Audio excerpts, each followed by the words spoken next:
All right. Hello, everyone. Hello, Joshi, Momo, Track in a Snow of Caryu, Hyrule Knight, Soup, Cat Cantaloupe, Cloverfield, John, Lou, and Fate Valentine. Thank you guys for the good luck. Also, thank you very much, Joshi, for gifting a Tier 1 sub to Marysay. I'm sure they greatly appreciate that. And thank you very much, I Can't See My Chin, for the 20 months of Prime, and for the good luck. We do appreciate 20 months of good luck. Unfortunately, I don't think it happens all at once, but eventually we'll get there. Also, hello, Magaga, Landcraig, Cosmic Moonlight, TGPU, Ache Bakes, and Imaginary. Thank you guys all for the good luck as well. How was GDQ? GDQ was fun. I only got to be there for the second half of the week, but it was still a fun second half of the week, so I was satisfied.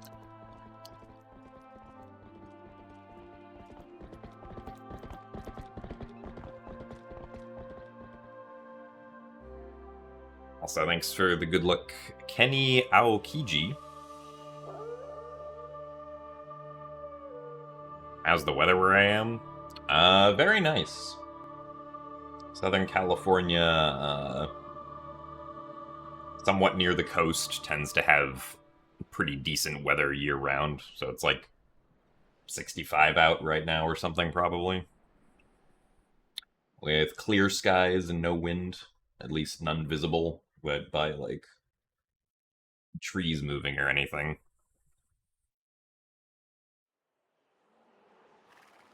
Also, thanks for the good luck, Cher Zephyr and Makuya.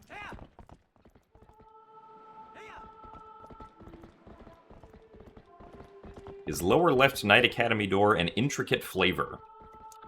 Well, I've never tasted the lower left Knight Academy door, so I'm not sure, but it would probably just taste like wood, because it is made out of wood.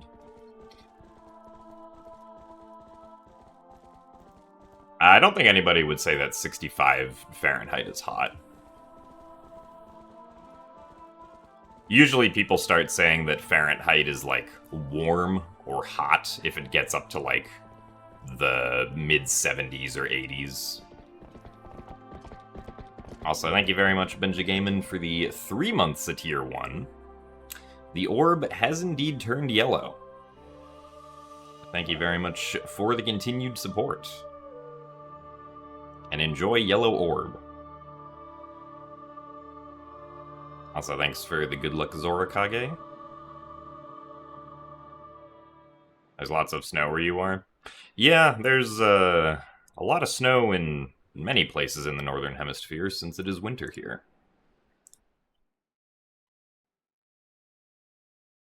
Alright, let's do the speedrun attempts. Hopefully fast, but going fast does require the cooperation of at least some RNG. Also, thank you very much, Programmicus, for the 4 months of Tier 3. You want me to go back to the corner? This stream was better when I was forced in the corner. Well, I guess unfortunately for you, I'm not going to be in the corner anytime soon, so...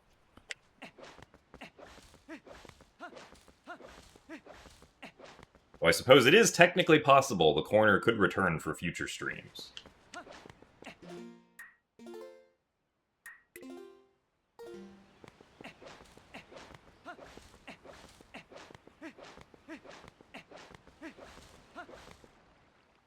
Also, thanks for the good luck, Francis Dashwood and Leafia Prince.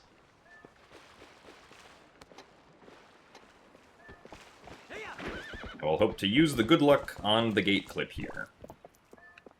And wish that we will get it first try, because that would be very epic and speedy.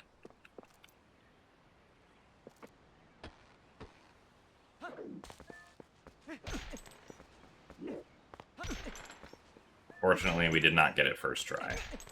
We did get a third try, though, which is still pretty speedy.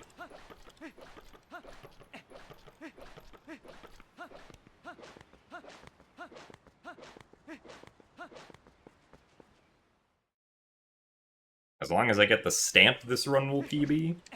Well, we do get a stamp in this run now.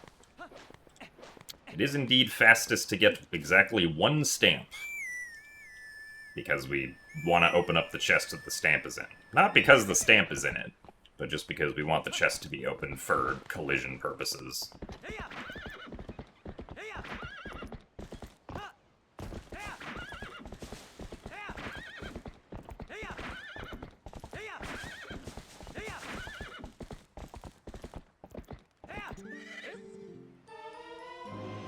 Also, thanks for the good luck Viola, Potato Sack Head, and Apes. And thanks for the good luck as well, Nintendame and Audio Killers.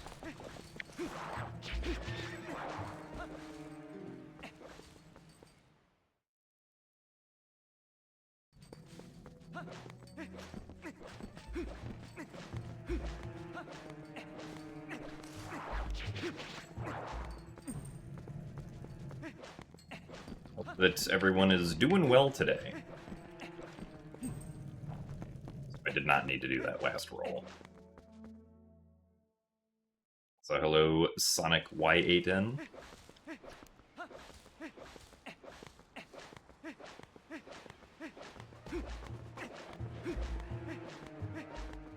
And hello as well, Vamilia and Crystal. And thanks for the good luck, I'm Potts.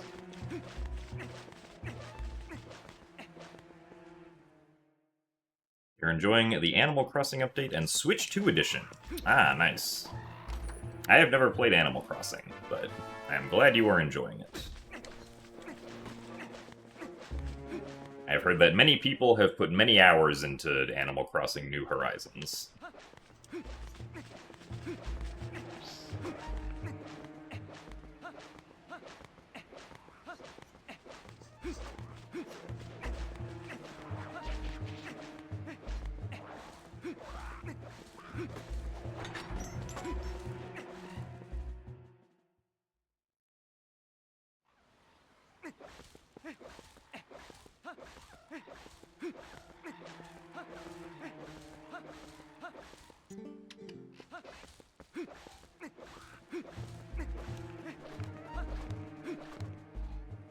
So thank you very much, Zopiad, for the 69 months of Prime.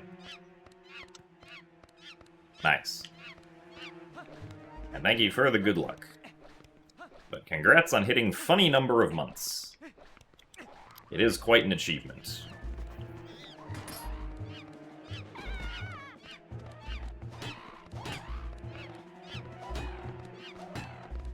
One more, please.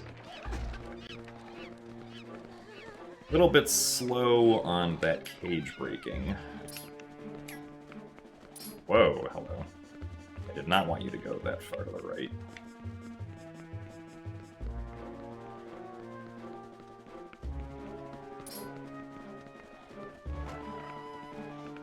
Thank you to that other Bokoblin for not doing a side swing.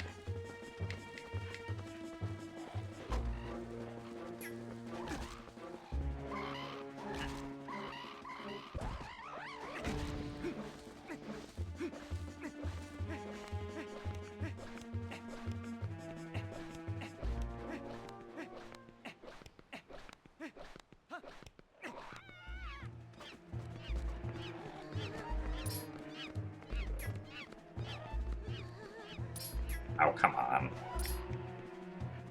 Turn around. Oh my god, dude.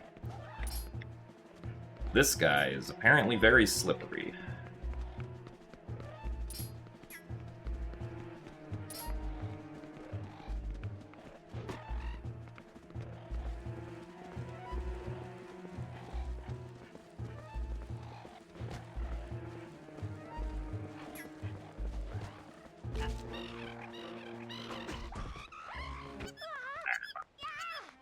Not the best Bokoblins, but we'll continue with it.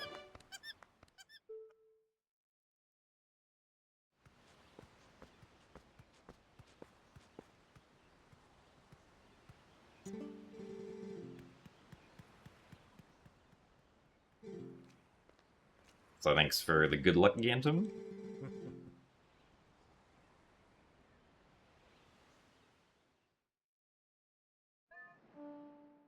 Ah, I see. The Bokoblin just put on sunscreen. That makes sense.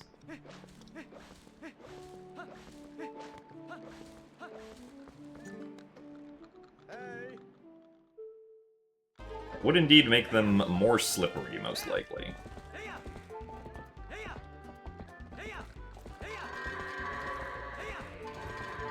This looks like it should be manageable. Yeah. Oh, well, I guess these two decided to go over here, but that should be fine.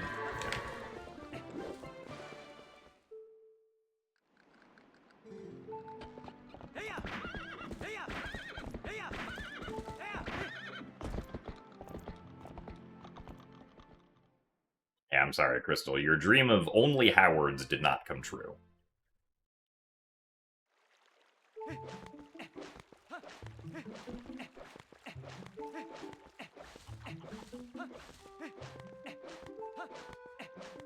It's always nice when the first attempt of the day actually gets past Bogos and Goats, though.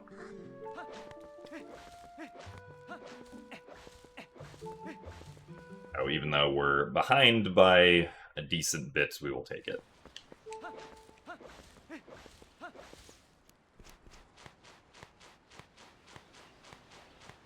Also, good afternoon, Unknown Legend. Thanks for the good luck, Nano Tyrannus. So good day to you as well, Ecuadorable. Yes, Glubbers did a very good job with GameCube All Dungeons at GDQ.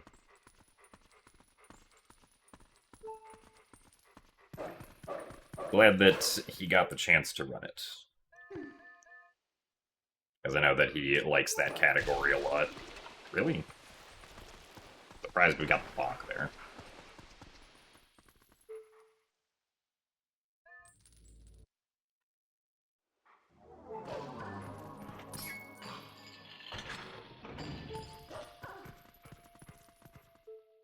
What languages do I speak? Pretty much just English. I did take Japanese classes in high school and college, but the Japanese language is not something that I have to remember how to read or speak very often, so I would not say that I am fluent in it at all, but...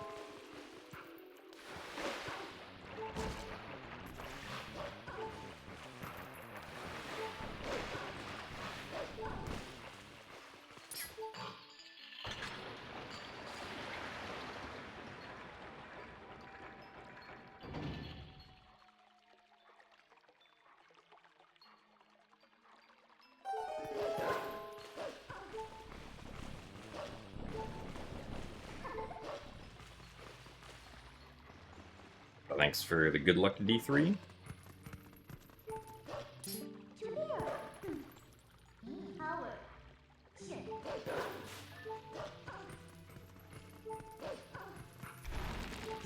Ah, dang. No tech skip for me.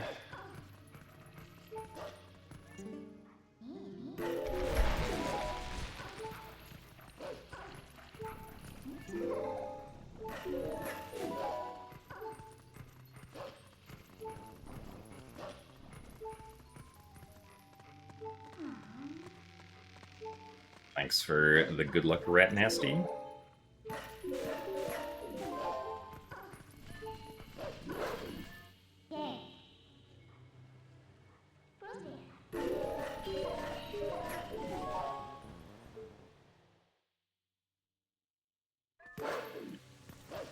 Hello, Twilamilia.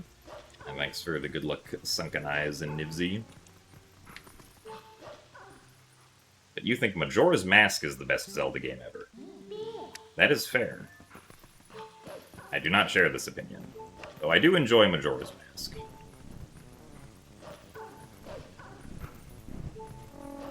I do think it is a good video game. How was the run? It's not the best start, but I mean, it's not bad enough that we have to reset.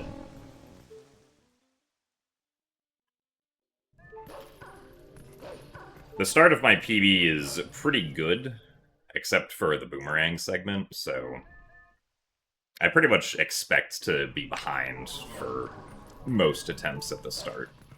At least, like, until boomerang, potentially.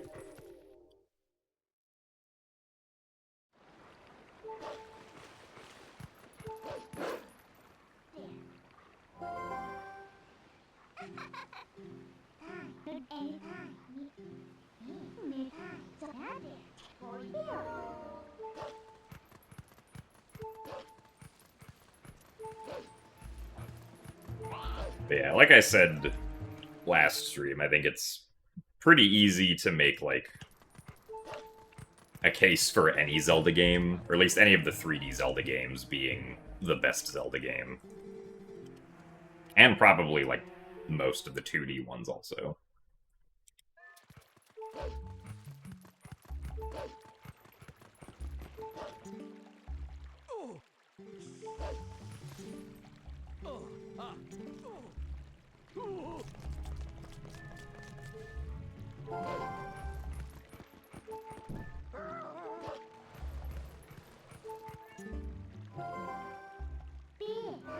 Zelda game do I think has the best speedrun?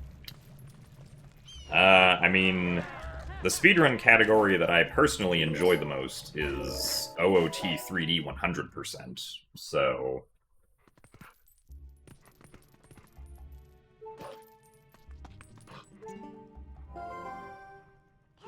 I guess with that in mind, I would say OOT 3D, but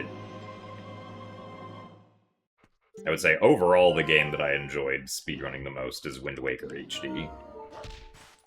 Nice.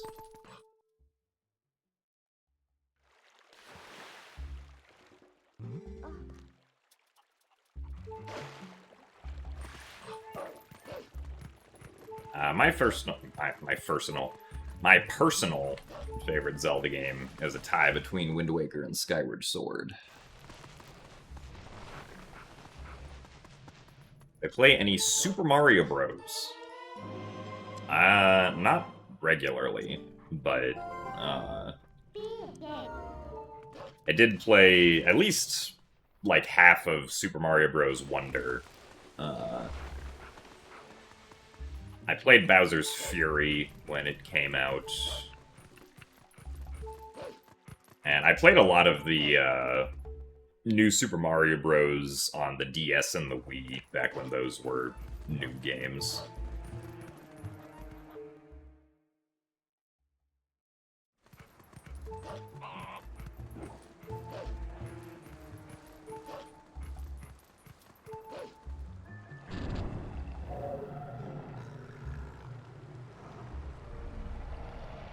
Ah, yes, we are simulcasting to YouTube and Twitch at the same time.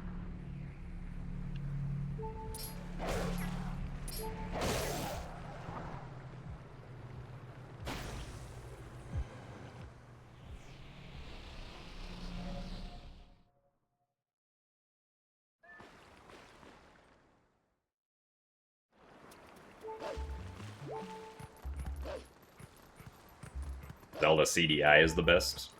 I mean, I've never played the CDI games, so for all I know, that could be true. I have not been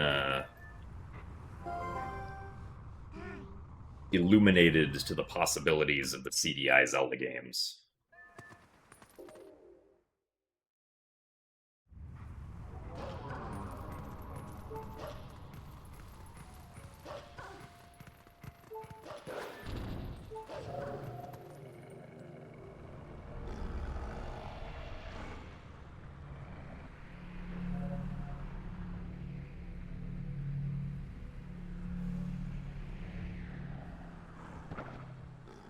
Hello, Pataro. Ah, yes, I have been free of COVID for over a week at this point. Oh, come on. I missed a text box.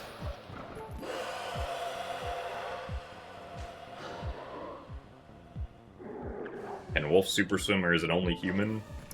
Pretty sure it's only human, because I have never seen Wolflink turn around in water in a single frame. So, pretty sure it's just human. Oh, I think is the hardest trick to do in any Zelda speedrun. Yeah, I mean, unbuffered manual super swimming is up there. Or I guess even just regular buffered manual super swimming.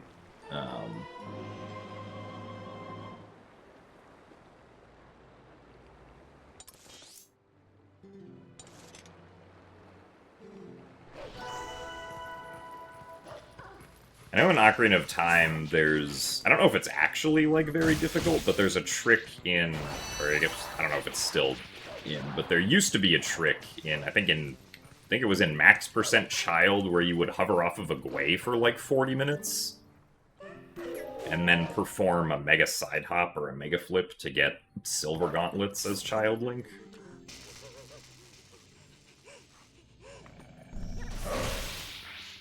That looked like it was pretty difficult, even if the execution itself wasn't too difficult. Just the tedium of having to do it for 40 straight minutes seems like it would make it very difficult.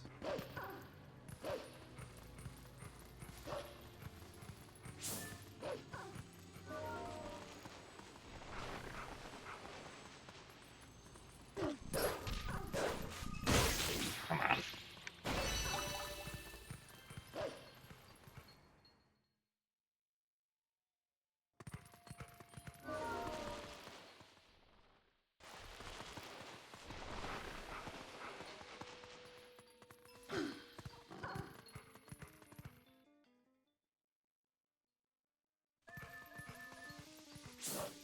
Oh, low pause would make sense, yeah.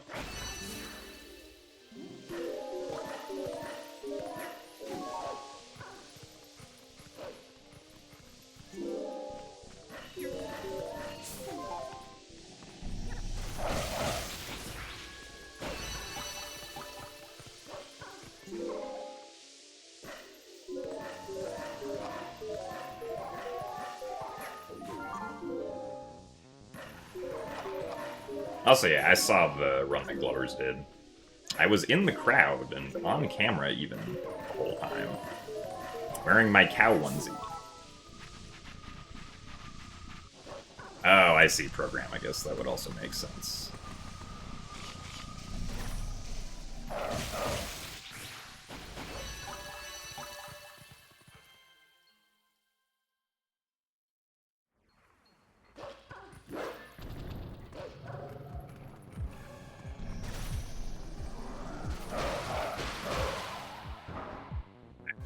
That was actually any faster, but probably ran to the wrong spot.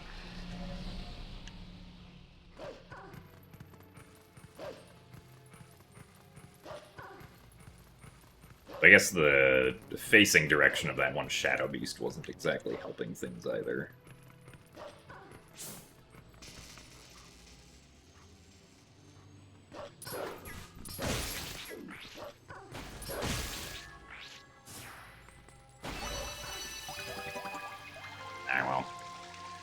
Unfortunately, we had some mistakes starting that Twilight segment.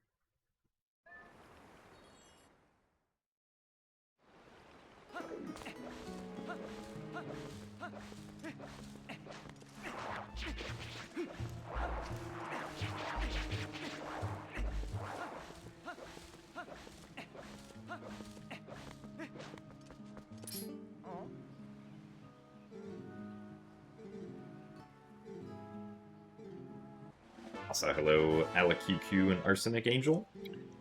Thank you for the good luck.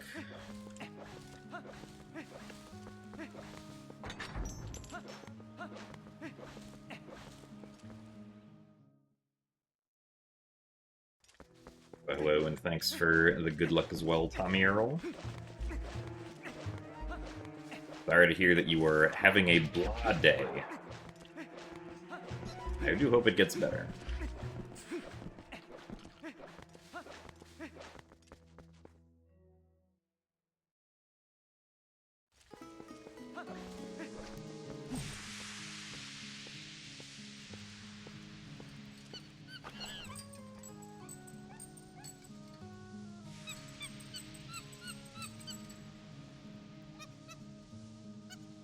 How did AGDQ go?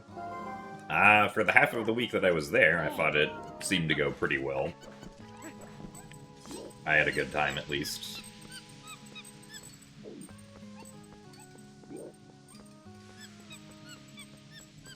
Alright, monkey. Your time to shine. My time to try and collect rupees.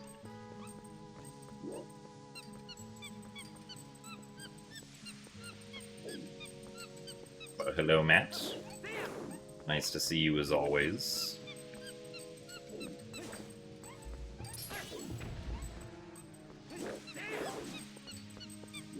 Heart drop. Do I watch any sports? I do not currently watch any sports now. I used to watch baseball when I was younger, but I kind of lost interest in it around, like, high school. Blue rupee. Ow, darn it. I was trying to side hop into it. Well, I guess we got blue rupee text.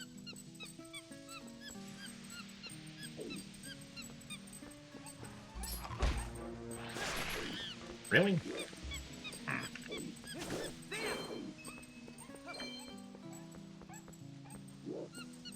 Surprised the monkey noticed the Baba.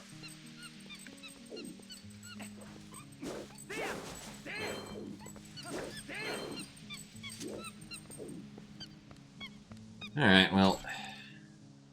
not the best monkey, unfortunately.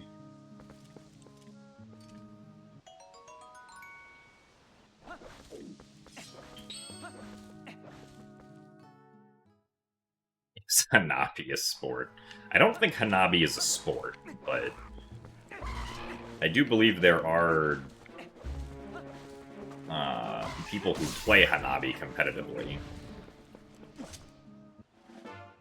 Hanabi is just a card game that me and my friends like to play at GDQ, or just online when we hang out sometimes.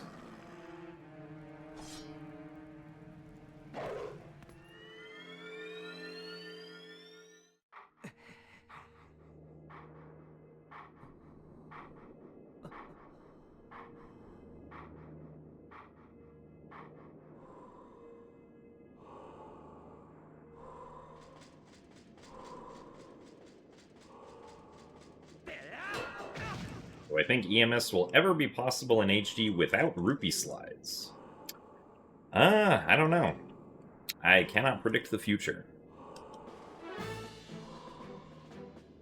But considering that we can get Human Link to Sacred Grove early, I have faith that one day Human will somehow be able to clip through the wall to get Master Sword.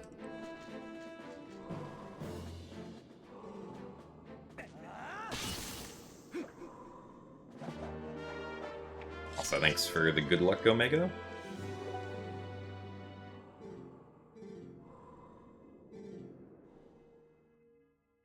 What did I go to uni for?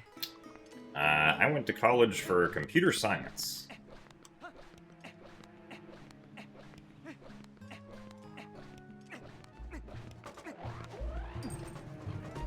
Because I think doing the programming is cool.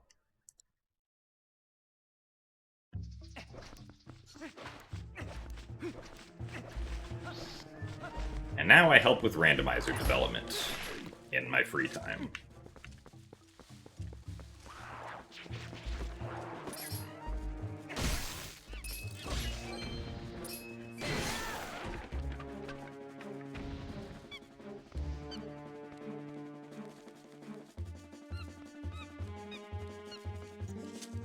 Looks like we got a good spider here. Not turn right. Okay, well, even though we turned right, we still made it up because we have fast climbing in HD.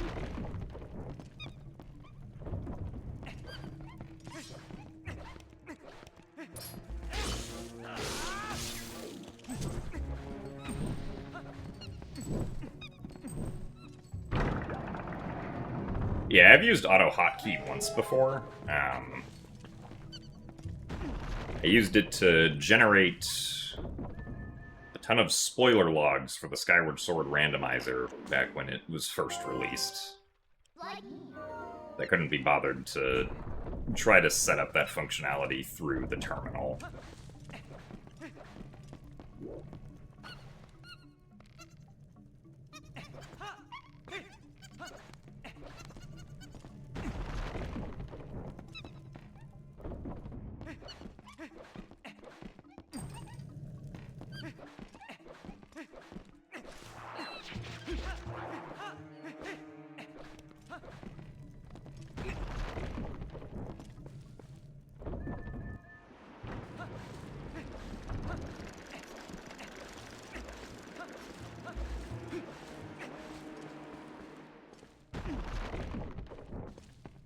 I'll say yes, Matt. I do see both chats from my perspective.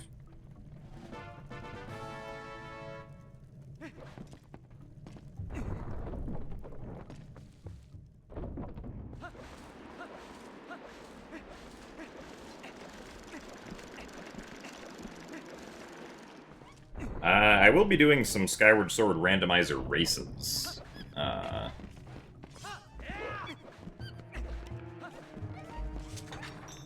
At some points in the near future, because the Season 4 tournament is starting up.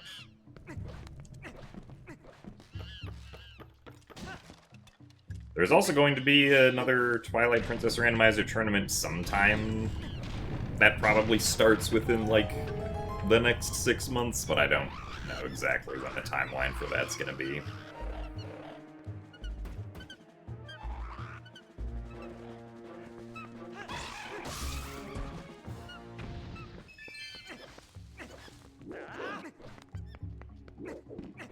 So thanks for the good luck, Ben and Piantissimo.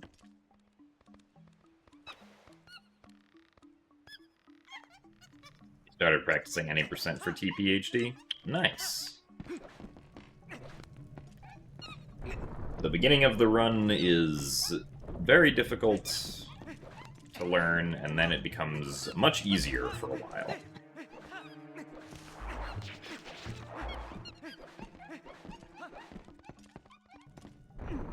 Also, thanks for the good luck, Brandino. They should make Gymnast HD. I think the good news is that I probably have been captured in HD before. I'm pretty sure GDQ's cameras are capturing things in high definition.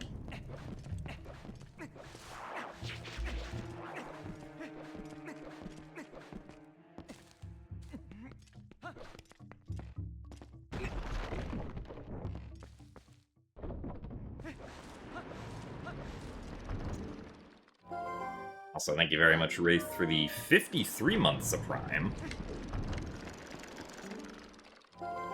That's a lot of months of Prime. Thank you for the continued support. That you enjoy the speedrunning. There will always be more.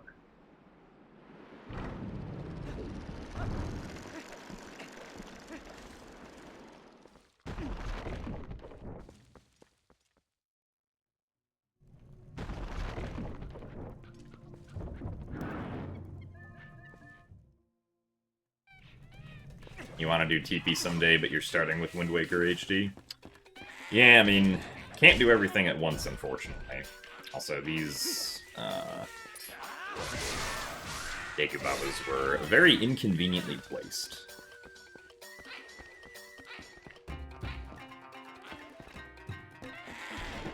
And 2 and 4 is not bad.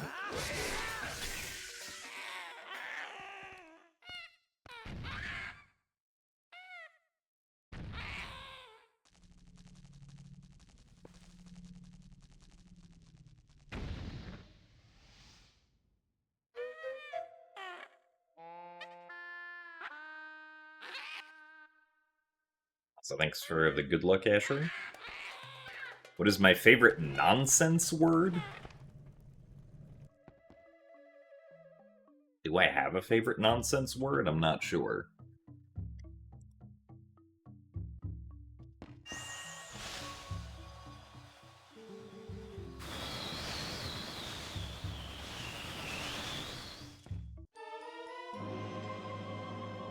Start with flabbergasted and go from there. Why is flabbergasted a nonsense word?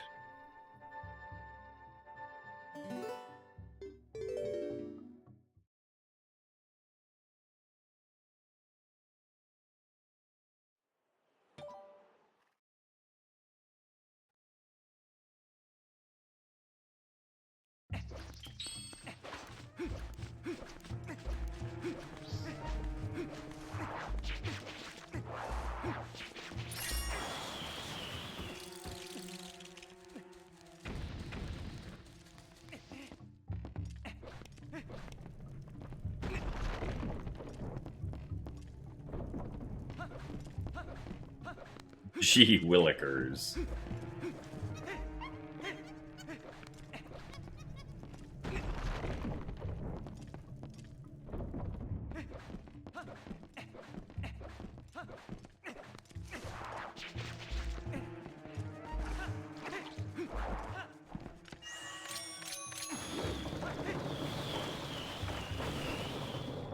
Very good roll.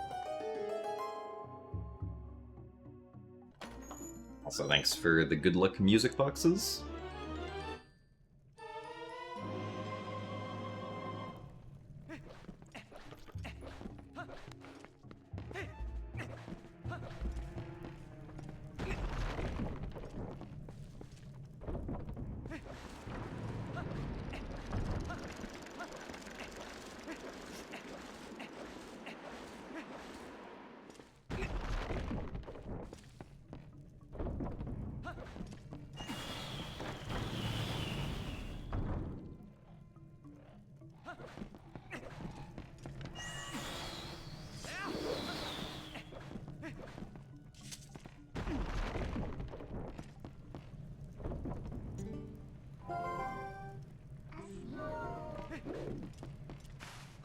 Oh, hello.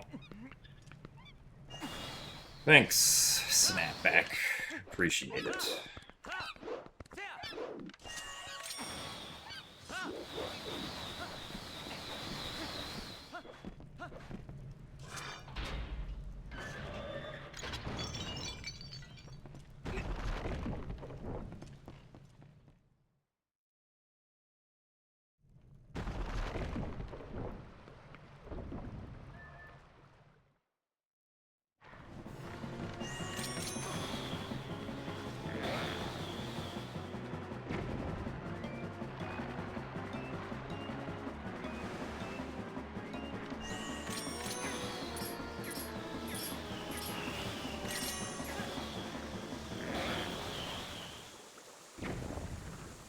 Why does Link do that crazy jump attack when the boomerang is hovering out of bounds?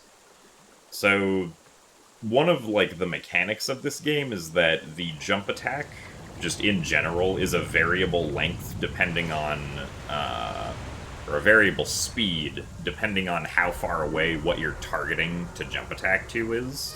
And the game will sort of try to adjust the jump attack distance to be able to hit whatever you're targeting. So let me quickly do the rest of this trick and then I'll explain.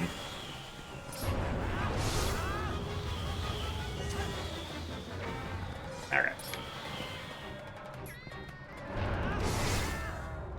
So, like, the default jump attack speed, if you're not targeting anything, is 25.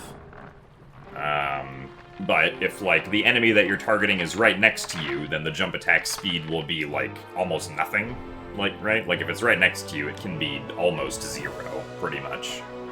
Probably because in, like, playtesting, if the jump attack was just always the same speed, Link would probably miss jump attacking enemies a lot, which was probably annoying, so the game intentionally tries to scale his jump attack so that it will go to whatever he's targeting, right? Up to a certain limit. And so the reason we can do it with the boomerang is because when Link throws the boomerang, he's actually targeting it. So if you throw the boomerang and then don't move at all, because moving will break the target with the boomerang, you can pull out your sword and then perform a jump attack. But specifically with the boomerang either has to be over a void, or it has to be over a surface that's higher than Link's feet. if you want to get the optimal jump attack distance, which is about 3 times as fast as, like, the default jump attack distance.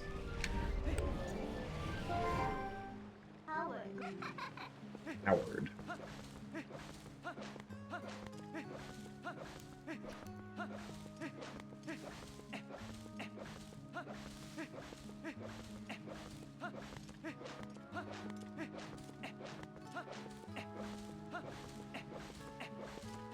But yeah, so as long as there's a void or a surface that's higher than Link's feet, we can do a long jump attack. It has many uses throughout the game.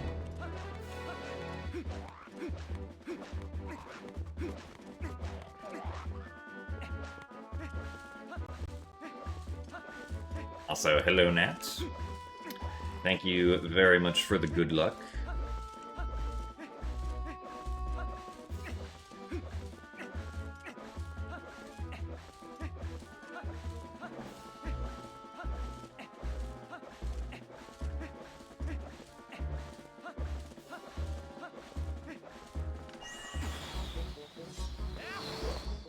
And then there we used a long jump attack to skip over a mailman trigger.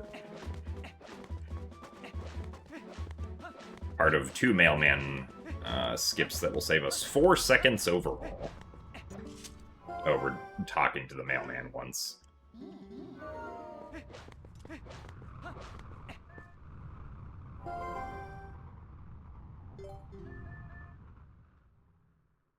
Who do I think is the best companion out of all the Zelda games?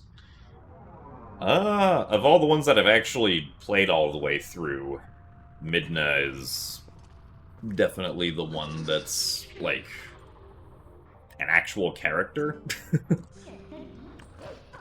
And has, like, fun dialogue and stuff.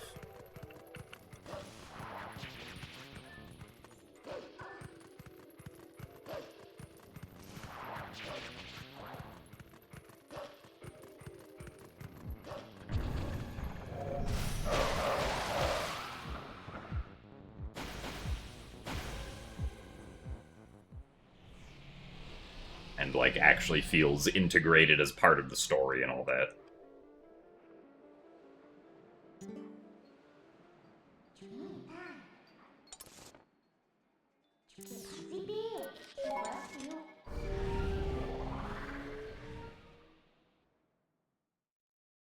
Yeah, so you can also get long jump attacks off of enemies. You can get long jump attacks off of, like, anything that you can target, right?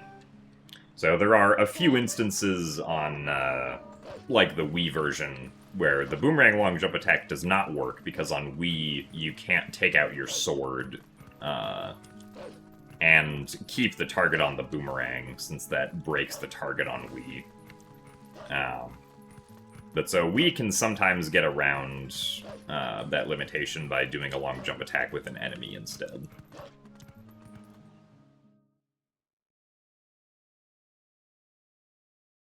Not choosing Linebeck. I mean, Linebeck is also very good, but I only played through Phantom Hourglass once, and I've played significantly more Twilight Princess, so...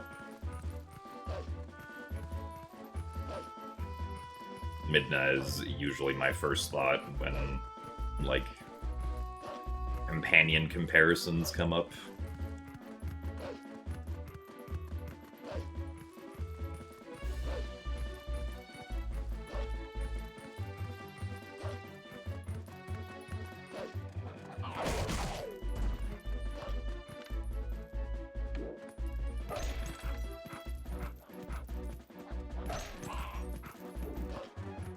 Second try. Not too bad, I guess.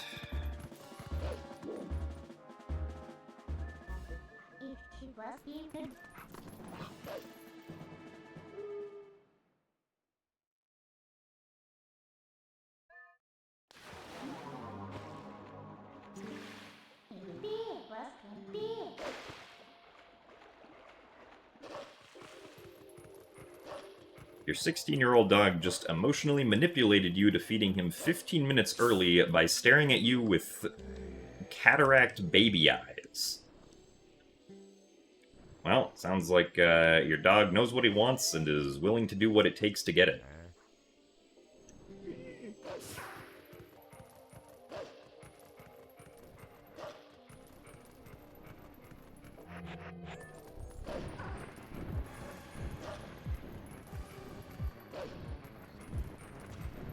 Kargarok is flying straight upwards.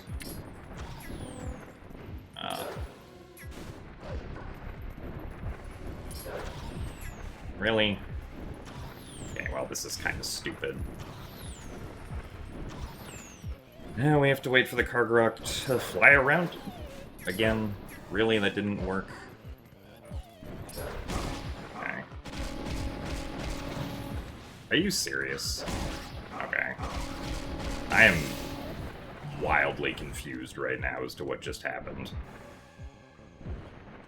I think this wins for the weirdest Kargarok fight I've ever had.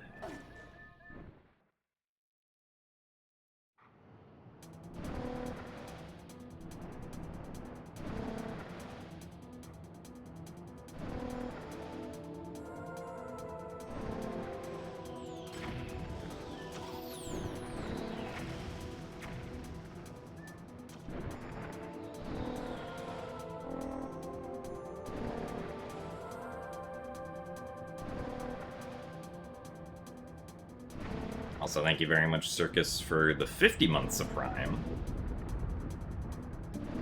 Thank you very much for the good luck.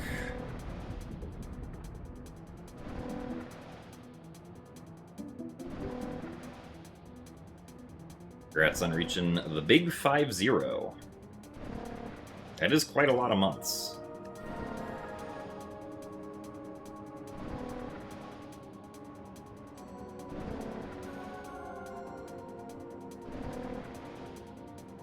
I'll say yes. My favorite Zelda game is a tie between Wind Waker and Skyward Sword.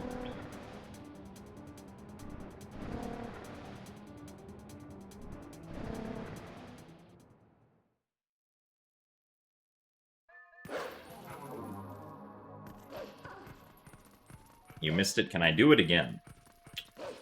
No, but you can probably look back in the VOD to see what happened.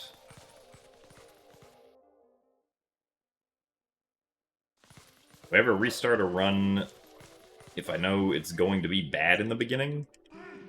I mean, yeah, usually if a run is, like, bad enough in the beginning, we'll just reset. This run was almost bad enough in the beginning for me to reset, but it didn't quite reach that level.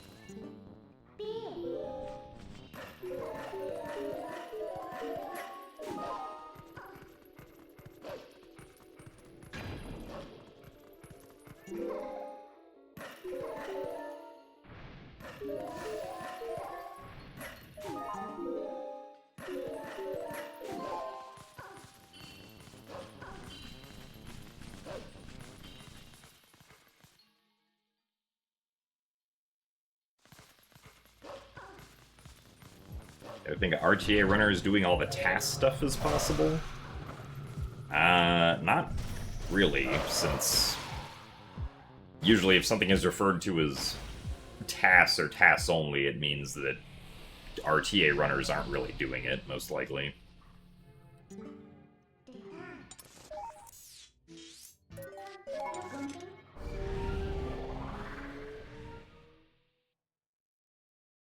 I'm stranded on an island and I can only play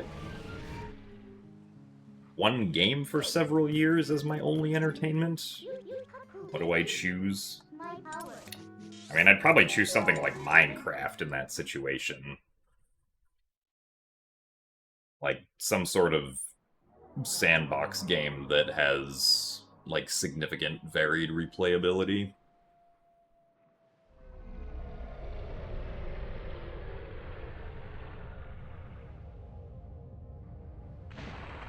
Well, so just because a run might not be able to PB doesn't mean that it's not worth continuing necessarily, but usually if it reaches that point, like, near the start, it's pretty common to reset.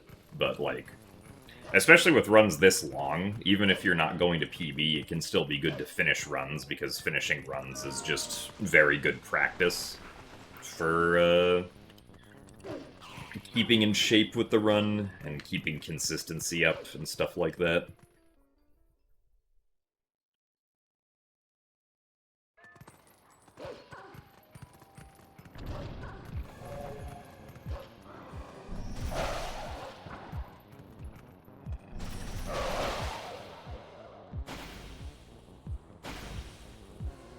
I don't think I've ever done a low percent run for, at least for Twilight Princess. I technically did one for Skyward Sword a very long time ago.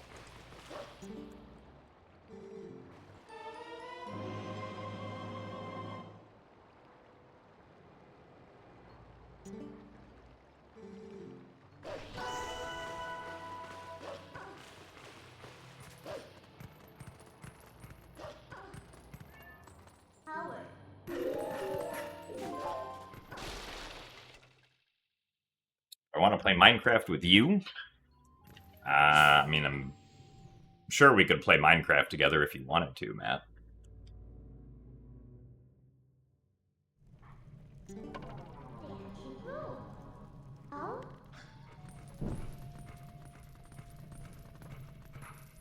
Oh, really? Come on.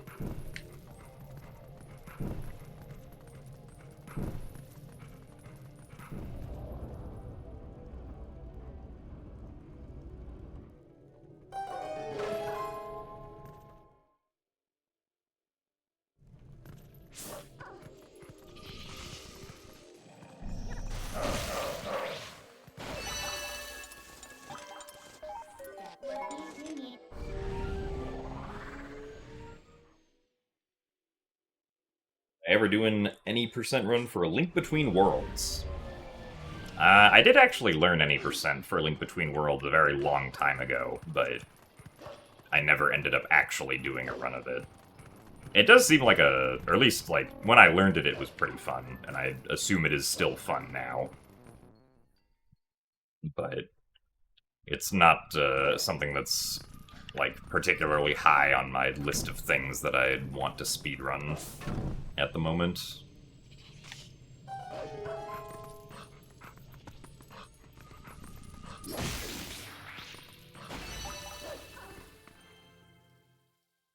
Also, thanks for the good luck aghast, Crane.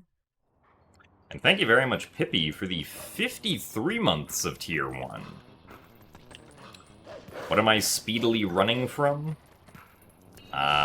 Well, I'm attempting to speedily run away from the time loss, but unfortunately the time loss currently is engulfing me, it would seem. But I missed that.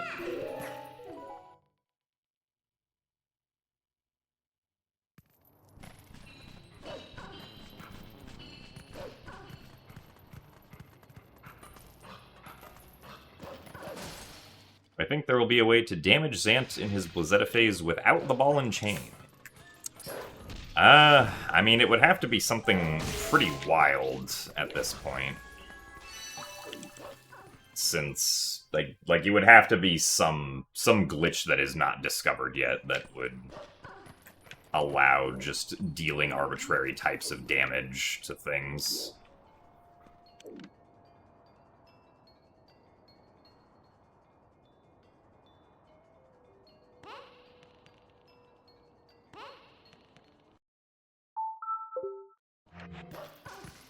Really?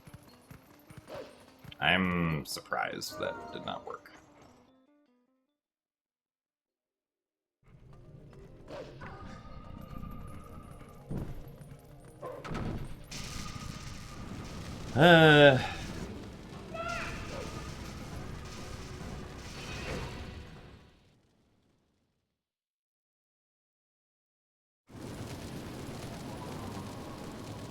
I guess I must have just been standing too far left.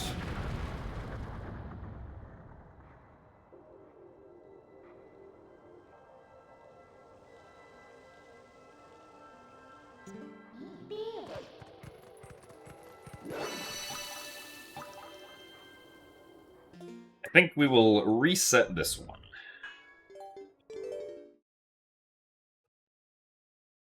Also, before we start the next run, I will give my hands a small break.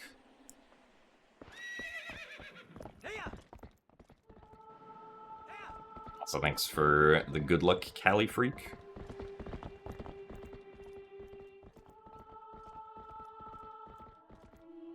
Well, so even if Twilight Princess had zombie hovering, you wouldn't be able to, like, zombie hover to achieve early Hyrule Castle because, at least as far as I'm aware, there's no way to take damage in North Castletown. Well, I guess you could drink Purple Chew Jelly to take damage in North Castletown, but the other problem then is that North Castletown restricts what items you can use, and basically doesn't allow you to use any items.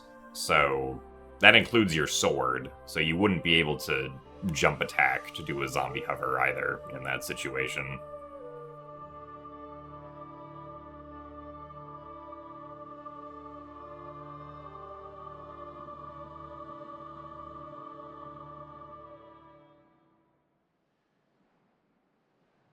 Also, yeah, that's kind of been my experience in the past with it too, Crystal, is like, there's activity, like, a bunch of friends get together to play Minecraft, there's activity for like a couple weeks, and then everyone kind of just loses interest.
If we had early Hyrule Castle, at least specifically in HD, the route would basically just be do everything the same up until we get the Master Sword, and then just go to the end of the game, instead of, like, going to do early Snow Peak. Because with current knowledge, the items that you need in Hyrule Castle are the Master Sword, which is required to actually defeat Ganondorf. You need the Claw Shot to get past various parts of Hyrule Castle. You need the Gale Boomerang to blow out one of the torches, to make a platform rise up.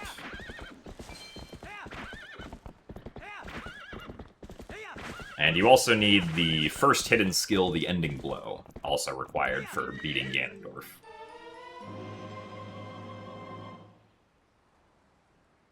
So at least in Twilight Princess HD, that would basically just be go to Hyrule Castle immediately after getting the Master Sword in the any % route.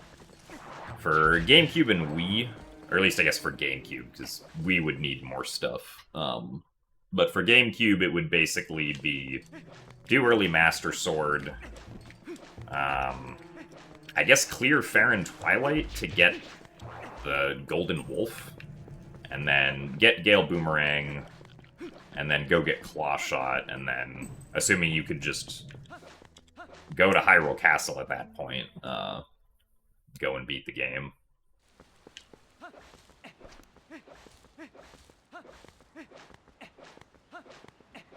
So hello, Vermilion, Who, and Douglas. Was I ever able to do the Iron Cross in gymnastics? No. I only ever got up to, like... Or I stopped doing gymnastics when I was 14, and only ever got up to, like, level 6 at best.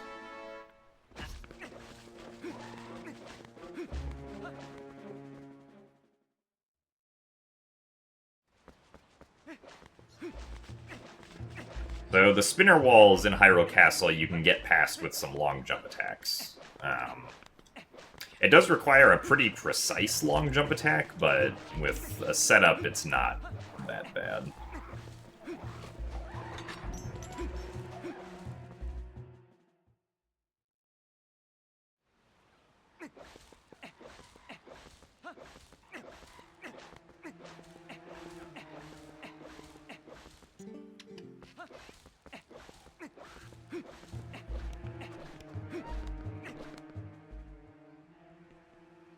Also, thanks for the good luck fastest.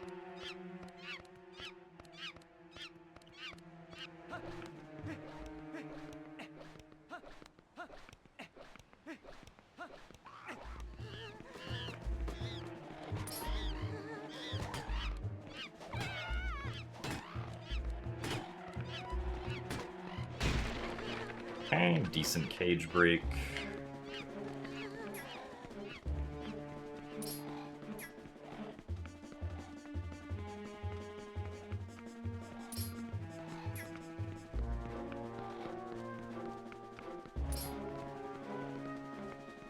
I guess the other Bokoblin just lost interest for some reason. Oh, but now he's interested again.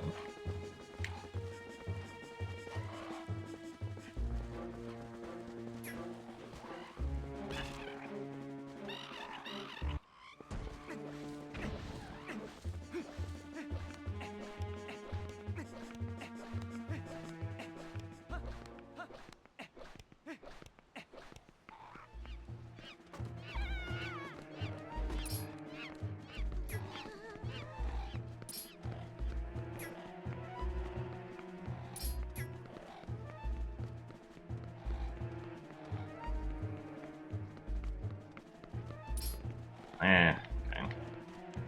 Didn't get him quite to the edge that I wanted to.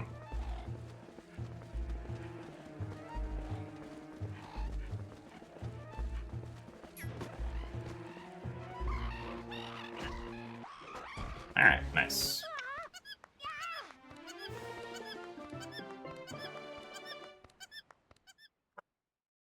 Also, yes, my username is Gymnast because I made the username when I was 12. And I did gymnastics when I was 12.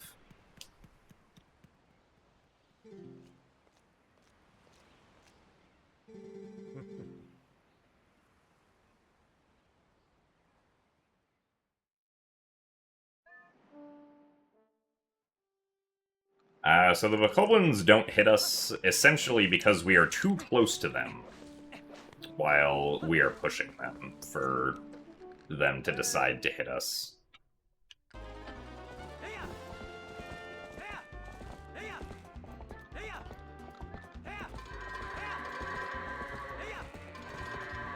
Since the attack range for whether or not the Boko decides to hit us or not is kind of like donut-shaped.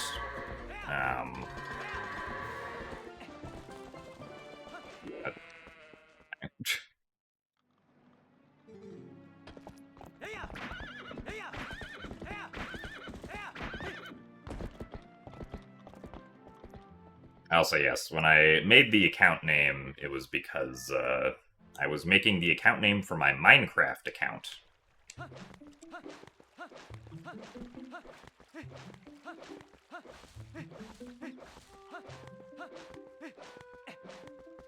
So, thank you very much, Austin Mario, for the $2.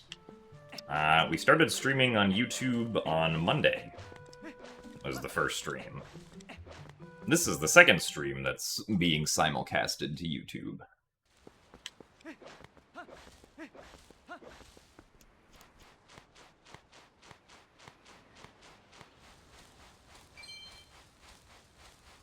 You always assume that I made it when I was 86. I mean, that's a valid assumption. That would make sense with the numbers in the username.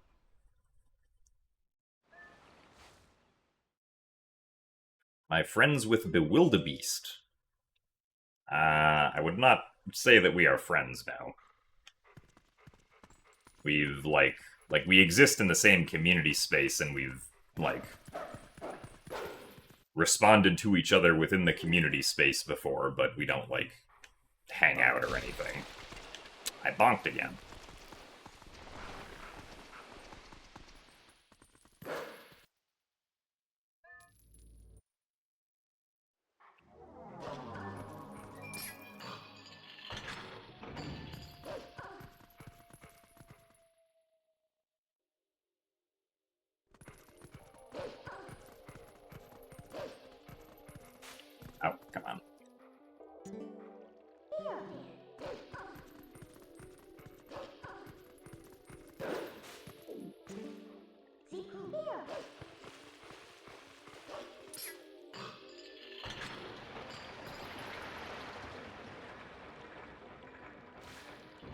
Do I go lift?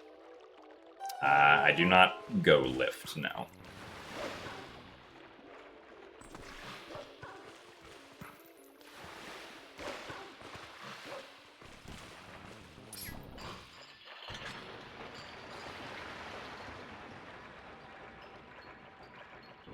'86 is also not my birth year, no.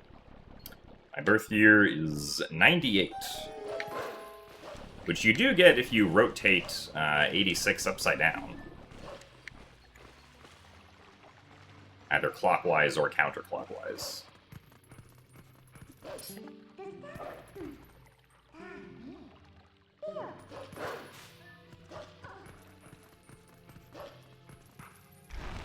I don't know if that worked.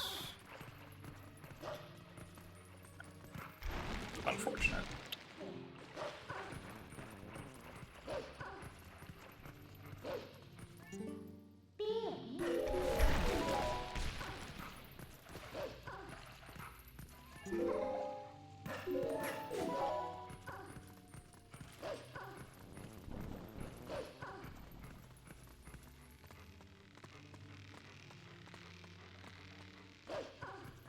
Also, no, I'm not moving to YouTube.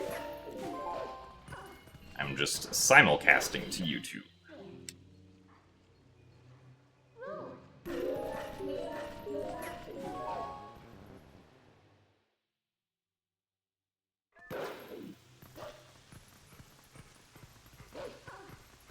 But thank you very much, Emo David YouTube, for the $10. I think it's technically called Super Chat.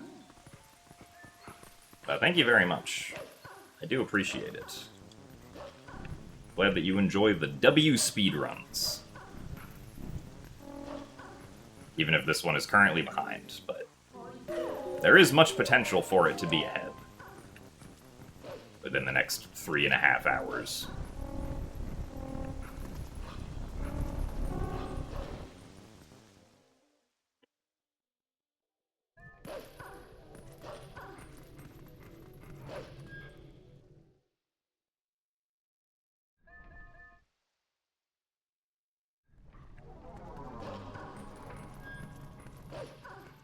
So thanks for the good luck, Silver Skinner. This run is okay-ish, I guess. Like, even though we're behind, the beginning of my PB is really good, so I kind of expect to be behind it, at least until, like, Gale Boomerang. Because Gale Boomerang is the first segment I can save any, like, actual time on.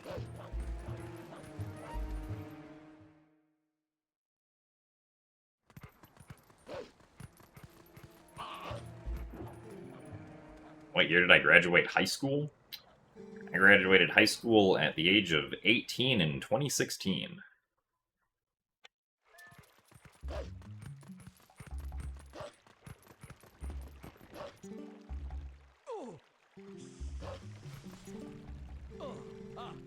Kind of surprised that didn't accidentally get too close to them there.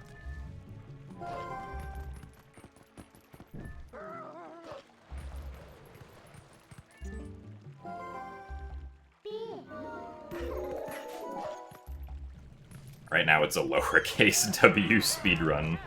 Give it a bit and we'll upgrade to uppercase W. Exactly.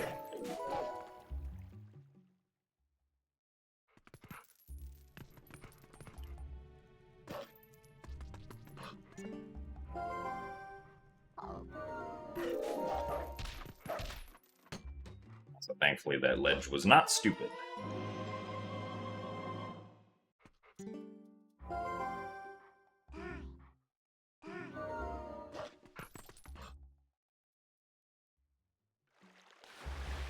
Oh yeah, I mean, I'm still going at trying to get a better PB in this category because I know that it's possible. Like, my current PB, I'm really satisfied with the first 3 hours of, but the last 50 minutes were unfortunately not great, so it would be very nice if I could get the same first 3 hours again, but then not screw up the last 50 minutes. And also get really bad Zelda RNG.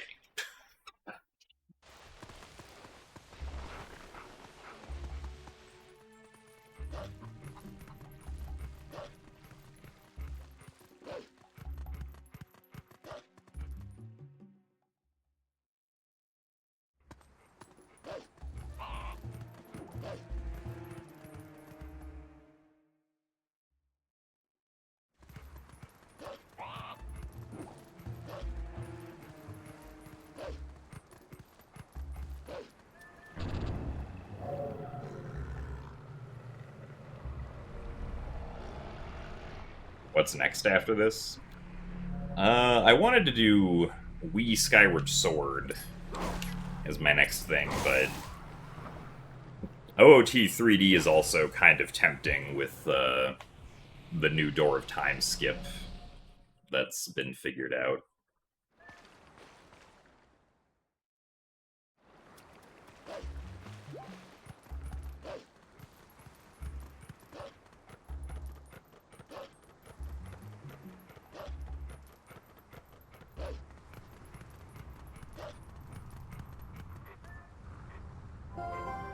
I'm doing pretty well today, Manok.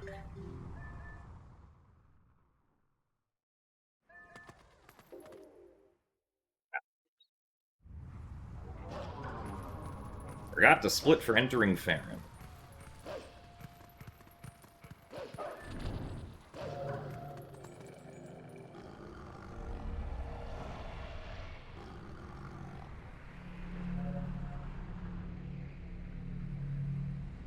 Also, thanks for the good luck, Jemitz Lacklim. Not sure if that's what that pronunciation is, but I gave it my best shot.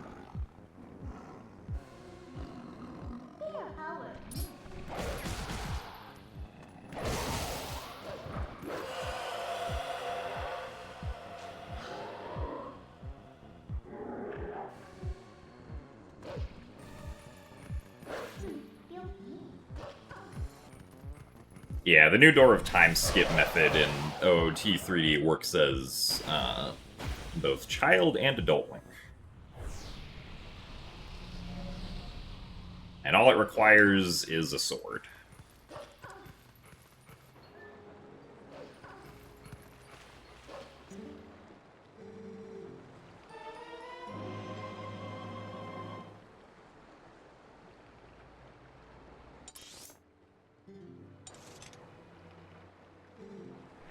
Also, thanks for the good luck parallelograms.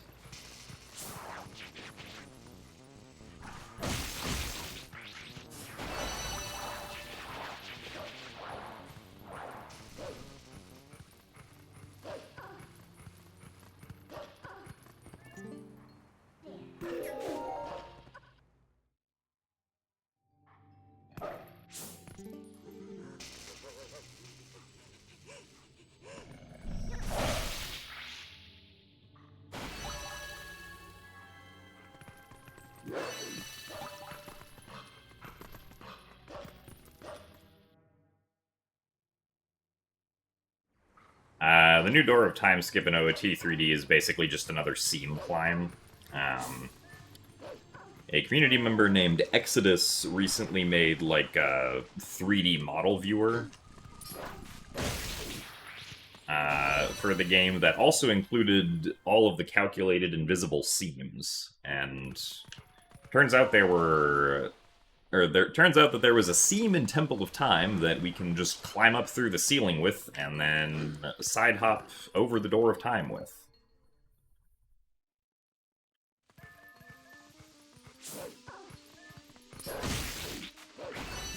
That will probably be the Door of Time skip method of choice from now on.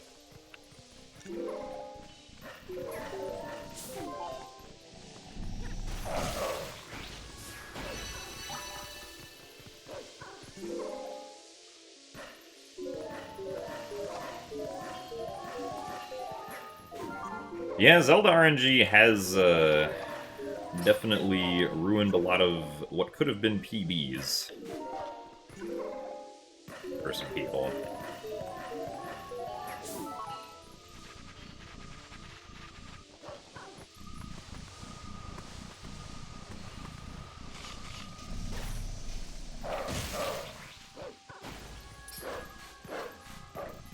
Can you get back here, please? Bro. I should not have had to done a charge attack to get that. Alright, well, that was a waste of time.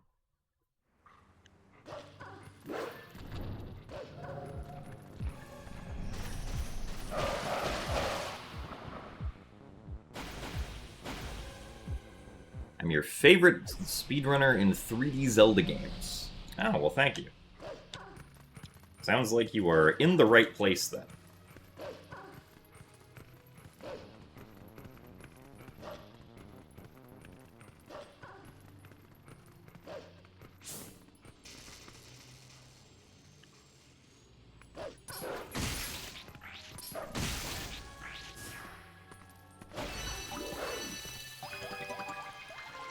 Eh.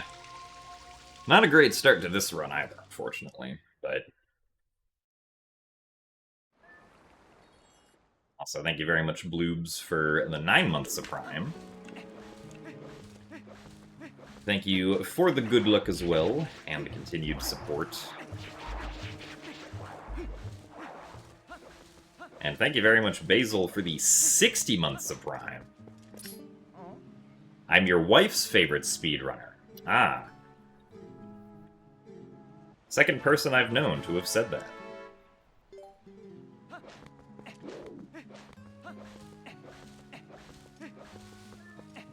Thank you very much for the 5 years as well, Basil. That is a long time to be subscribed to anything.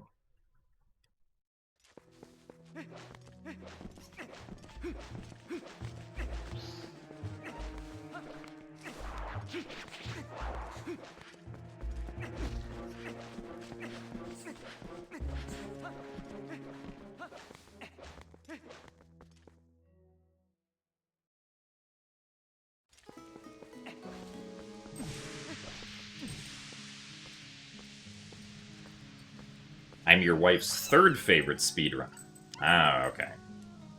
I mean, that's still pretty high on the list, right? I'll take that.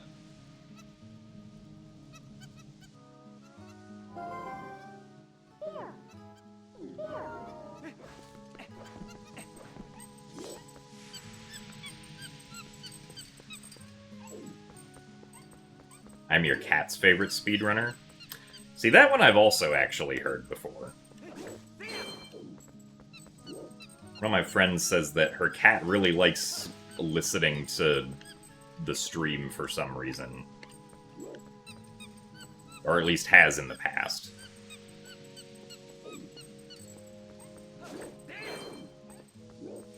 Also, thanks for the good luck complex milk.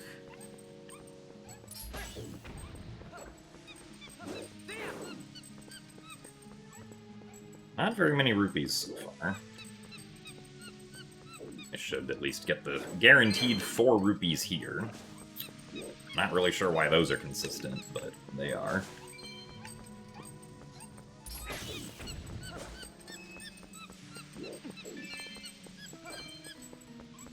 Pick up that blue one with no text box this time.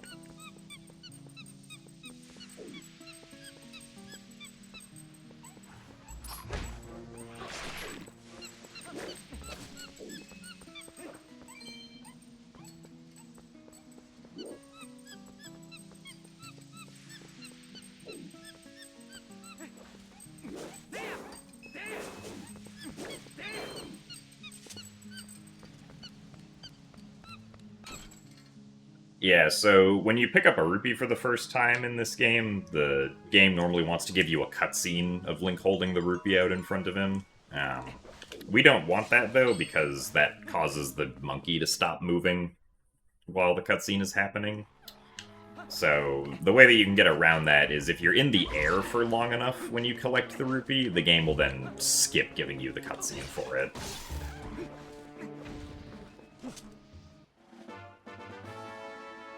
Although if you have not watched the cutscene, then you have to do that for every rupee that would potentially give you a cutscene, so...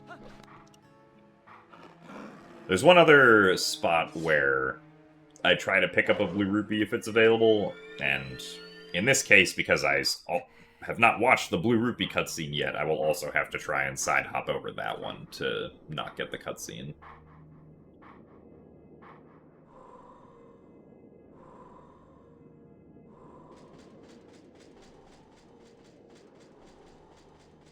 I'm your father's brother's nephew's cousin's former roommate's favorite streamer. Oh, wow. Small world. I also remember my father's brother's nephew's cousin's former roommate's favorite streamer.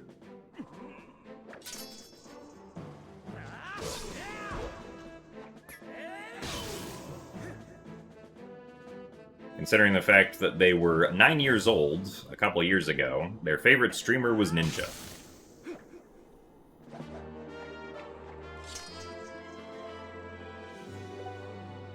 They really liked Fortnite.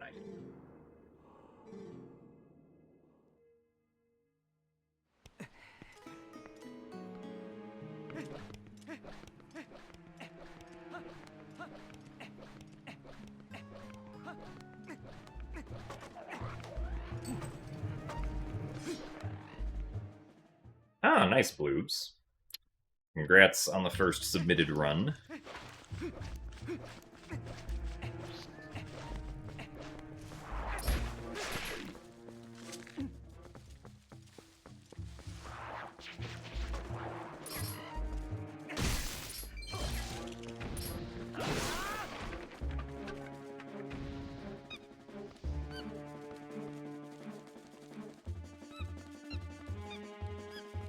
Okay, if the spider turns left here, this will be very good. If the spider turns right, I will be sad. The spider turned right. I am sad.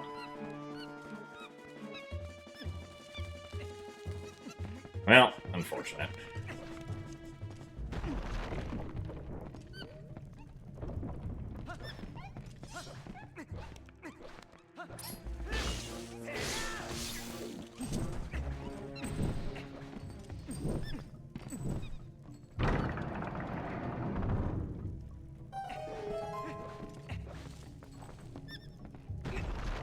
The first word you hear when you get here is Fortnite. What is happening in 2 weeks? See, what is happening in 2 weeks? 2 weeks from now is January 29th. I currently do not have anything scheduled for January 29th, so I don't know what's happening in 2 weeks.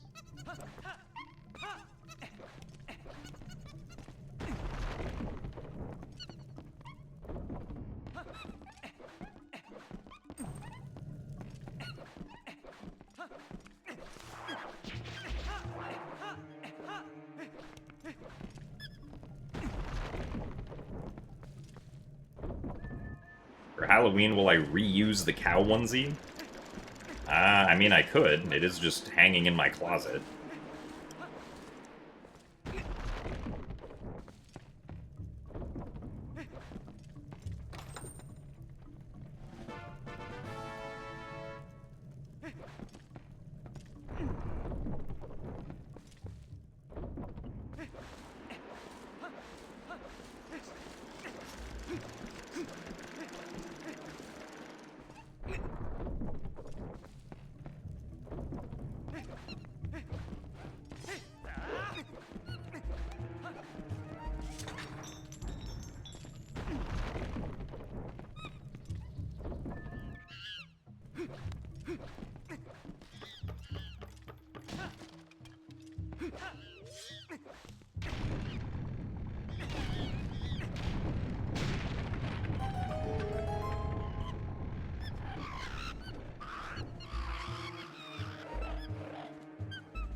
Oh, darn it.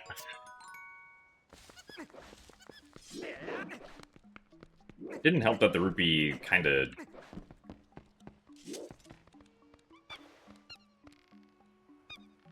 like, jumped out in the direction that I was already standing. I was supposed to side hop into that.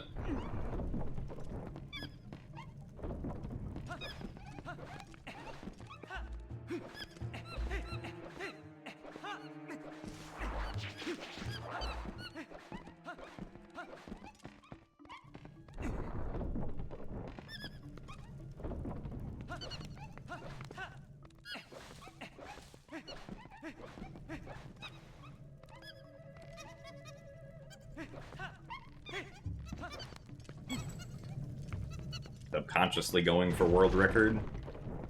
I mean, I would say we're also consciously going for world record. But there could be some unconscious components to it as well. I probably would not know, because they would be unconscious.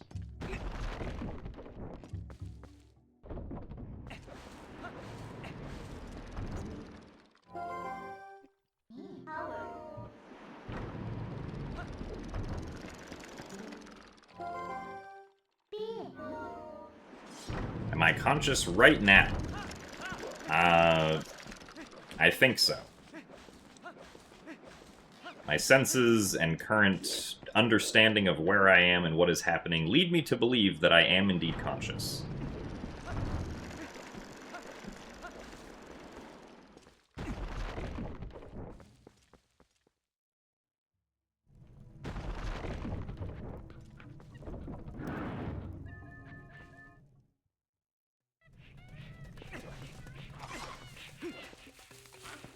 Two, 3, 4, 5. Okay.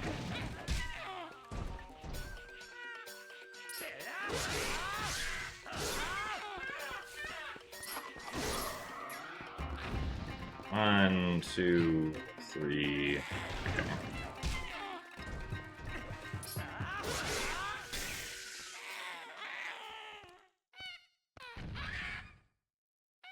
Have I ever dreamt of streaming? I don't think I've ever remember having dreamt of streaming, no. I do remember vaguely having a dream about doing a GDQ run, but that's... Doing a GDQ run is very different from, like, streaming my own runs.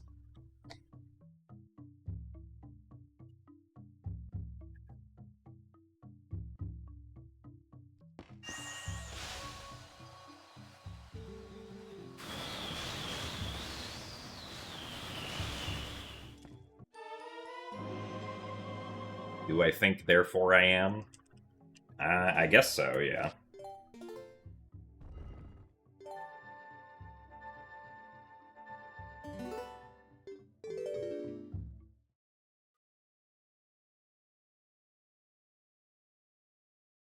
You've heard of blind speedruns before, and the next step is unconscious speedruns. An unconscious speedrun would indeed be very impressive. Not entirely sure how that would work. But if it does work, then I guess the blind speedrunners got some competition.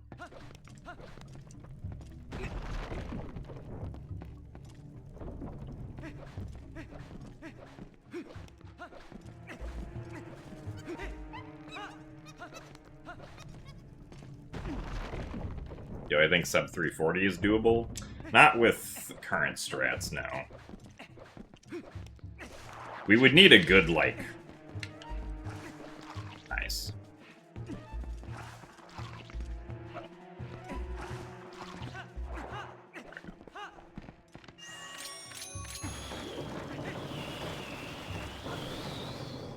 We would need a good, like, at least 7 minutes of time save for sub 340 to even become remotely realistic for this category.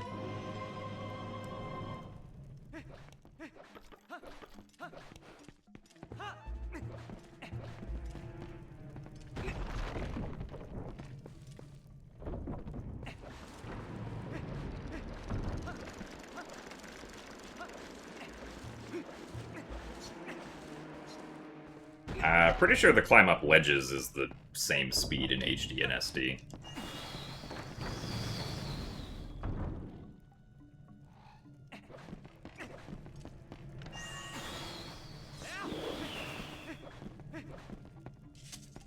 I used to not do the climb up the ledge like that, but I guess, ironically, compared to what just happened, I feel more consistent just regularly, climbing up the ledge instead of, like, going around and doing the small step up.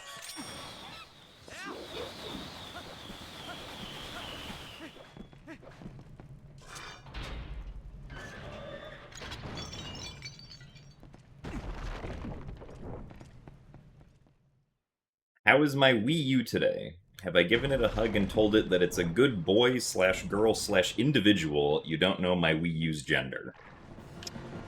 I don't know how my Wii U's doing exactly, but it seems to be doing fine. It is functioning as intended, as far as I can tell. I'm sure it's being a good console.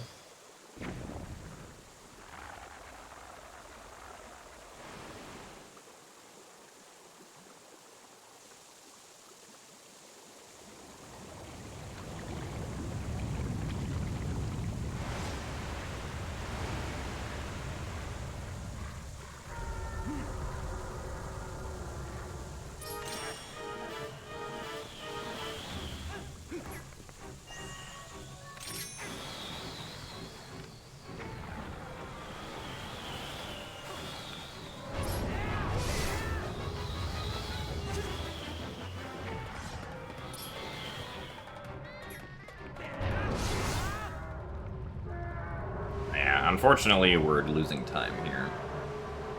This start is also not great. But not bad enough that we have to reset yet.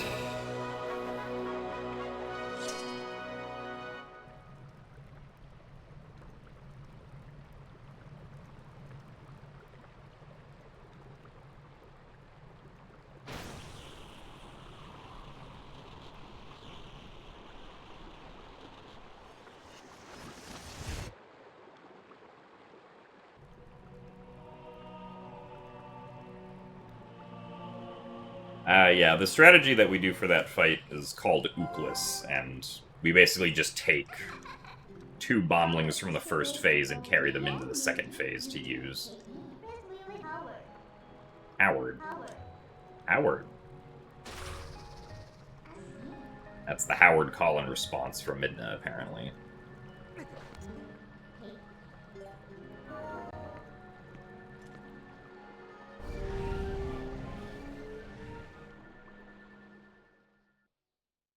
But, I mean, Ooklis has been known about for quite a long time, I'm pretty sure. At least it's been a thing,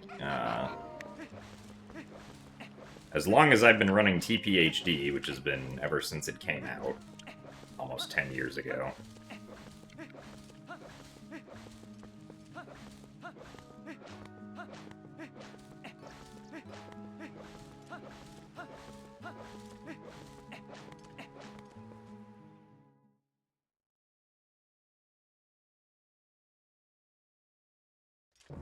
Yeah, we had a double Howard.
I just teleport?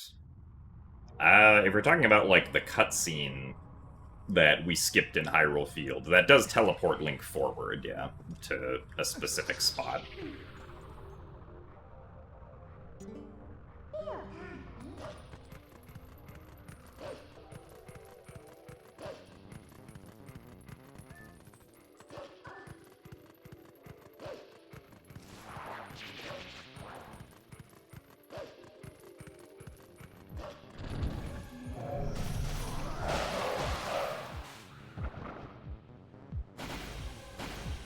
I should hold a vote on what game I should run next between Skyward Sword and OOT, and then do what I want anyway. This does sound vaguely funny.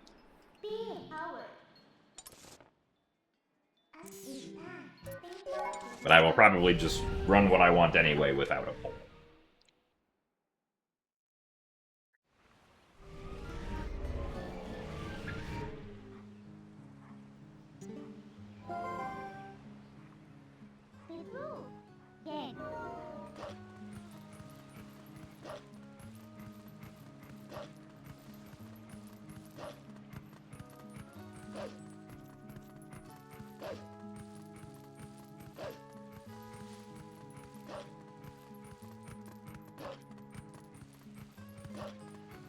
Is there cilantro in this?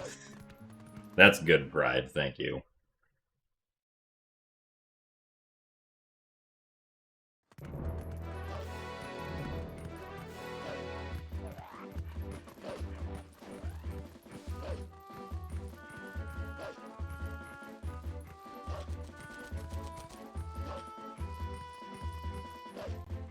Which version of Hyrule has the best cheese? I mean, I imagine the Orden goat cheese is probably pretty good in Twilight Princess. Does Skyward Sword have cheese? Skyward Sword has pumpkins.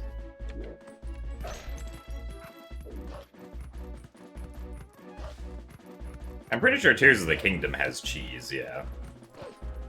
Or at least I know that it is possible to make a pizza, which usually involves cheese of some sort.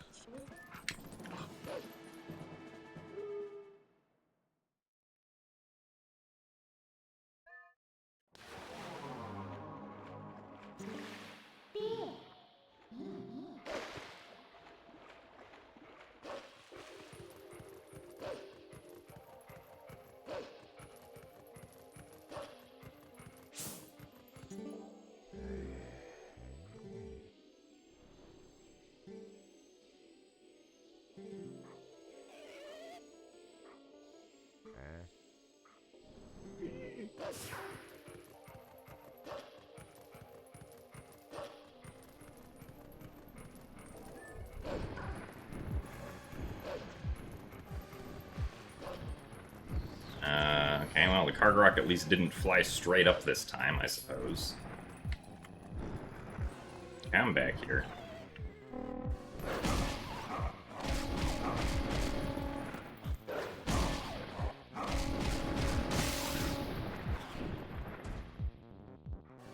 Clocktown from Majora's Mask would be your bet for best cheese. That's why the moon wants them dead. She needs to be the best cheese. Ah, I see. Yes, the moon from Majora's Mask is falling because it wants the Clocktown cheese.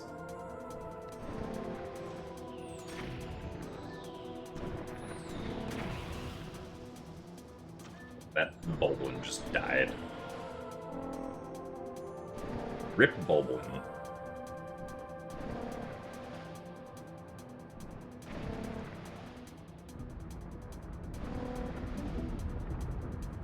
You hate the Cargarok fight? Yeah, I mean, generally, you just want to be on, like, the... You want to be on the slope facing downwards when the Cargarok flies towards you, because then that's when you can do the first attack, and then, after you get off, backflip and then jump attack again to immediately land the second attack. Since then the backflip will get you up the slope, which gets you higher up, and which gets you able to make contact with the Cargarok on the jump attack.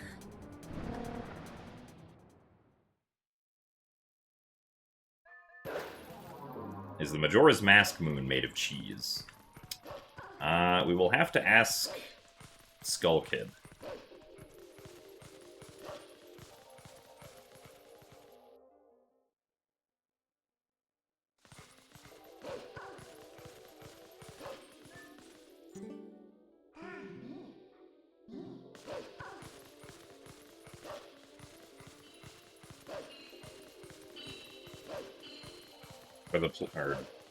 What are my plans in regard to video game choice? If you mean which game I want to speedrun after TPHD, it'll probably either be Skyward Sword or Ocarina of Time 3D.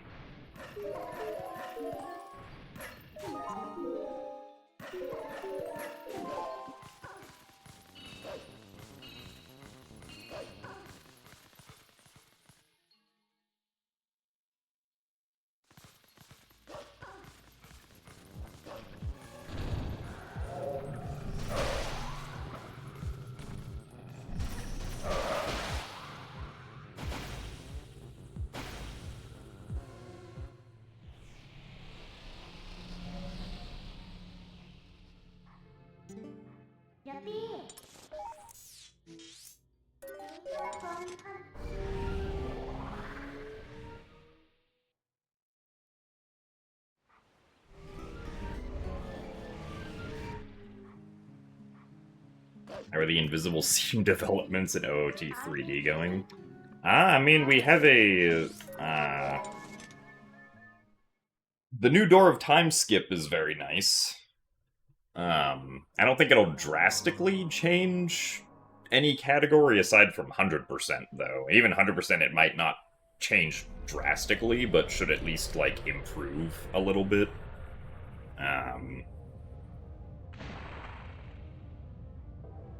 It does save, like, I think a minute or two in all dungeons just because it's faster than doing the current method of Door of Time skip. Because, like, despite the fact that Door of Time skip has been around for a while, it's always, it's always involved doing wrong warping of some sort, which takes, like, a couple minutes to set up. But the version with the seam climb can be done, like, you know, ideally in less than 30 seconds, so that's much faster.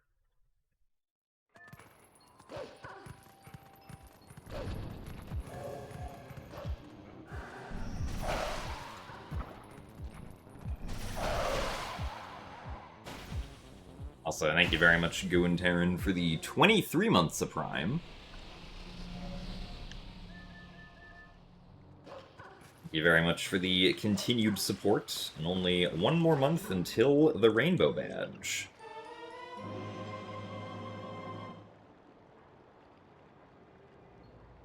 Gullkid is lactose intolerant, so maybe not.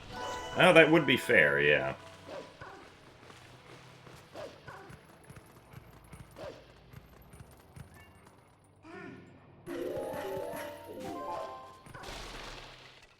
Oh yeah, the seam climb in Deku Tree. I mean, that seam is already used in any percent. Okay, I don't know about that seam specifically, but there are already seam climbs that are used in OOT 3D any percent in Deku Tree.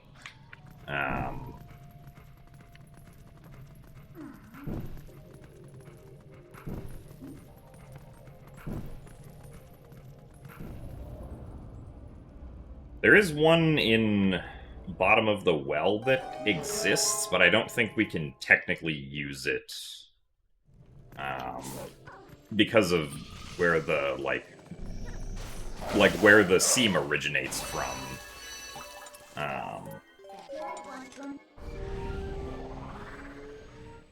Doesn't make it usable, because there's also, like, just because a seam exists doesn't mean that we can necessarily get onto it. From, like, anywhere along the seam. Because there's also, like, other intricacies to the collision checking that make that, like, possible or not possible.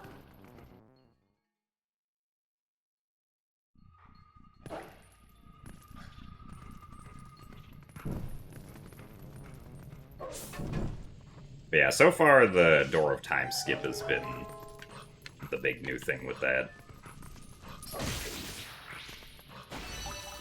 If we could figure out how to climb the Bottom of the Well one, though, that would also be pretty big. Because then we would finally have early explosives.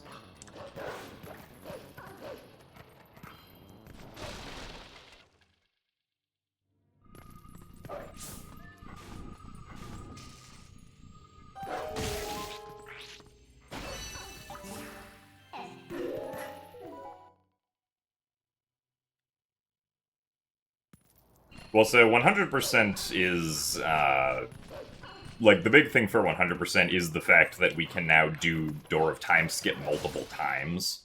Because the issue with past Door of Time skips is that, like, the Death Hole Wrong Warp one is a single-time use, because you can only do it once. But for 100%, you would need to skip Door of Time at least 2 times to go become adult, and then also to become child again.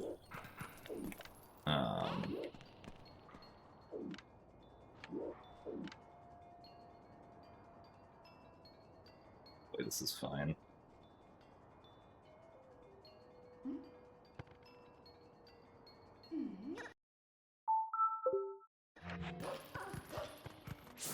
Took a bit to set that up there, but...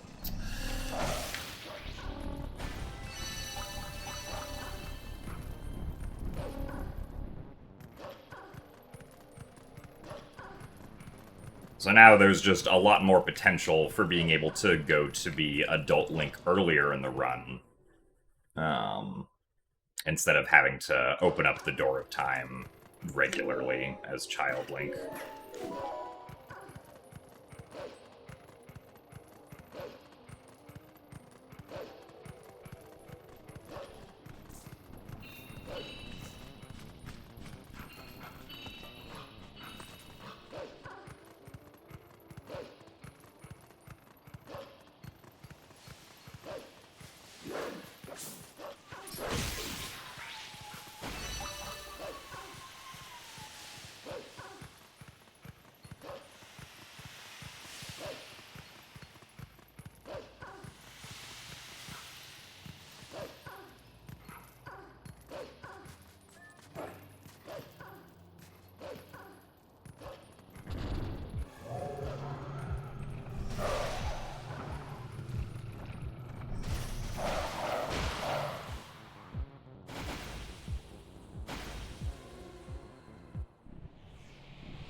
Well, thanks for the good luck Zero T.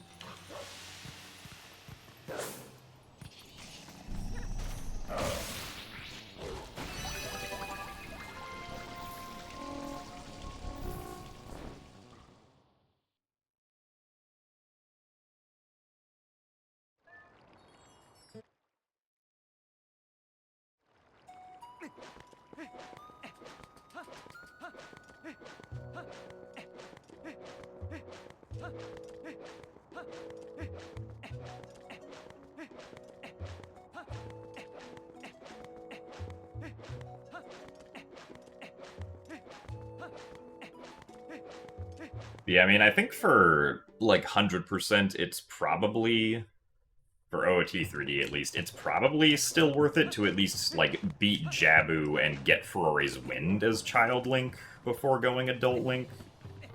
And, like, we could still then do the Death Hole Wrong Warp Door of Time skip. Really? This is... I've had this issue in multiple runs now. I've been too far to the left.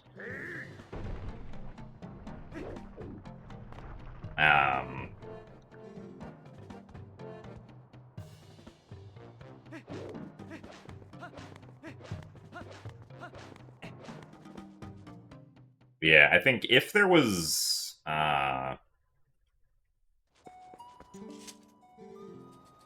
at least part of the issue is that, like, we still want explosives early if we're going to be Adult Link early, which we still don't really have. But, like, if there was, say, a seam that you could climb up to get inside Ganon's castle immediately after becoming adult, and then also another seam that would allow you to get golden gauntlets immediately, that would be pretty good for 100%. Because then you could also pick up the 20 chews in Spirit Trial as well as Adult Link. Because I think you can just do that with a sword, not needing anything else.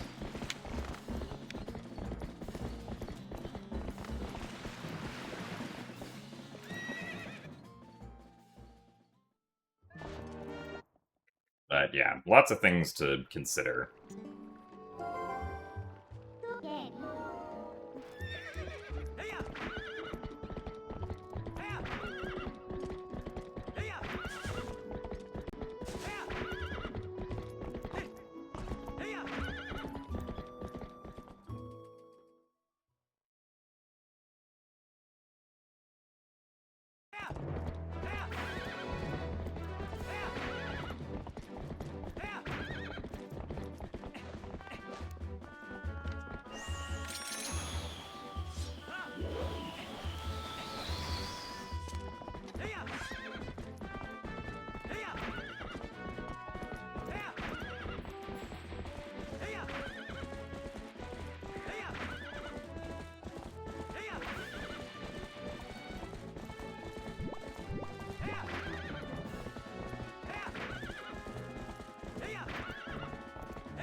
worried that Hard Rock might have tried to come back towards us again.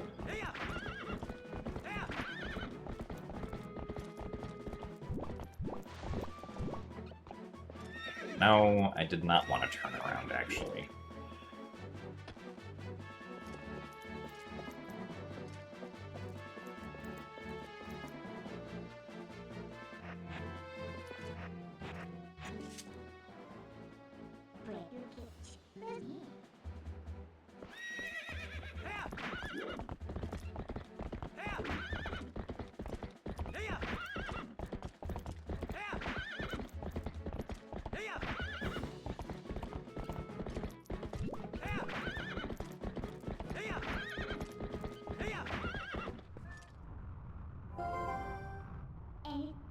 So thanks for the good luck, Orion.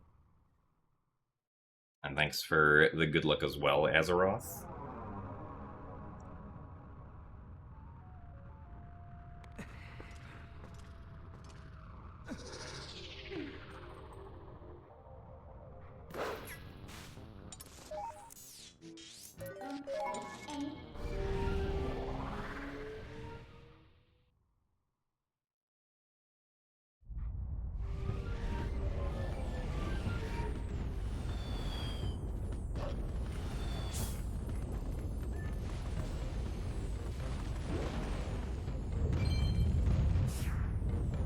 Alright, Crystal, I will be sure to not mind you.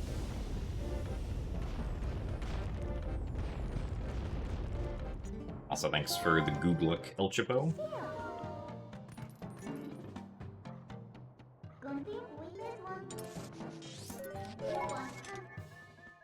And good evening as well, Grand UK.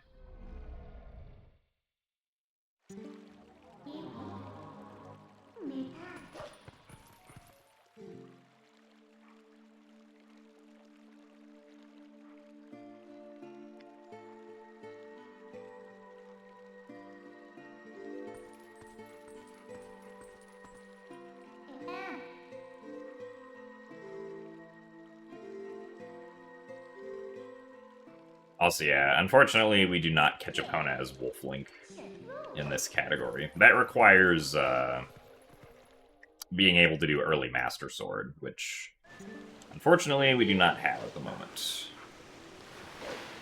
But maybe in the future, someone will figure out how to get to the Sacred Grove early as Wolf Link, or figure out how to clip through the first area of the Sacred Grove as Human Link.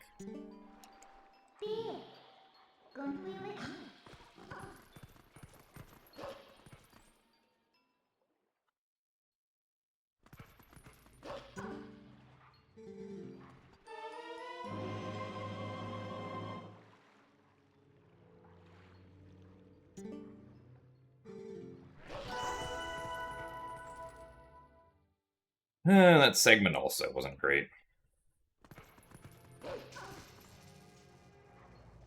This run is kinda stinky so far. At least compared to PB.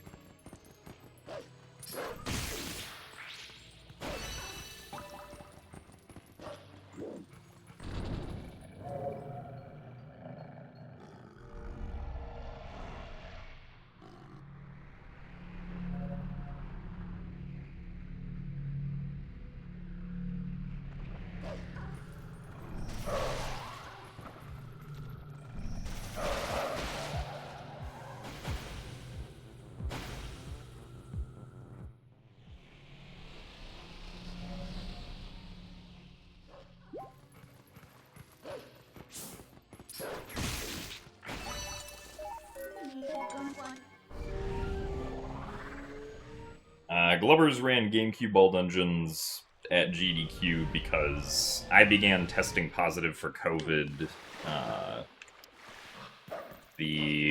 a couple days before GDQ started, and GDQ said that I had to test negative by like 48 hours before my run would be if I wanted to keep the spot. And I did not test negative 48 hours beforehand, so I did not get to keep the spot. I did, however, test negative 24 hours beforehand. Really?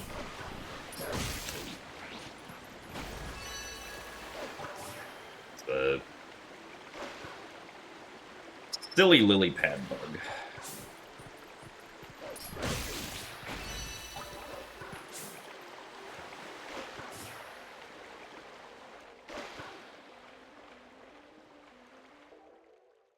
So, hello, Arinar. I am indeed feeling alright.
Yeah, so there is no 17-hour rupee slide.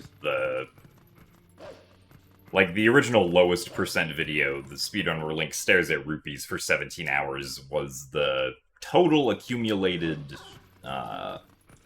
rupee sliding time over the course of the entire run, which is, like, all of the rupee slides added together at the time. Now there's, I think, like, less than 2 hours of rupee sliding in the run.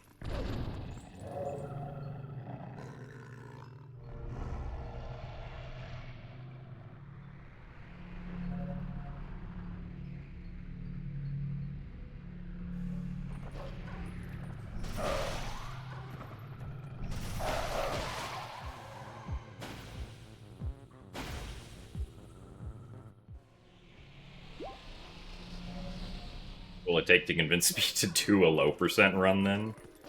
I mean, I guess I feel, like, less incentivized to do low percent now, because it's not as interesting anymore. The interesting part was the many hours of rupee sliding, where you got to do nothing.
I do think that after 9 hours, I would probably get a little sick of Hanabi, so...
2 hours of Hanabi, 1 hour of Jackbox with chat, 3 hours of non-stop podcasting, and 3 hours of I don't know, you don't like subathons.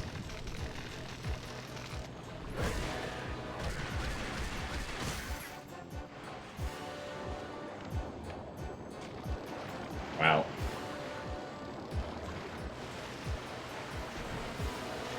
I mean, I would probably just do a different, like, 9-hour speed run instead, or something.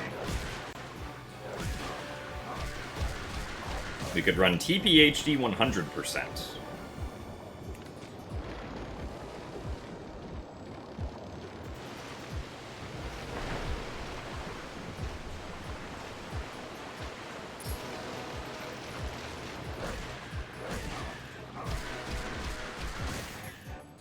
And then fill whatever time is left with Hanabi.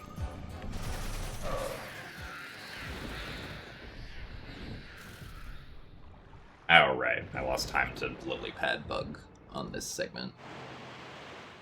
Not a lot of time, but at least a couple seconds.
Oh, no worries, Moose Moose. Thanks for the update.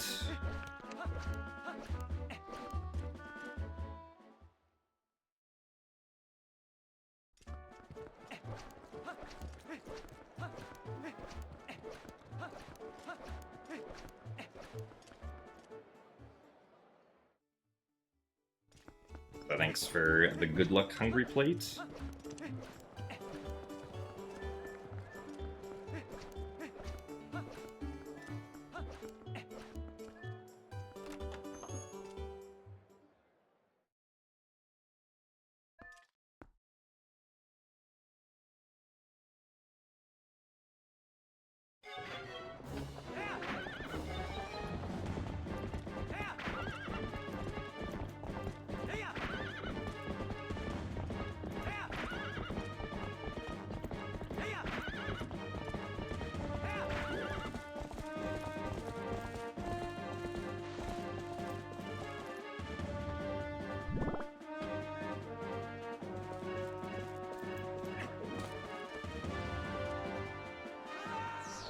A little slow there.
Hello, haha.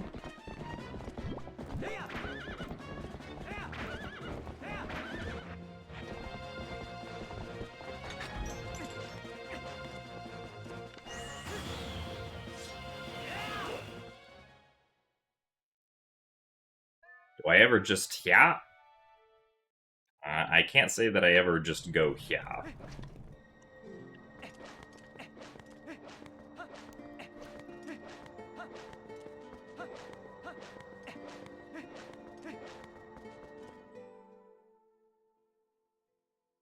But I just did.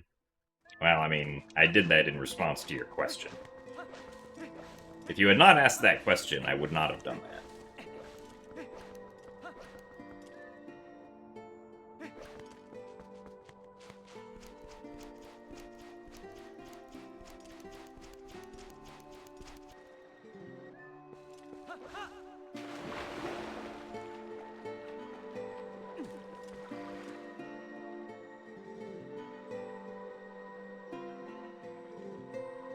What's my overall favorite split in TPHD?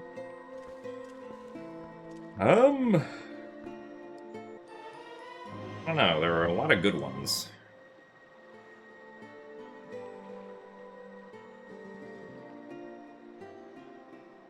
Bow was pretty fun. As in, like, the item BOW, not the Iron Boots split where we wrestle Mayor Bow.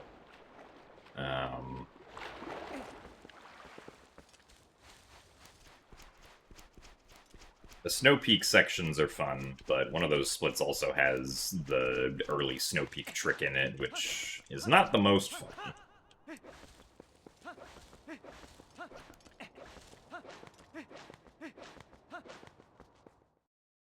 City in the Sky is pretty fun, except for Argarok, which is kind of boring, but the rest of City is very nice.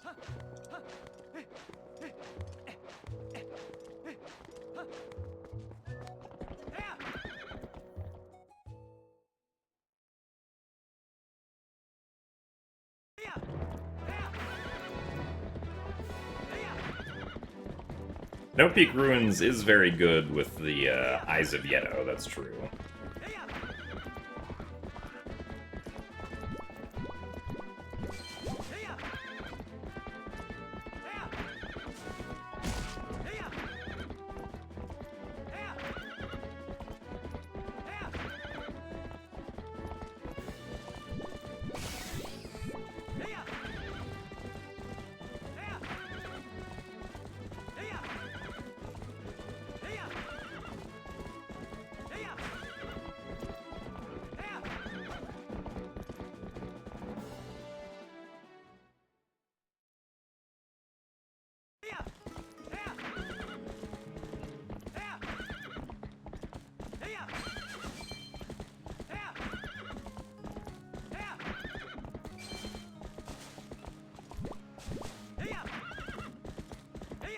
Argarok could be made much more fun if the claw shots reeled in 80% faster.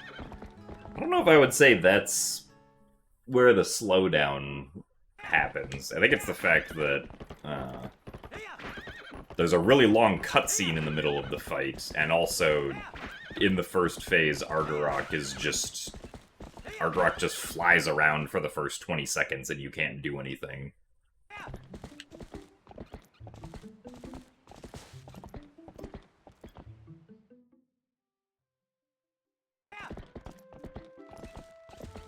Oh, I see what you mean. Right, okay. Oh, come on. I targeted.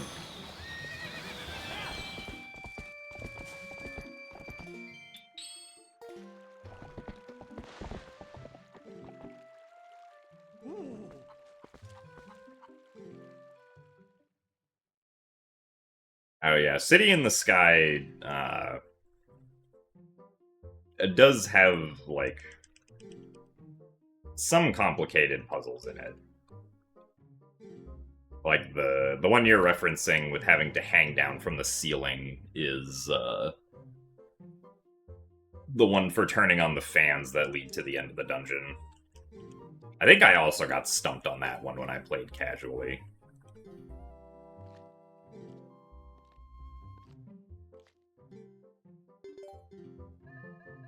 How goes the run? This run is going, I guess, but being almost a minute behind is not particularly optimal. But hey, at least the first phase of Bow was nice.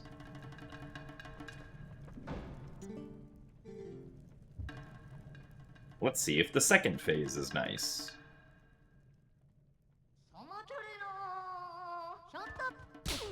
One slap. And unfortunate.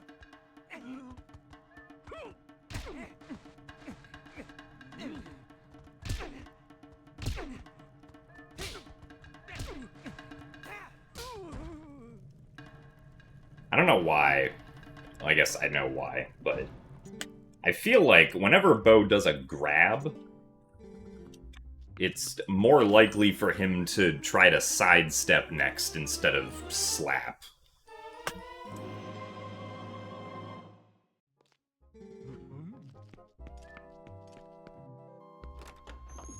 Which is why I went for the slap there, and it turned out to be the correct decision in that scenario.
Probably didn't need to do that roll.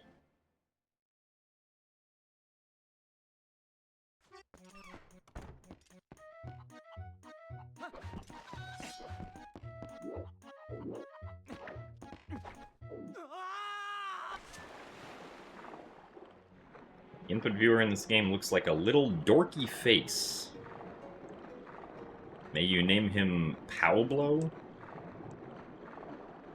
I mean, I guess if you want to, sure.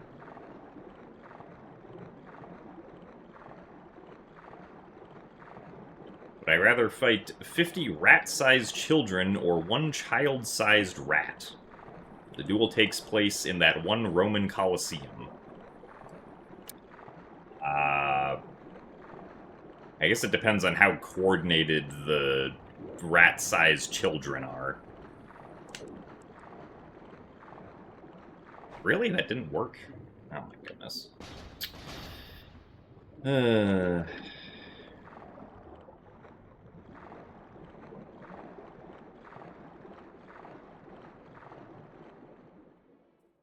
Well, this segment's not good.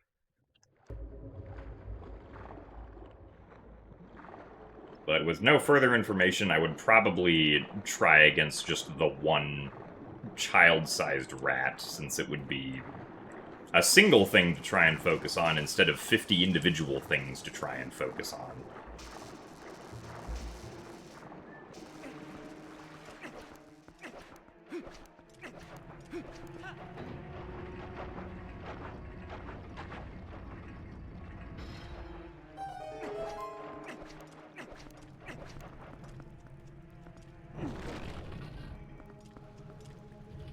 Well, opponent slides have been, I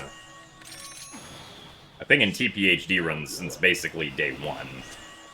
I don't think they really get used anywhere on, like, a GameCube, though, except in a spot in No Saving Quit, which isn't run a whole lot.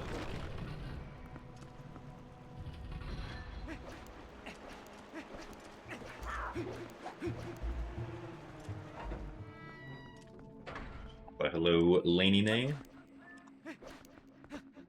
I am indeed doing well today. Oh, this run, apparently is not doing well. I'm not sure how that missed. I thought that target was fine.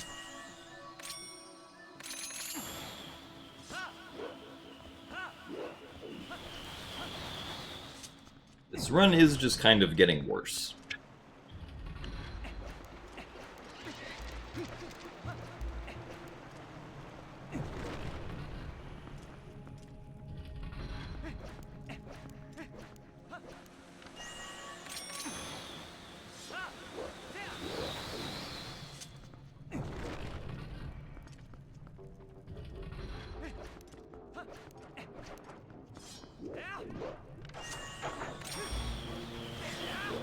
Really? That's... I mean, I guess that makes sense as to why that failed, but...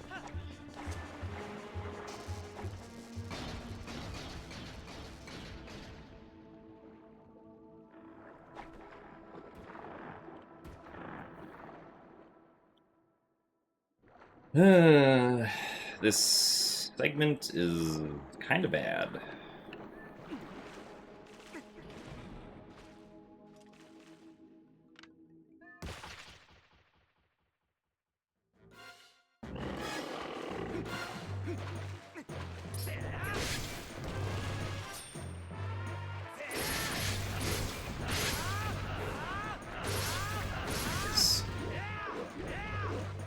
No, toward the Deku Toad.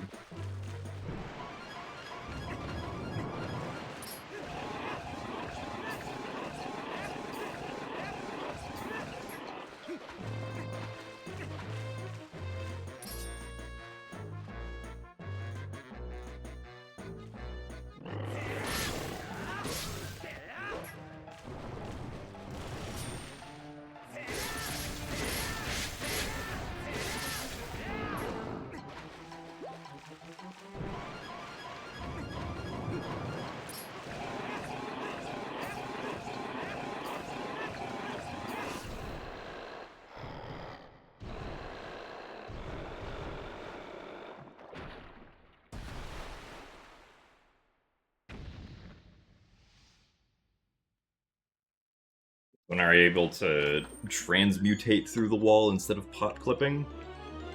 Since about last August, I think.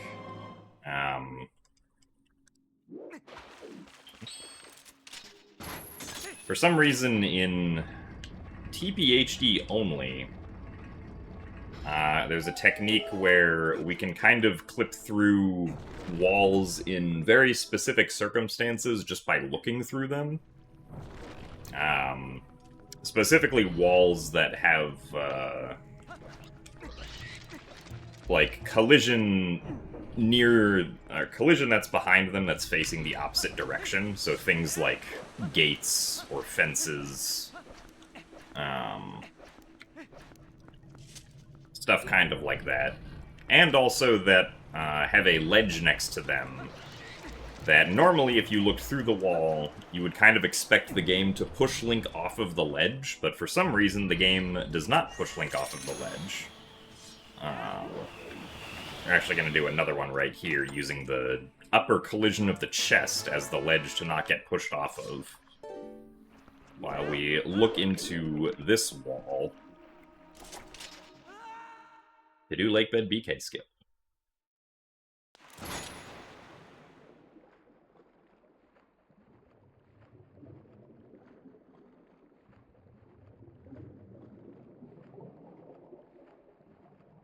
Unfortunately, those are the only two cases in the run currently where we can do that, or where that's useful to do. There's a whole lot of useless spots where you can do that kind of clipping, but I guess there's also one other spot you can use it in 100%.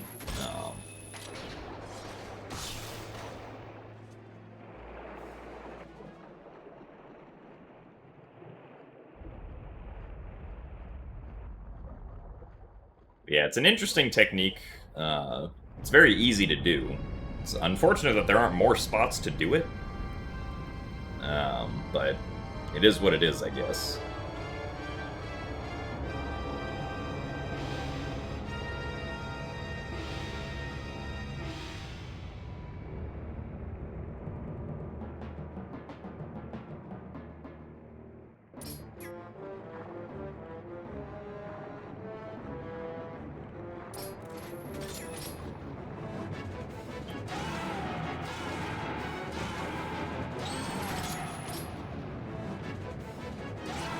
Also, yeah, Lakebed is definitely...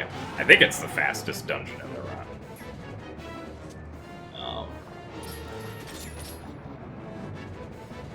So let's see, Forest Temple... Forest Temple is... Or I'll say... Okay, Lakebed itself is like...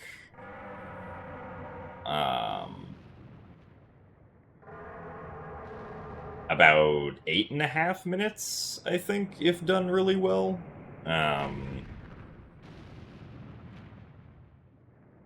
Forest Temple is like 10 minutes. Goron Mines... Actually, I think Goron Mines is also now only like 10 minutes. Arbiter's Grounds is like 11 or 12 with Pogate skip.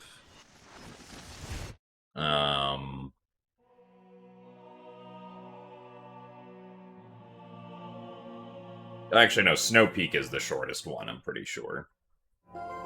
Also, that was a long cutscene.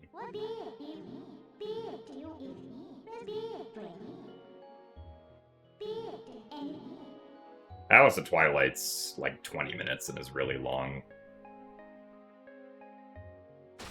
And then Hyrule Castle is like 15 minutes. City in the Sky is also like 15. And then Temple of Time is also 15? But yeah, Snow Peak is definitely the shortest one.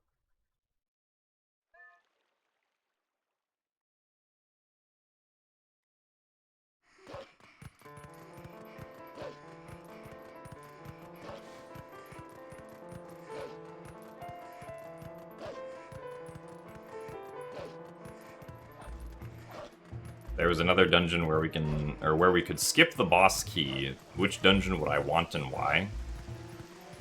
I mean, honestly, like, the boss key in pretty much every other dungeon is not very out of the way at all. Like, Forest Temple, it's right along the path. Goron Mines, I guess it's a little out of the way, but it's only, like, one room out of the way. Temple of Time's only one room out of the way. Arbiter's Grounds is literally on the path to Spinner. Snow Peak is only one room away. City in the Sky, I guess, is technically like 2 room transitions away, but isn't that far away. And then Palace of Twilight is pretty much along the way.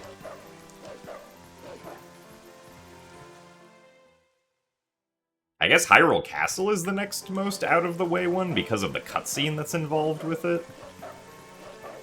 So I guess my answer would be Hyrule Castle. Or if we could skip another boss key, what would I want?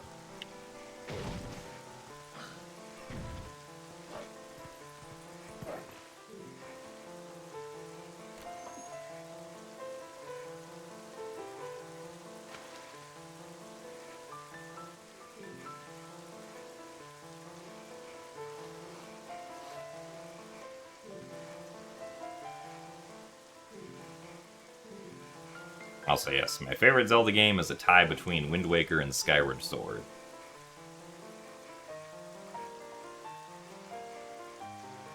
Also, yeah, I can see how one of Midna's voice lines could sound like beer. I don't personally hear that. I hear more just like Bia. Also, I wanted to push the box. Really? What is going on?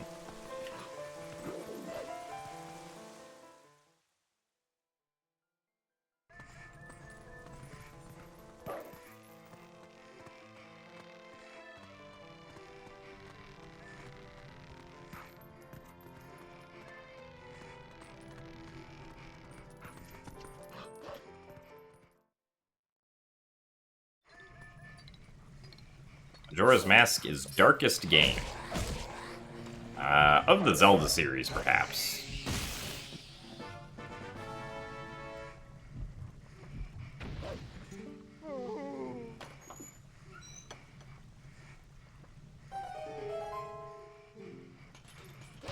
Oh, come on.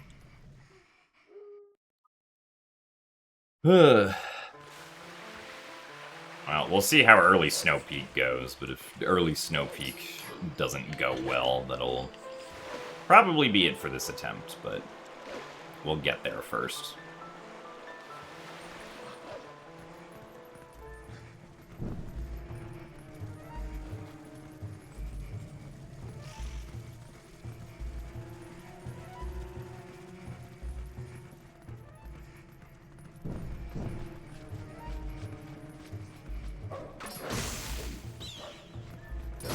Get rid of this guy, too. Inconvenient.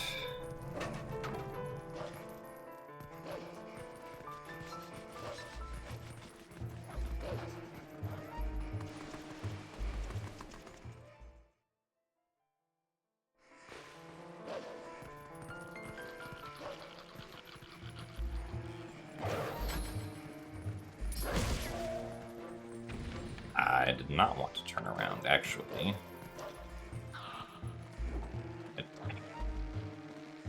Okay. Interesting.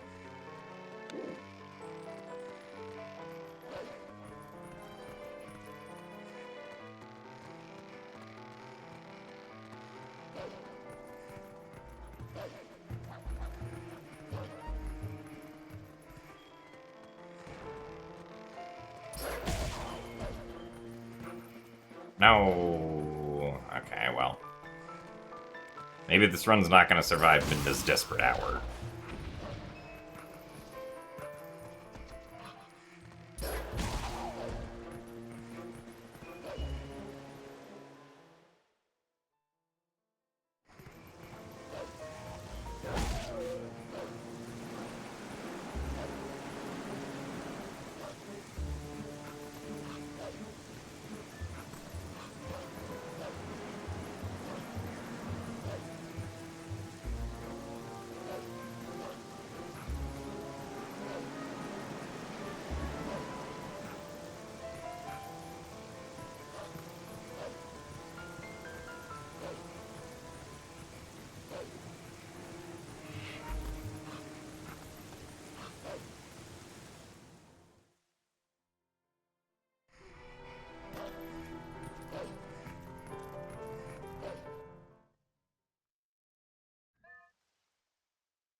So thanks for the good luck, Sir Genjo. Not sure how much longer this run will be surviving, but we'll try.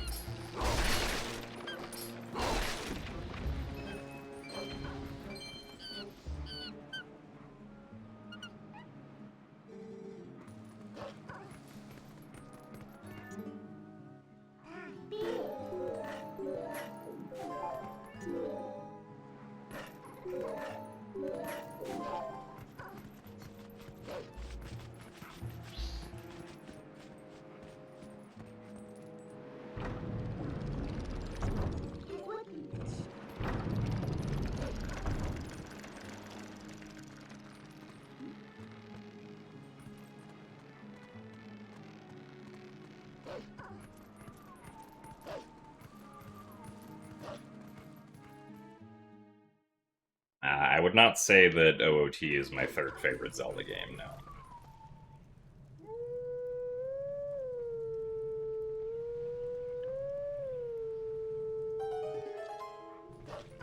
After Wind Waker and Skyward Sword probably comes, like, Tears of the Kingdom or something.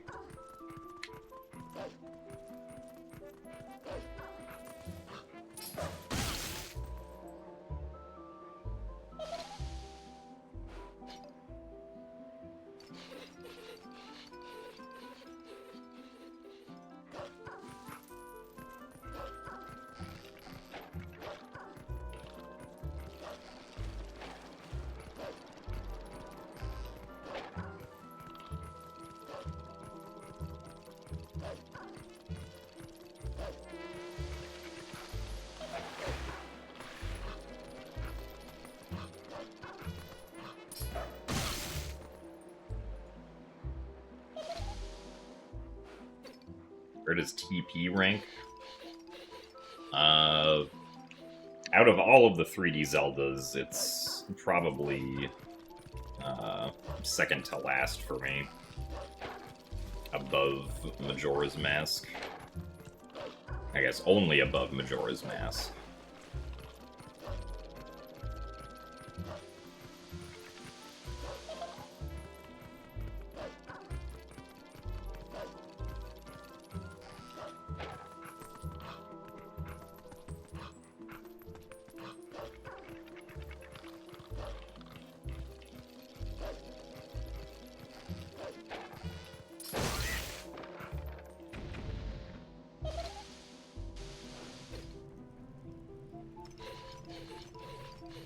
But again, I think you can, you know, make an argument that pretty much any Zelda game is the best Zelda game.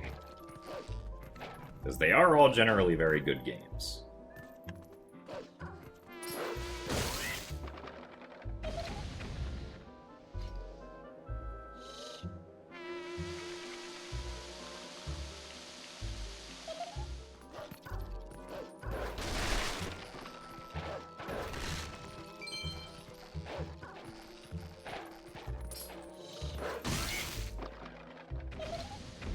Which Zelda area would make the best Kirby Air Ride ROM hack city trial?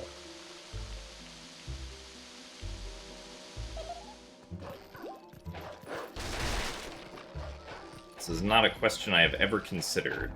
I've also never played Kirby Air Ride. So I don't know what would make a good city trial map.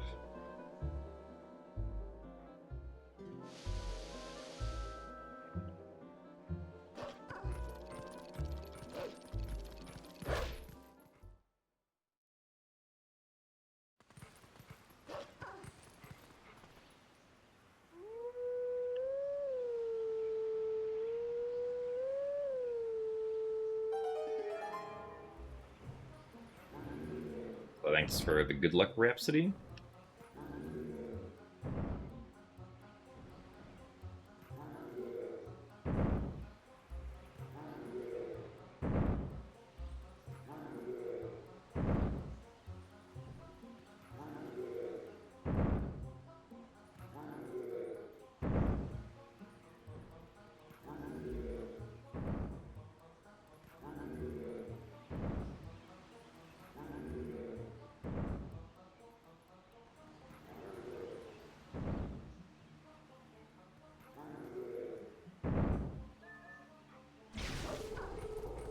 And I lost time.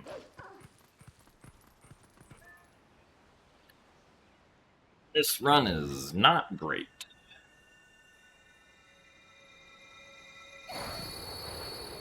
But we'll see what happens if we continue.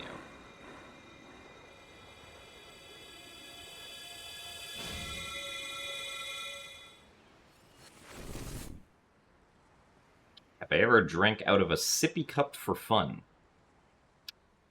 Probably when I was much younger, I imagine. I don't remember having drank out of a sippy cup anytime recently.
Favorite boss in all of Zelda.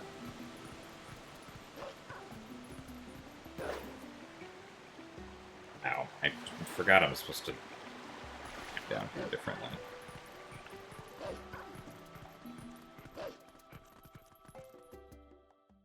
I don't know, there are a lot of good bosses. I do really like Blizzetta, which is the upcoming boss.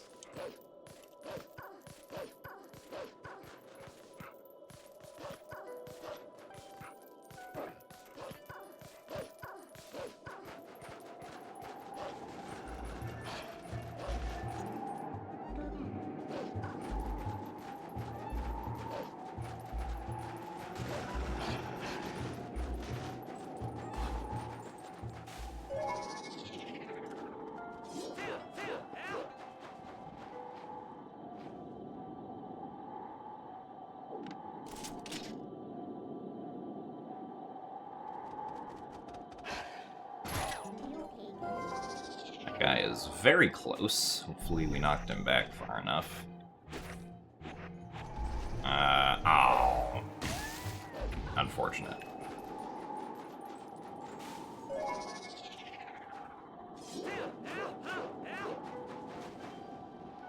Really? Accidentally moved off a bit.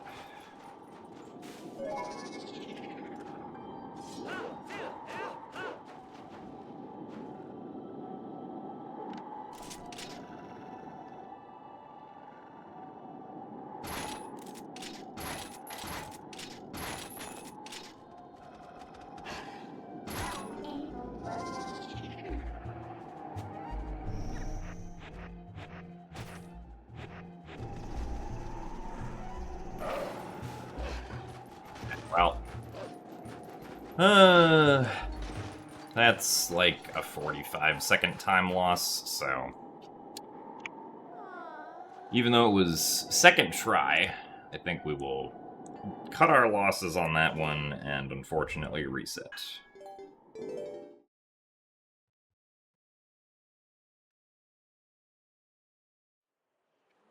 That run was not going anywhere fast. If the first attempt had worked, I probably would have continued, but it didn't.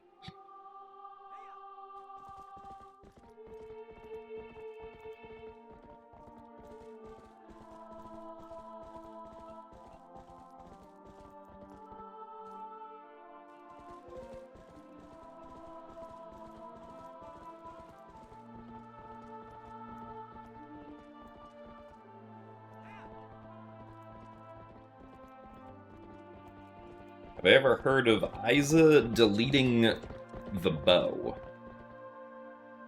I don't think so, no.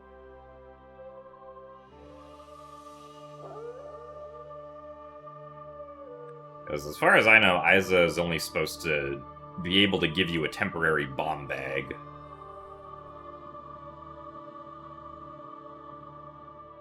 But I'm also not, like, 100% certain what all of Isa does with the inventory, so...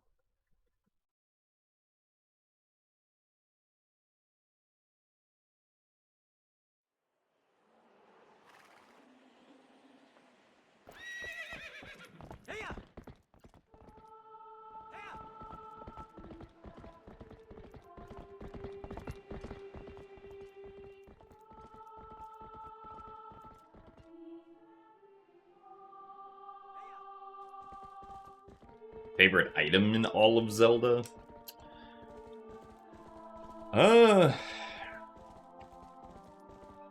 It's not an item, but I think probably the Ascend ability is my favorite, if we consider that to be an item of sorts.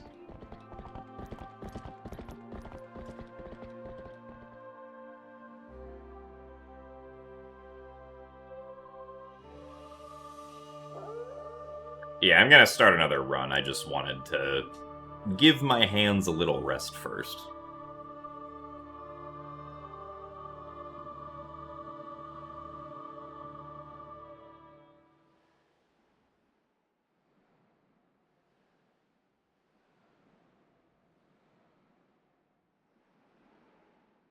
Will this be the run? I don't know.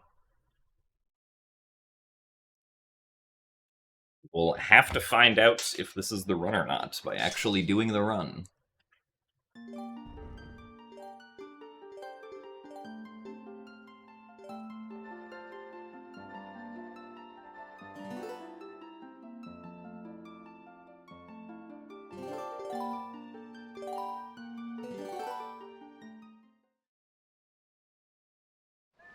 Which Mario 64 level would make the best Zelda, Wind Waker, or Twilight Princess dungeon?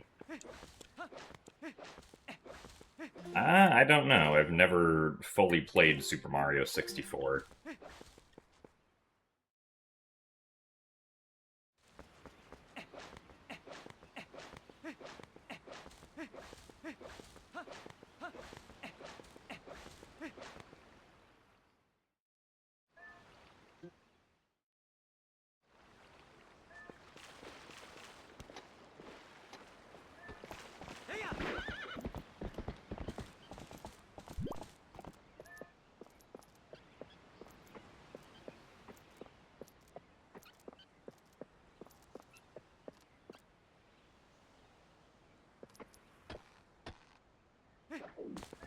Hopefully that was enough.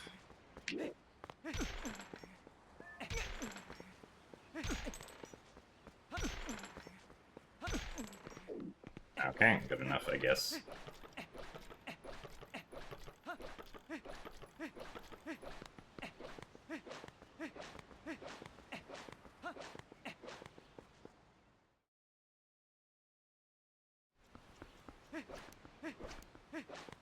Oh yeah, glad you're enjoying the stream, Lenene. Did I play Echoes of Wisdom?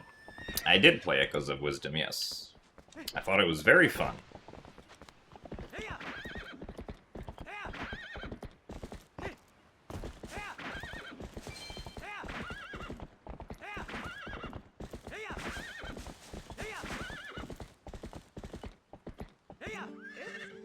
I thought it had way too much text, though, but as far as the actual gameplay goes, I thought that it was very fun.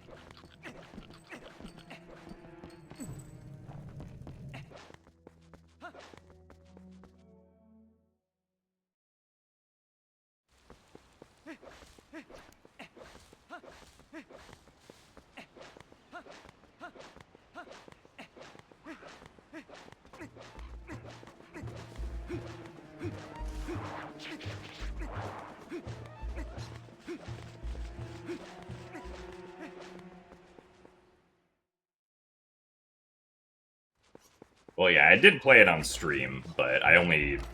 I played it on stream when I was only streaming on Twitch. And that was also, like, almost a year and a half ago. I did upload my casual playthrough to YouTube, though. And I titled it Casual % Speedrun.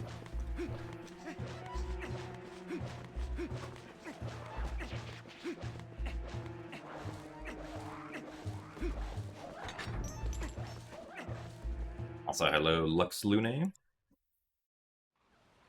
Welcome to the stream. Glad you've enjoyed watching the YouTube videos. Also, I forgot to go clear Trill's text. That's probably going to be annoying now.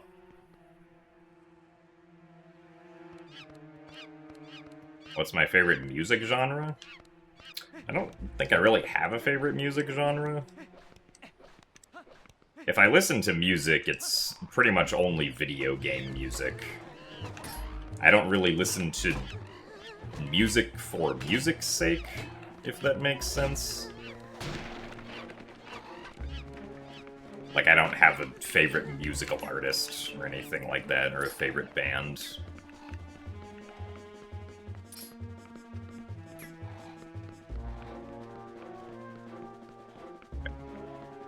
This bokoblin is very slippery. Also, my thumb is not entirely on the control stick, so it felt weird to try and control.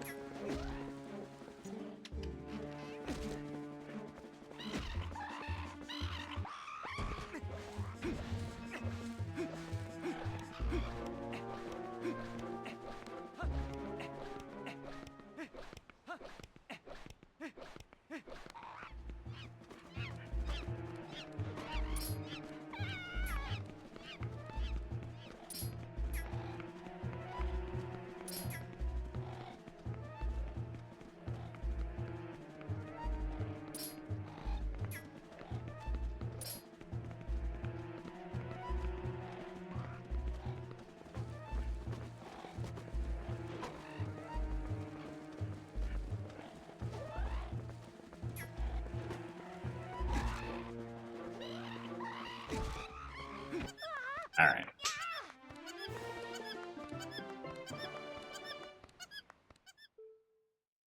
Also, thanks for the good luck pigeon.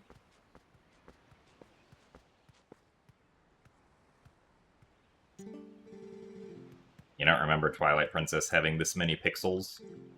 They did add some more pixels to it in 2016, when they released the Wii U version, Twilight Princess HD. So that's where that's where our extra pixels come from. Also, thanks for the grats, pigeon.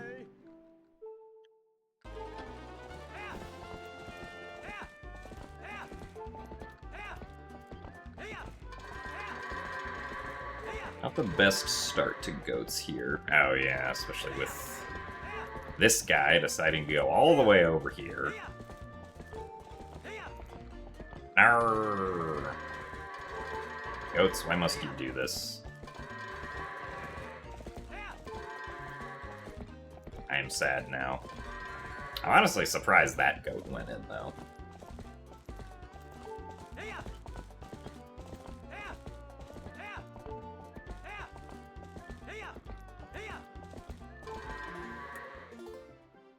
Well, that will unfortunately be a reset.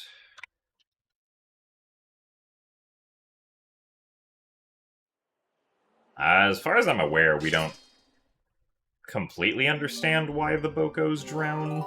Or, like, why you can even drown the Bokos in a specific spot.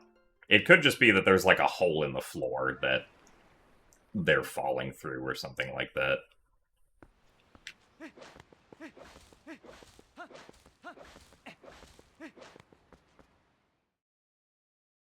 You're happy, Crystal? I am happy that you're happy. But I'm not happy about the goats.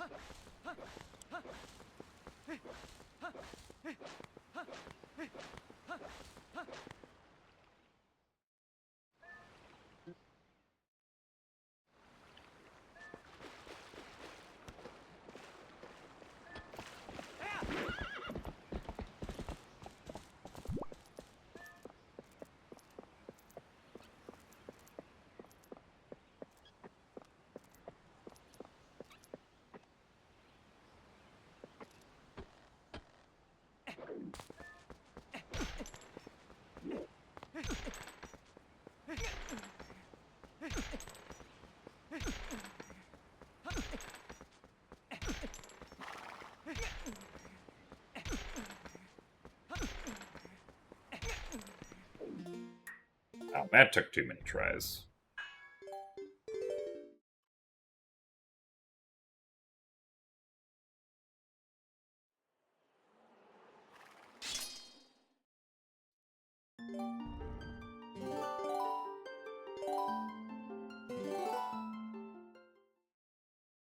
Hogwarts house, am I? I have never taken a Harry Potter quiz, so I don't know.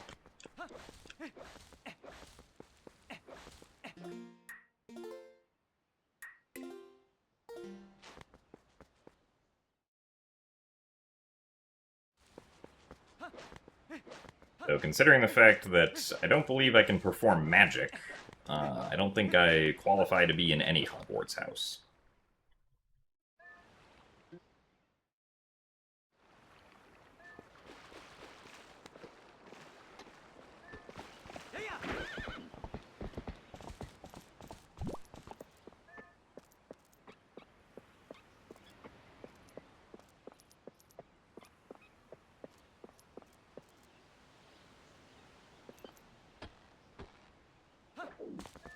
That might not have been enough.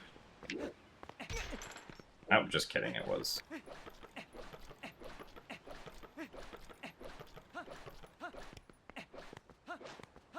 Probably was just barely enough of a turn to make that work.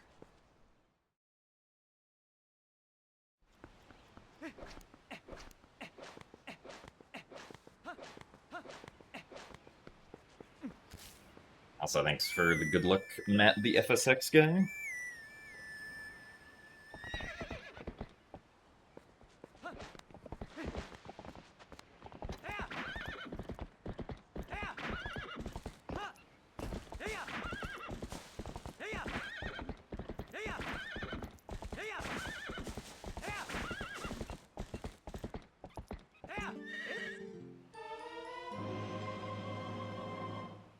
I do stream magic, though. I'm not quite sure about that, either.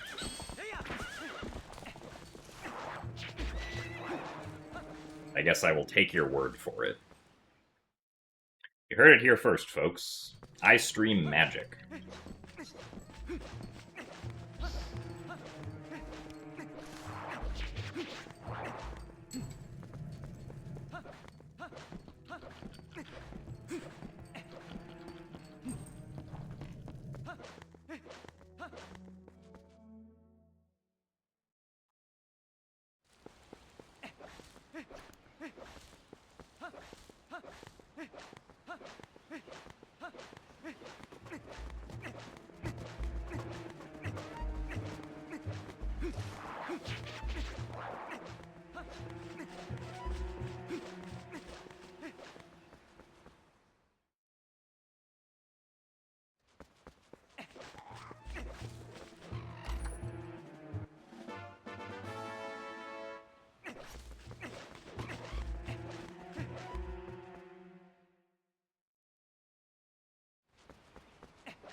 Ah, I see. Clipping through walls is magic.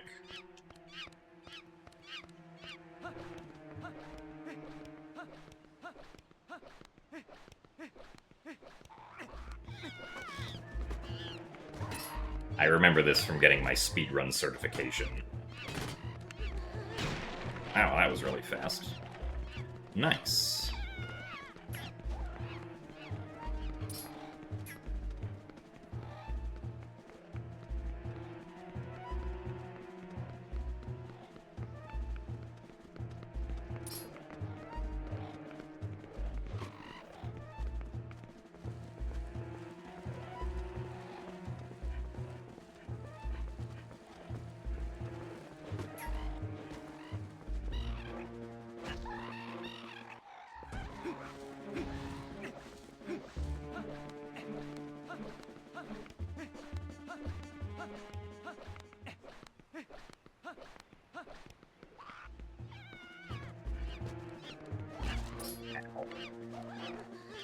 Turn around, please.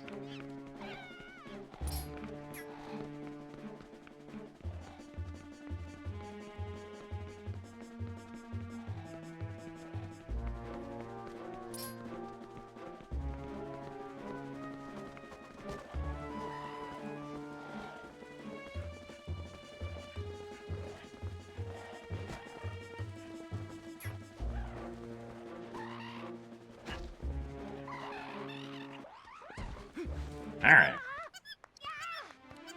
Very nice first set. We're actually ahead.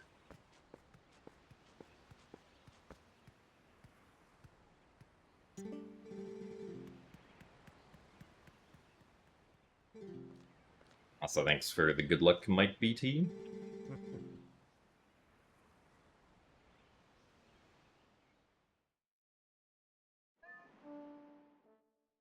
You're from Mars? Why isn't your name Tomars Madachi?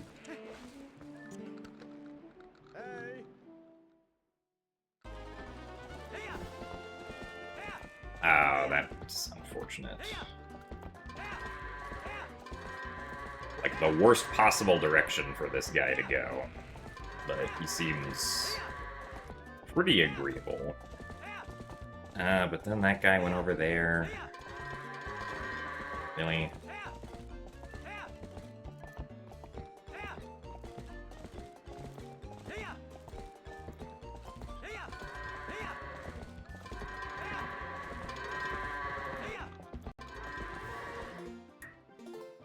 Well, I'm sad. That was such a good Bokos.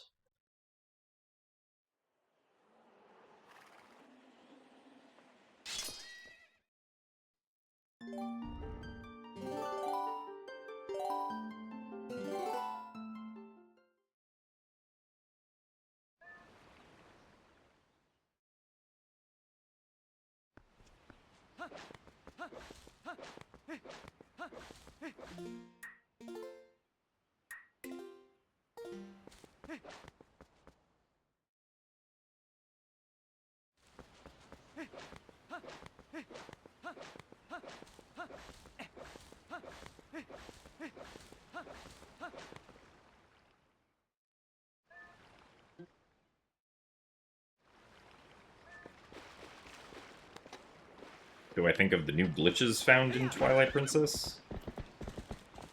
I guess it depends on what you're specifically referring to, because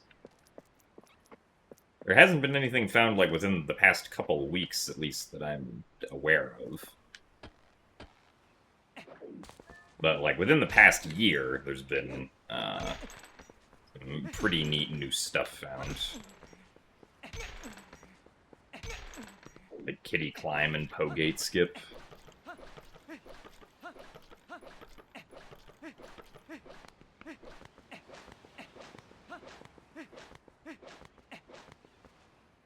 Each of which saves a few minutes in all dungeons. Is why all dungeons is now down to 3:49 instead of being over 4 hours.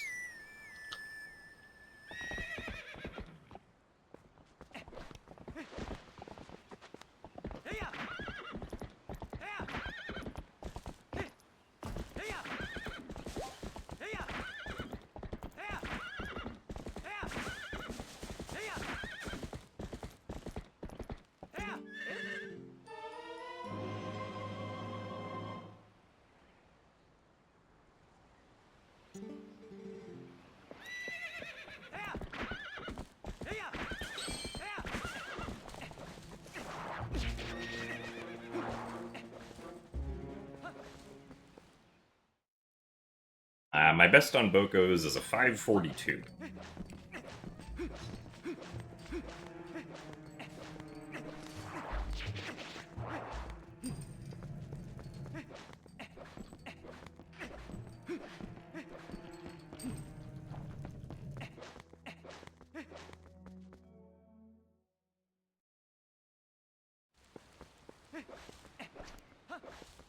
So thank you very much, Faye Scarlet, for the 32 months of Tier 1. It is quite a few months of Tier 1, so thank you for the continued support. Thank you for the good luck as well. Time does fly, and I'm happy that you are glad to be here. To watch the speedruns that sometimes go fast. And then other times get bad goat RNG.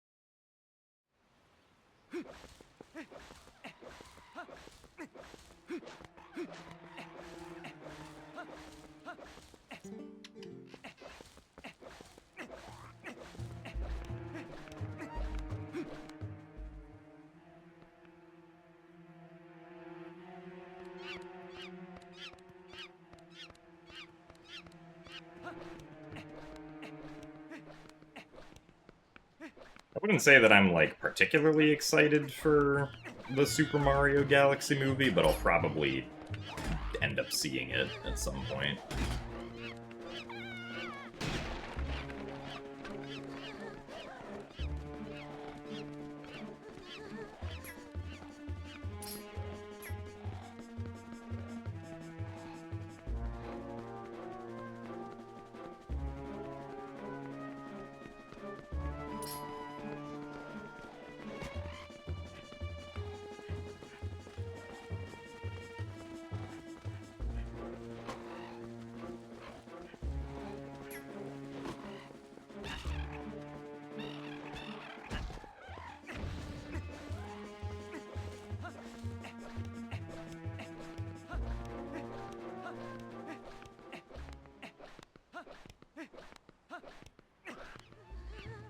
I never ended up watching the Minecraft movie, no.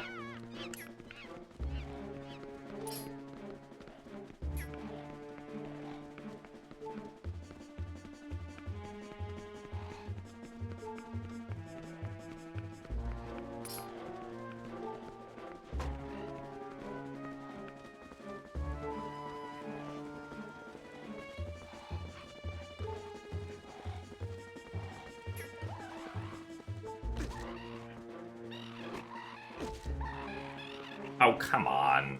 Seriously?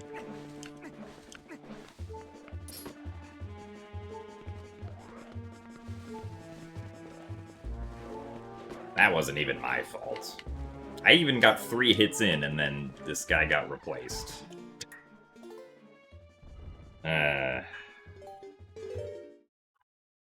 What silly bokos.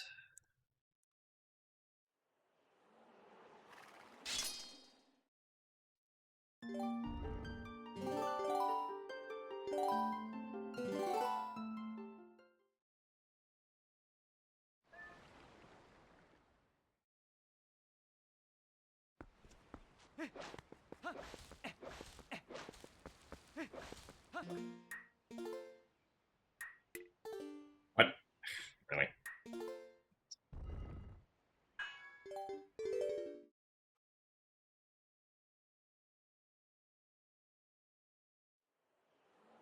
I went to change the settings, and the settings did not actually change, because I guess I hit the A button too early.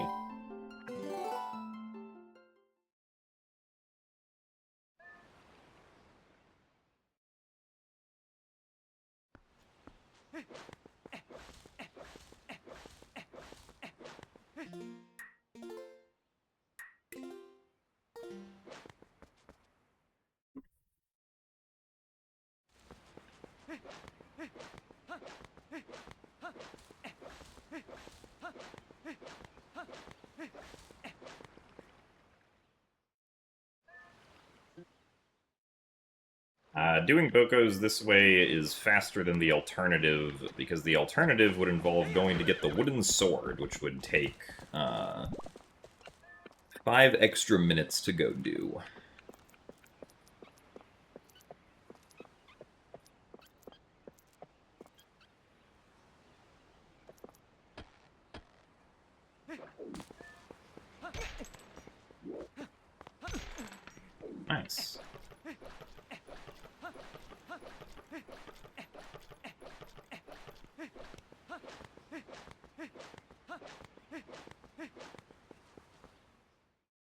Also, thanks for the good luck, Ryan.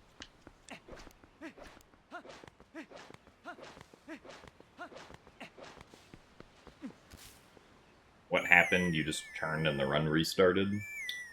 I mean, the attempt that actually got somewhere, we stopped after early Snow Peak because we had just kind of been consistently bleeding time the whole run, and also lost about 45 seconds to early Snow Peak. And since then, we've kind of just been resetting while in, like, the intro of the run, in, like, the first 10 minutes, because the first 10 minutes has, like, 3 big reset points. The first being the opponent gate clip, which was very good this time, it was first try. And then we have the Bokos, which are very finicky to get done well.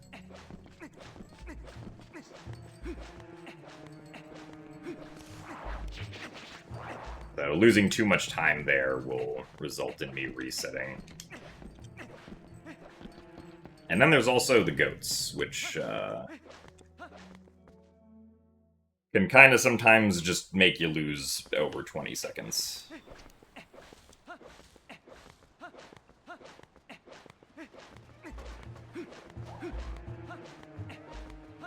So, hello, Citral.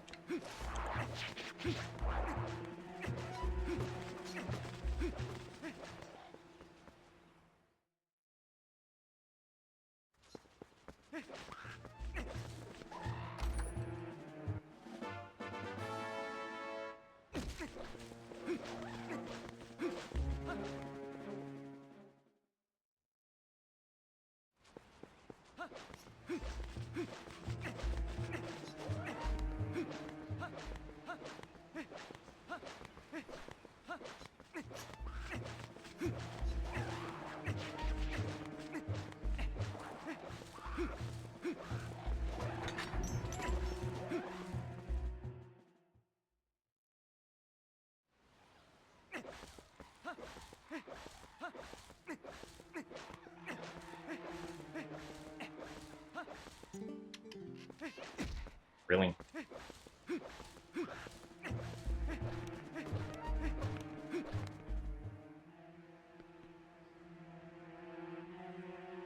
You still need to make a TP mod where the goats are all exquisitely trained.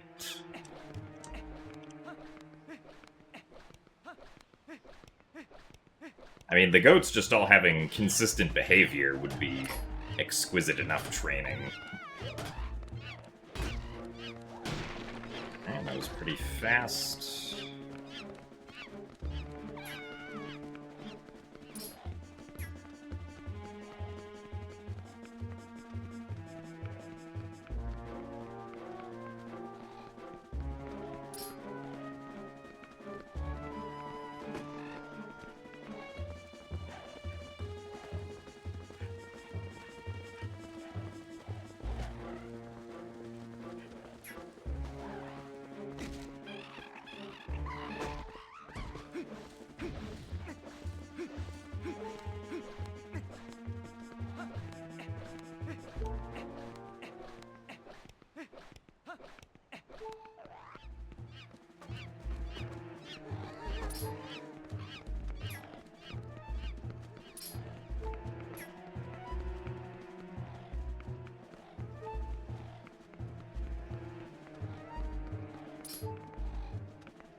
Come on. There you go. Alright. Not too bad once again.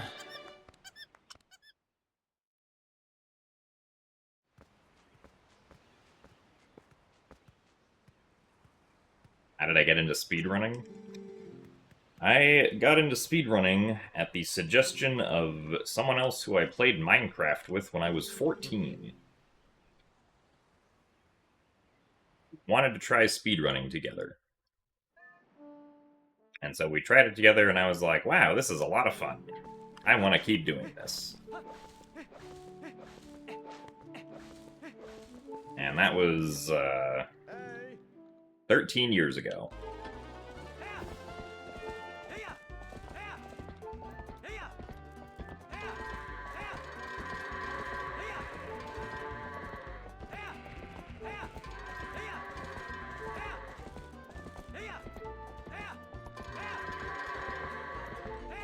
Really? Surprised that this goat decided to go around, but oh well.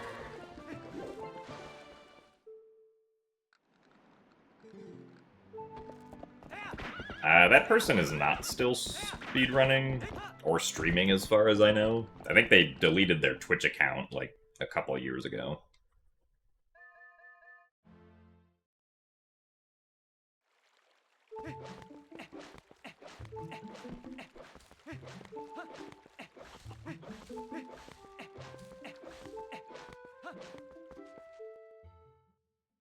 I'll say yes, we do actually use Trill to kill the Bokoblins in this room.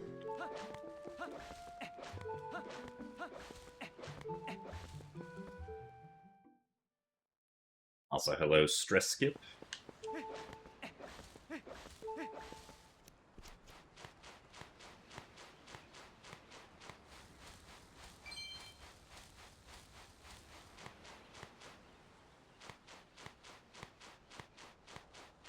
The game that I first learned to speedrun was Wind Waker.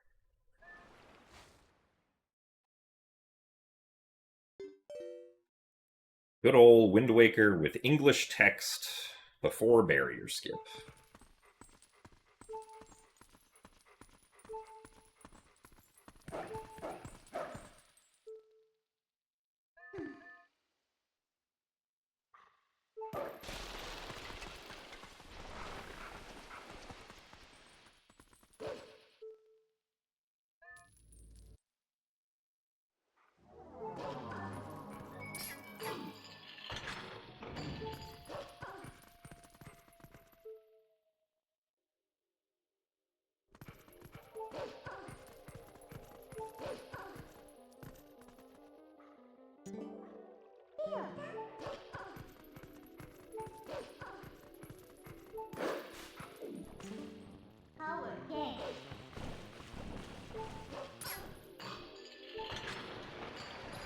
Is there any major differences between the HD version and the original game?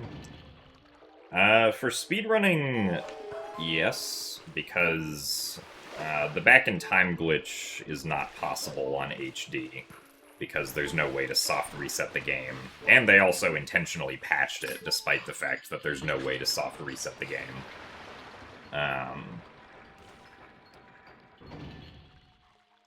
They also patched early Master Sword, so we cannot get the Master Sword early currently.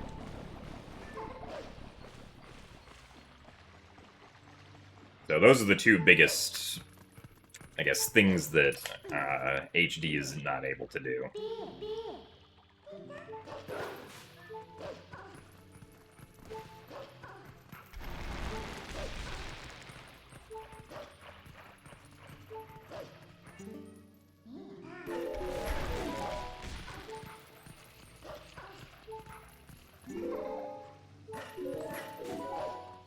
We also don't have map glitch, but that's not a huge issue because there are other ways that we have of specifically doing early Snow Peak, which is the one thing that map glitch is, the one big thing map glitch is used for in the original game.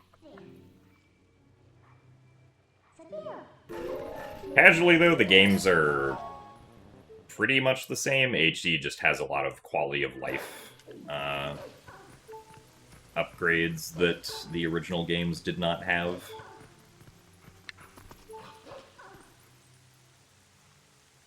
The only real gameplay difference is HD has less tiers in each Twilight section to collect.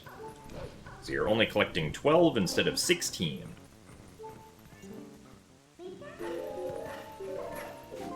And also the game's like, you know, in HD and you also have, like, the ability to equip without pausing, and gyro aiming, and all that other kind of stuff.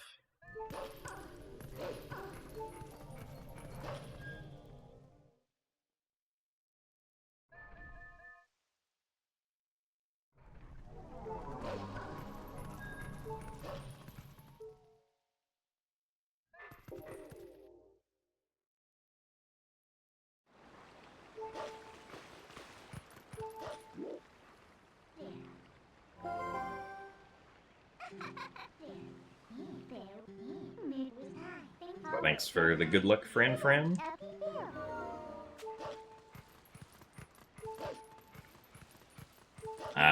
We did technically reset at early Snow Peak, but it wasn't really because of early Snow Peak specifically.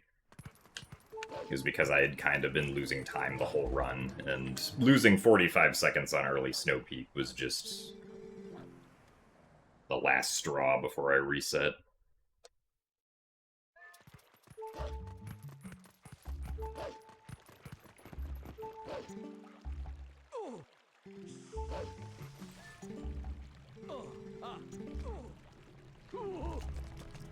Was Super Swim a thing at the time? When I first started speedrunning Wind Waker, Super Swimming was a thing, but not manual Super Swimming. That didn't come until 2017.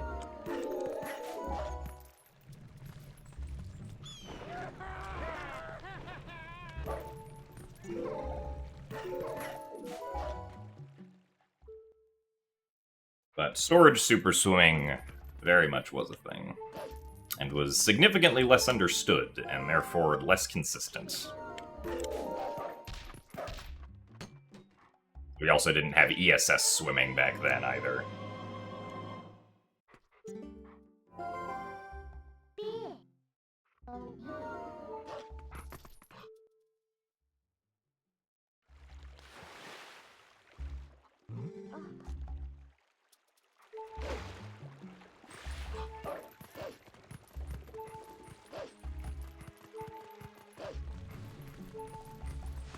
Oh, come on, really? Yeah, long jump attacks still work on HD. That they did not get rid of.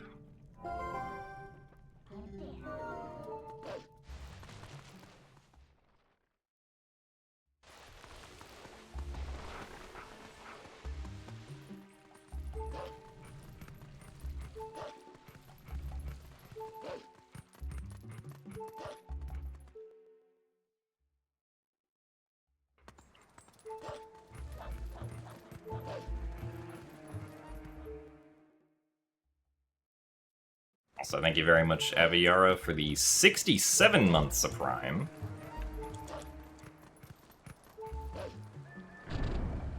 Thank you very much for newer funny number of months, I guess.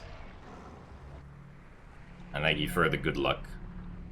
I am feeling good, though. When I had gotten sick at the beginning of January, I didn't actually really have any symptoms at all. I was just testing positive for COVID, but was pretty asymptomatic.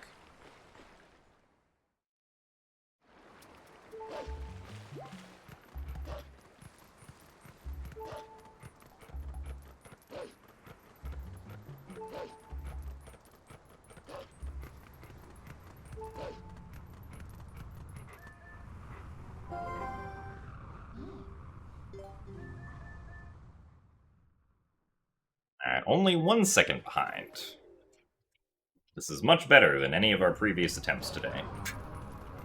Hopefully it continues to be good.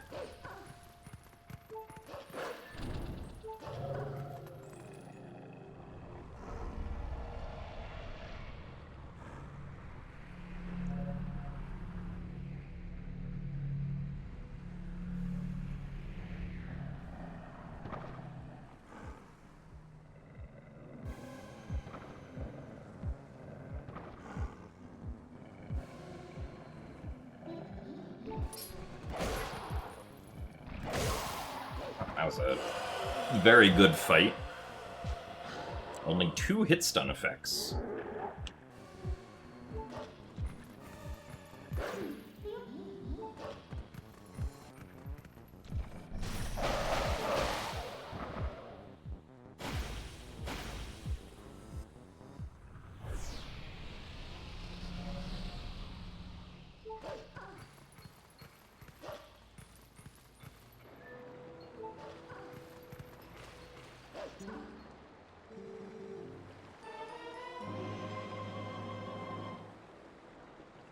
Honestly better, but still woke up in the middle of the night this morning with a coughing fit. Ah.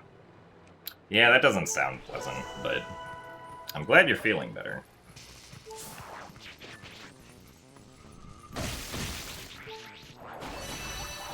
Generally, sick symptoms are not fun to experience.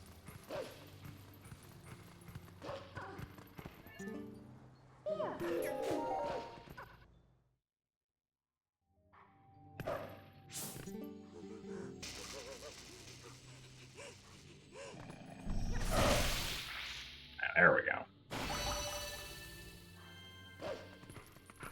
I don't know why today one of the bugs has been jumping away really far. But that time it didn't, so that was nice.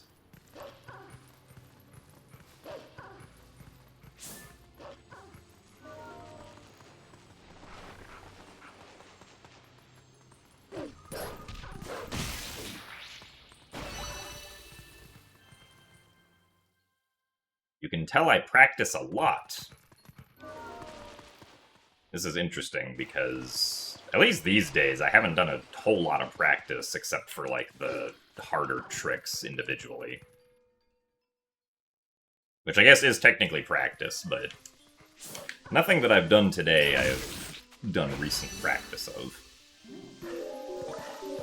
Because today before stream I practiced Pogate Skip and Kitty Climb.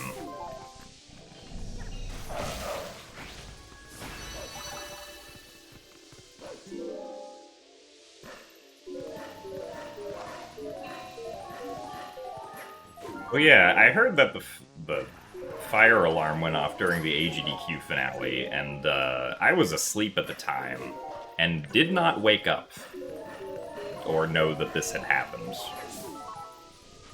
Because apparently the fire alarm wasn't going off on some floors.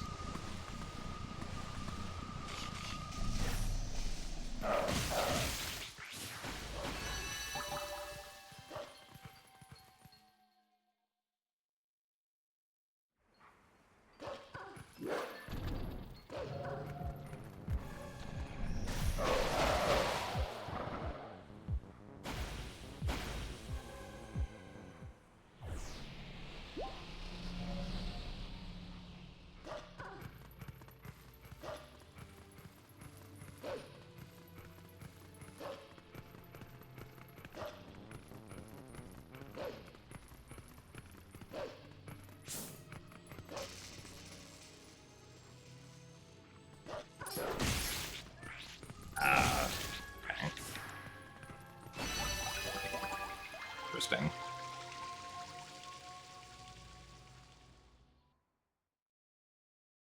Yeah, I also had a time in college where the fire alarm went off at 1 a.m.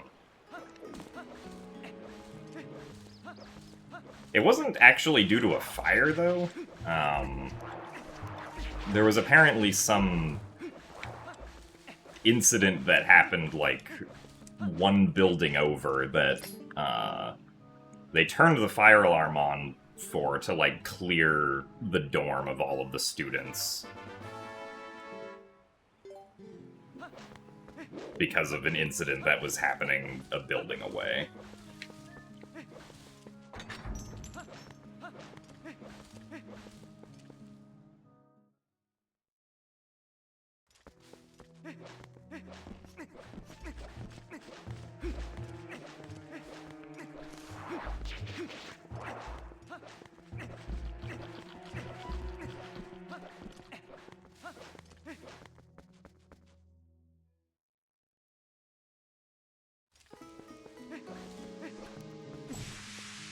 Will I be playing at any GDQs soon? I guess technically I'll be on the GDQ hotfix on January 23rd. So, in 2 Fridays from now,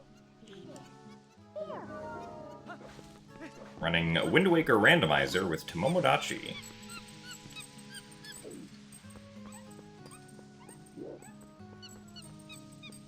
So, what? Slow swing? This isn't supposed to be a slow swing. What is the monkey doing? Why would the monkey be slow?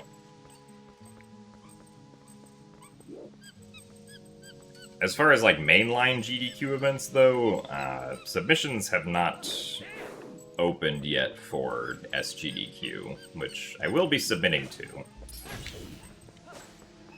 Ow, those rupees were too far away. At least that one wasn't.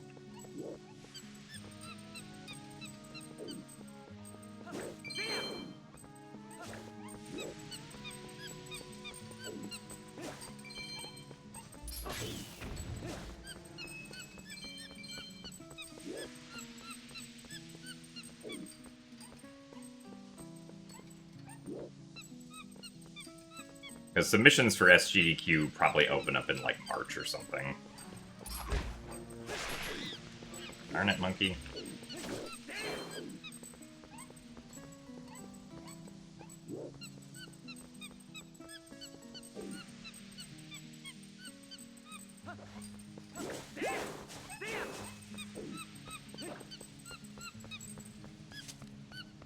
Don't know where that rupee went.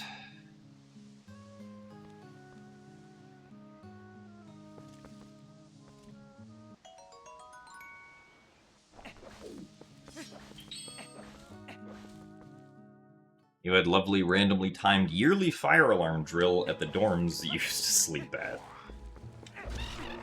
Like, I think we had those also, but they were usually at, like, a reasonable time of day. Like, they would be at, like, 6 or 7 p.m. or something.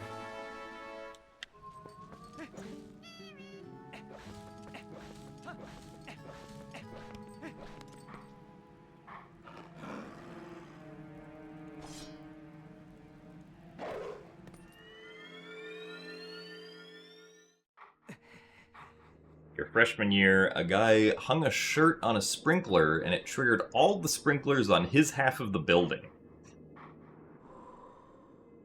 Well, this is why we don't hang things on sprinklers.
What's my favorite Zelda 3D?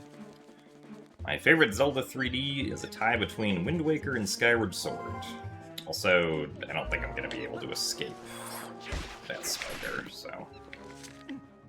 yeah. Unfortunately, we gotta do things the slow way.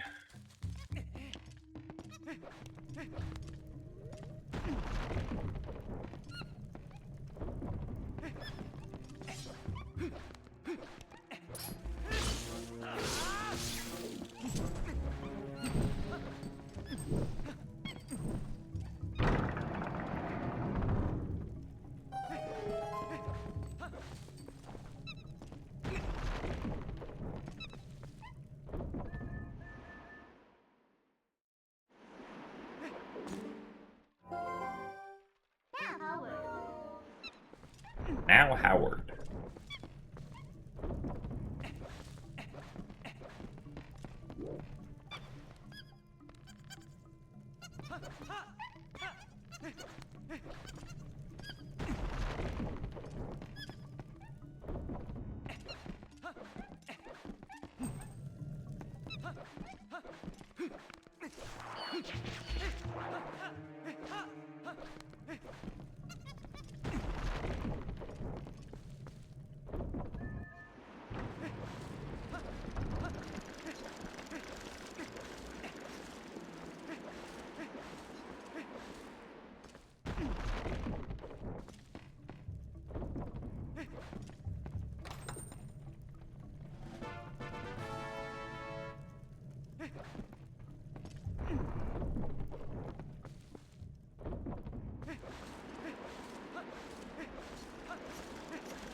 Any promising glitches the task community has found for Twilight Princess?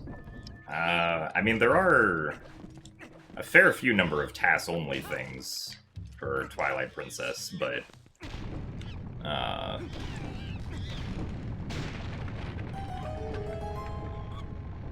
like,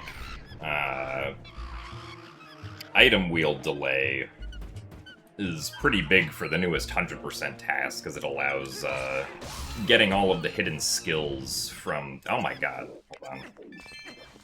Get both of these.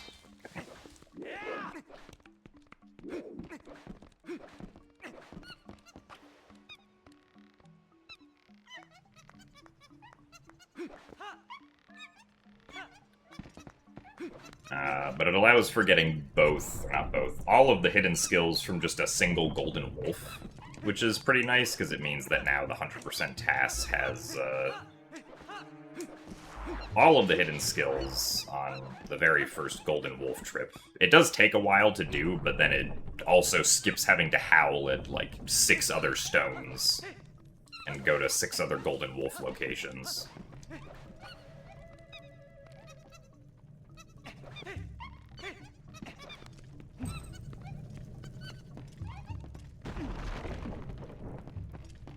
Hello, Sneaky. Welcome to my best attempt so far today.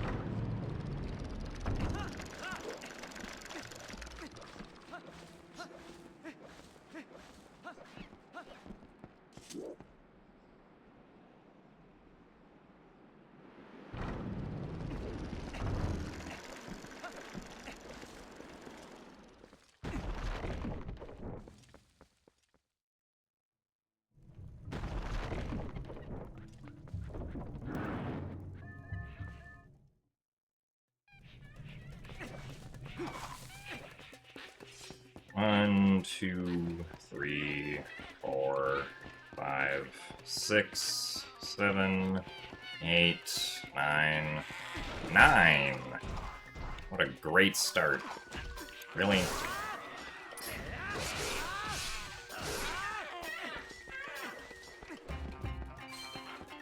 One, 2, 3, 4, 5, 6, 7, 16 total hops.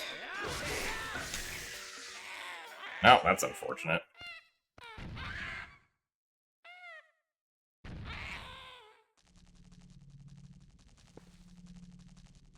But yeah, the item wheel delay to get all of the hidden skills early is not something that anybody is going to be doing RTA anytime soon. So I would not expect to see it in regular 100% runs. As convenient as it would be to be able to somehow do, it's unfortunately way too precise for RTA runs.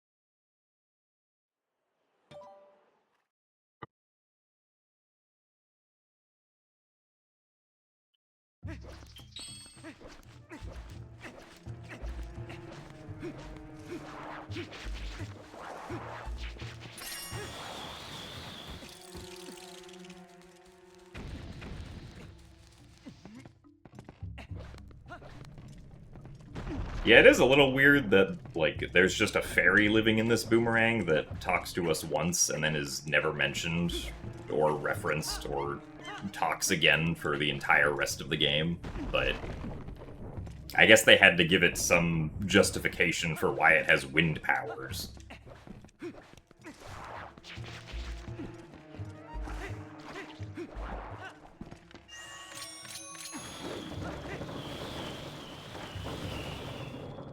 Whereas the A press was too late there.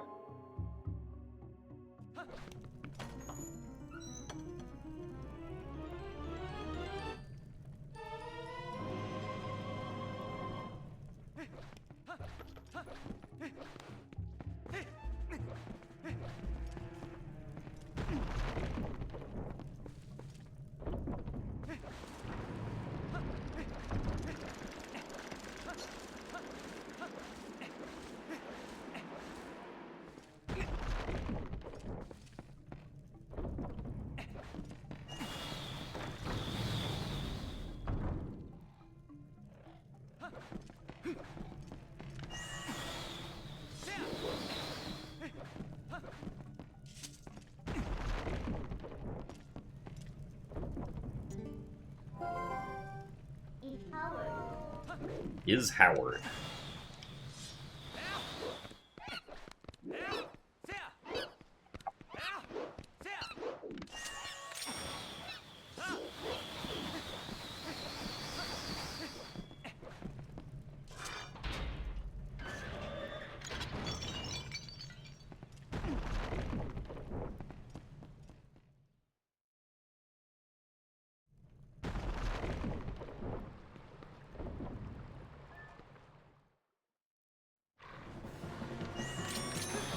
It's the longest I've ever stayed awake. I think only like 36 hours or so, probably. Which is a pretty long time to stay awake, but like...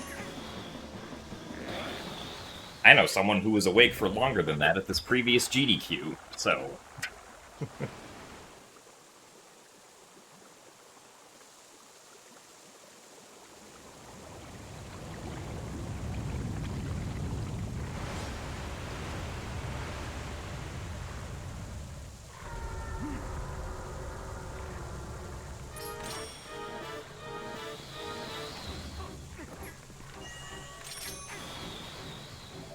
really...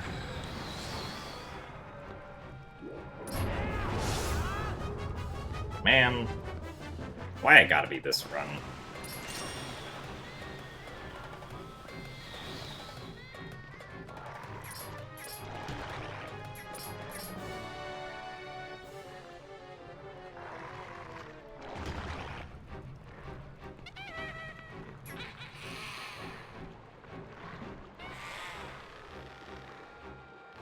Boomerang decided to take a stupidly long arced path back around to Diababa and missed picking up the other bomb.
Howard.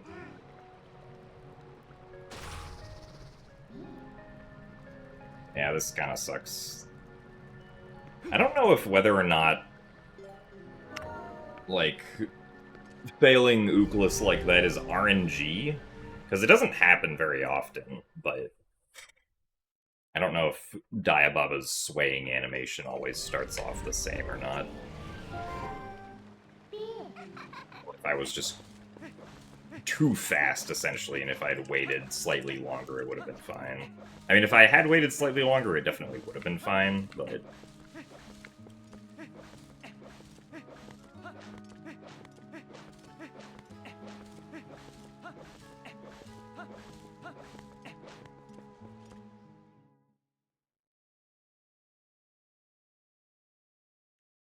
It sucks that, like, all of the execution has been good, but the RNG has been awful.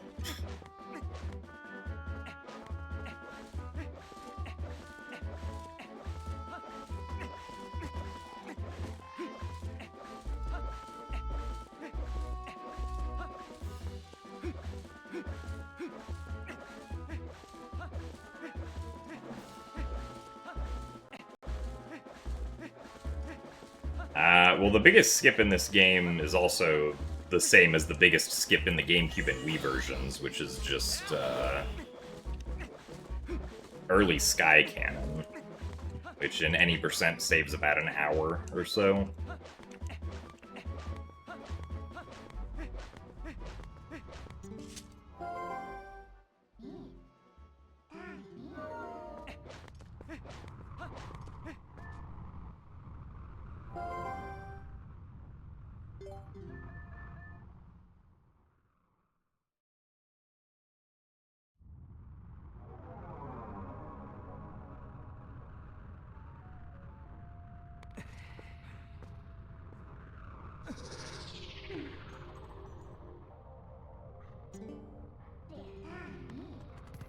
And is still the biggest sequence break in all dungeons also, where even though it doesn't save an hour, it saves like 25 minutes or something, I think.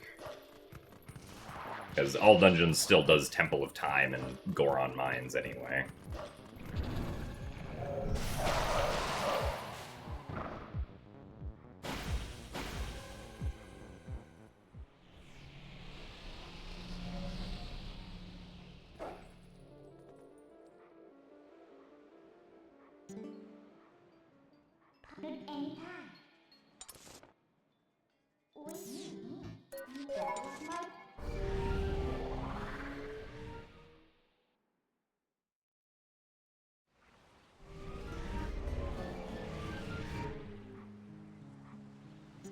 Also, thanks for the Good Luck comics. Howdy to you as well.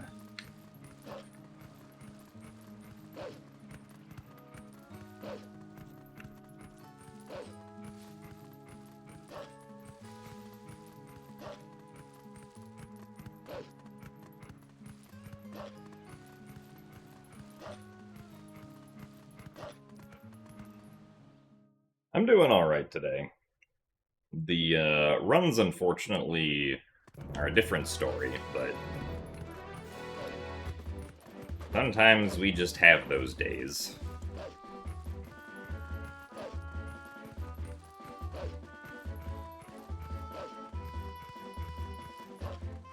This run was doing alright until Ooklis decided that it wasn't gonna work. And then I was sad.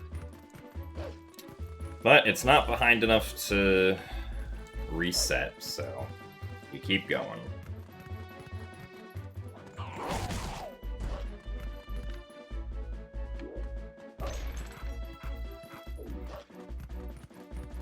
At least Gate Clip was nice.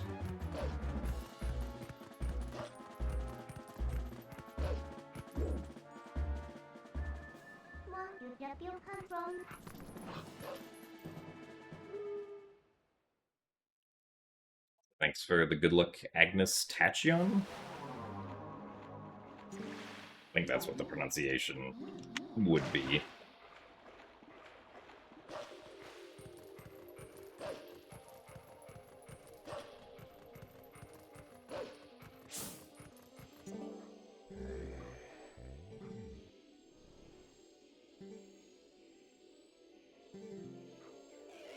I mean, we did have good RNG on some of the earlier runs, but those runs had not good execution, so...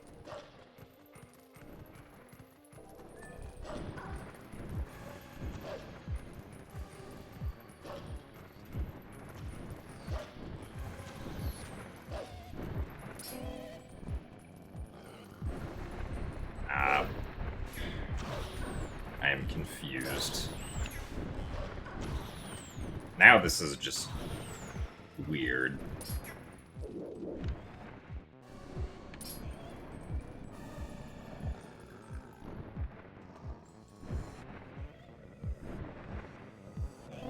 I don't know why I can't.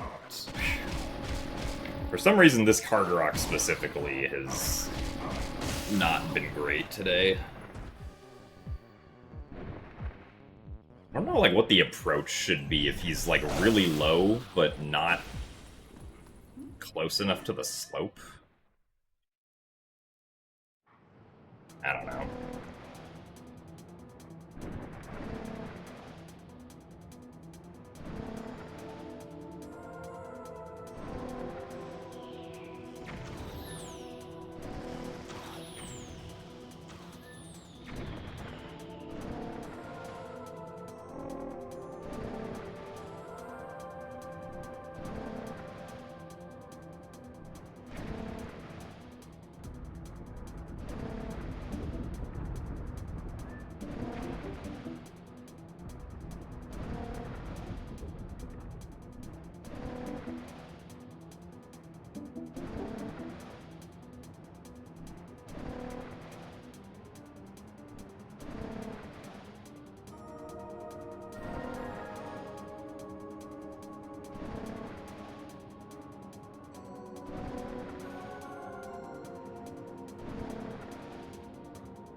Man.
Really, well, continuing bad RNG, I suppose.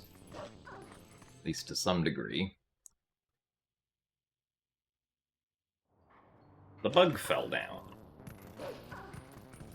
I don't know when the last time that happened was.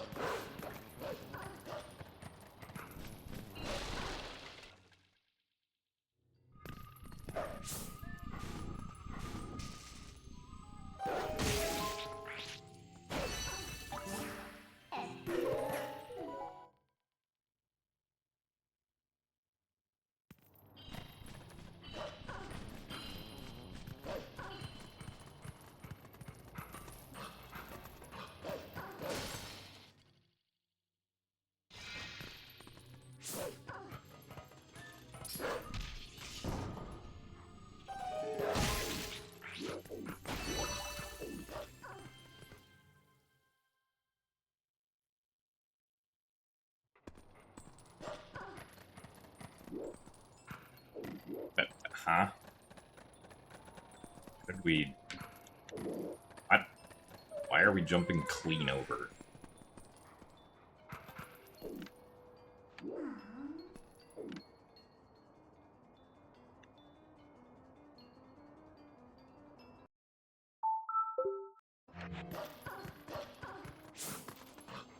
Well, that was weird.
Let's not make the weird mistake this time of being too far left.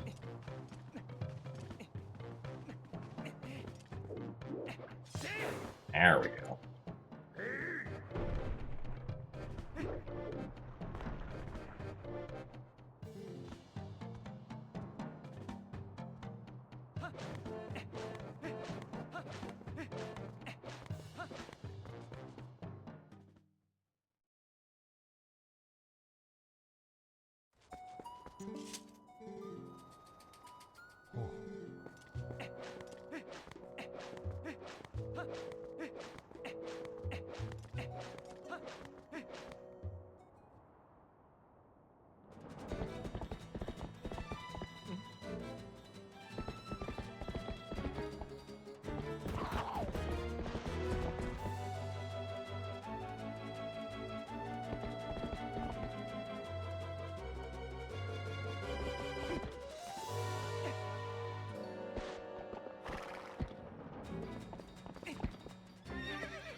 I don't know.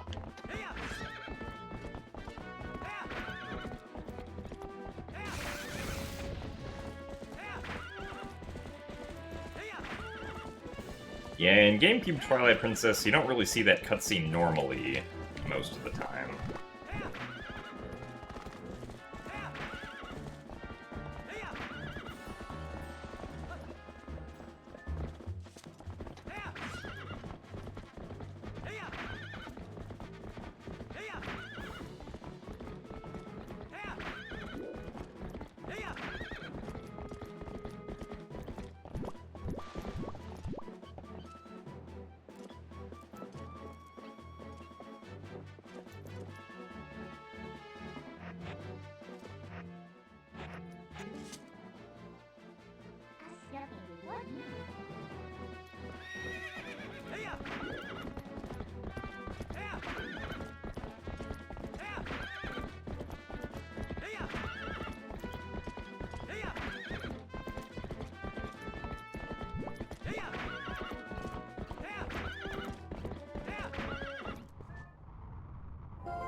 Oh, I actually got both rupees.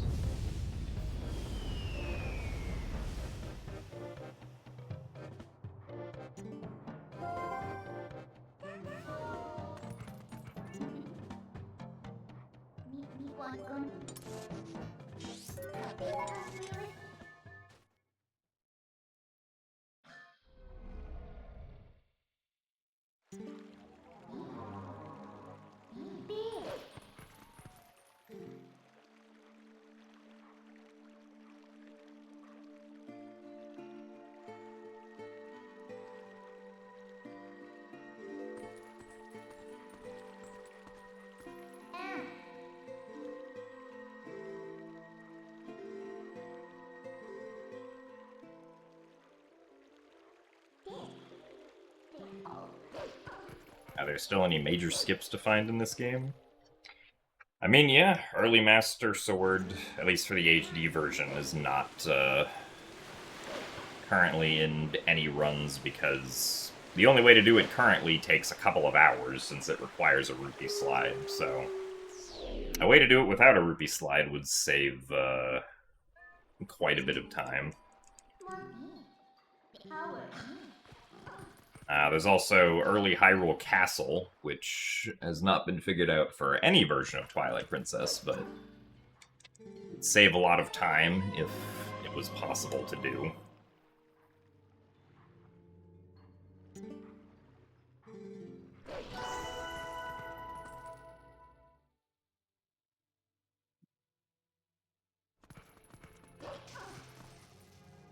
Some way of being able to damage the Blizzetta phase of Zant without the ball and chain would also save like 10 minutes in any percent.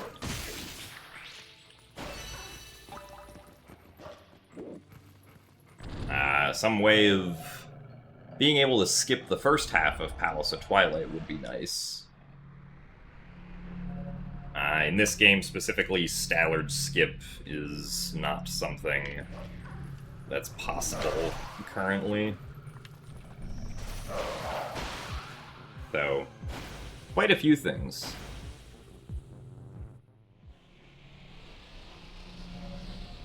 That could be discovered to save lots of time.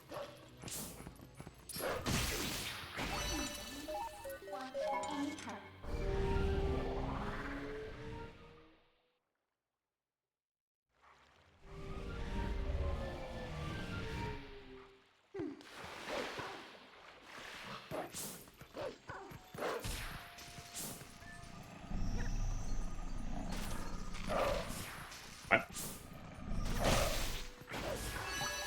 I'm confused as to why that missed.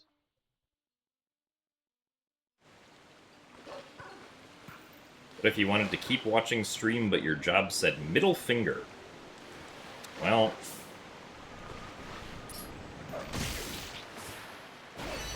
it sounds like you should tell your job some choice words.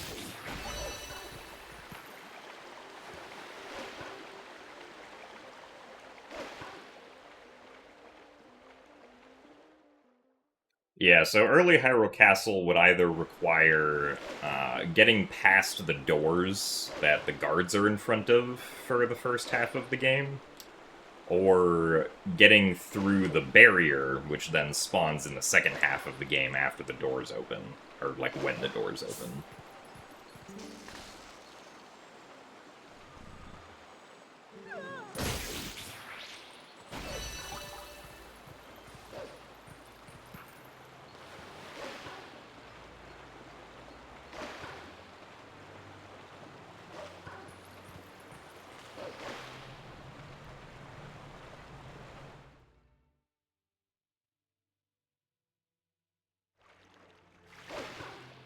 Yeah, it's similar to, like, Wind Waker and Barrier Skip. Except, depending on how it would be done in this game, it wouldn't necessarily be going through the barrier.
Hello, sir.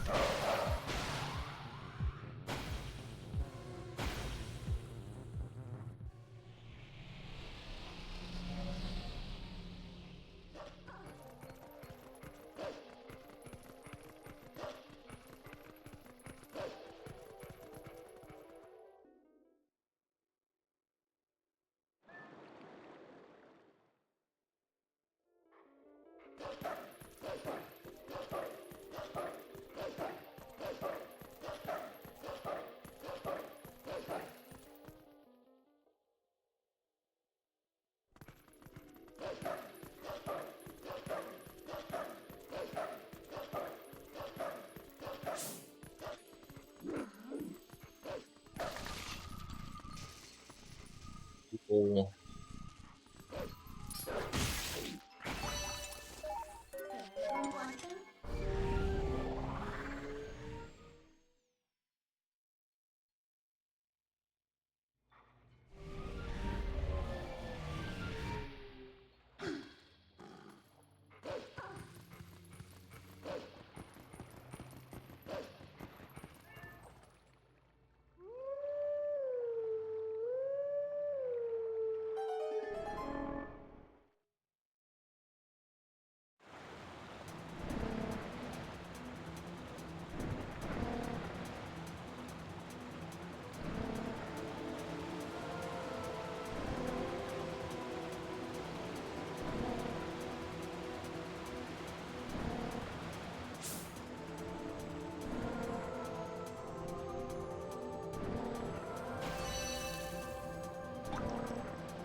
Interesting.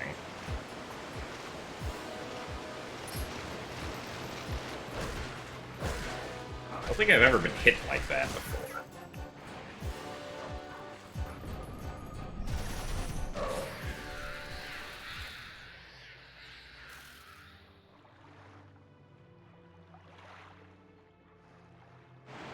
You despise this bug? It's so well modeled that it disgusts you. I mean, that's fair. I don't think it's really supposed to be pleasant to look at all, so that makes sense.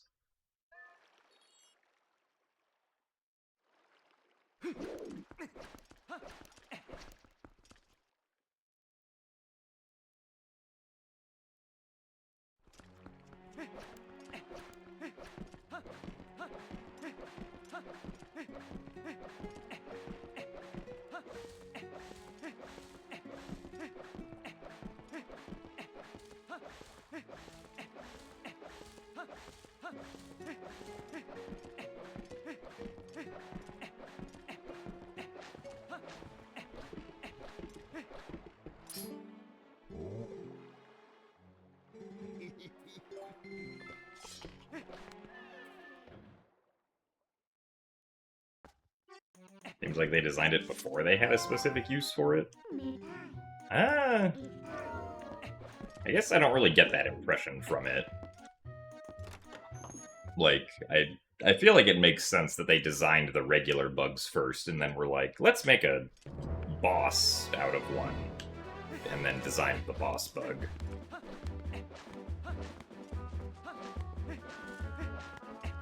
Also, thank you very much, ZS, for the 6 months of Tier 1. Congratulations on Green Badge, and hello to you too. Also, good luck with the work meeting, Lenene.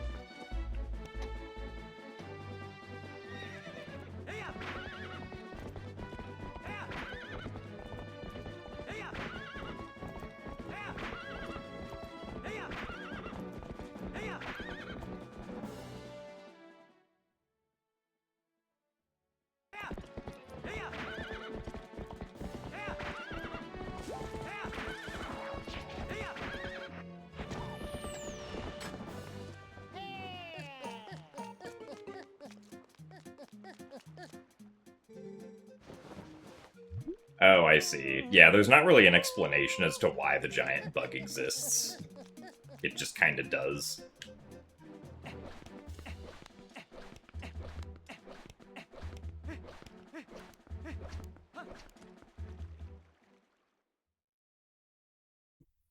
Anything good today? This run was good up until, like, we entered Forest Temple. So it had a nice first 20 minutes, but ever since then we've had, kind of just bad luck after bad luck in a bunch of situations.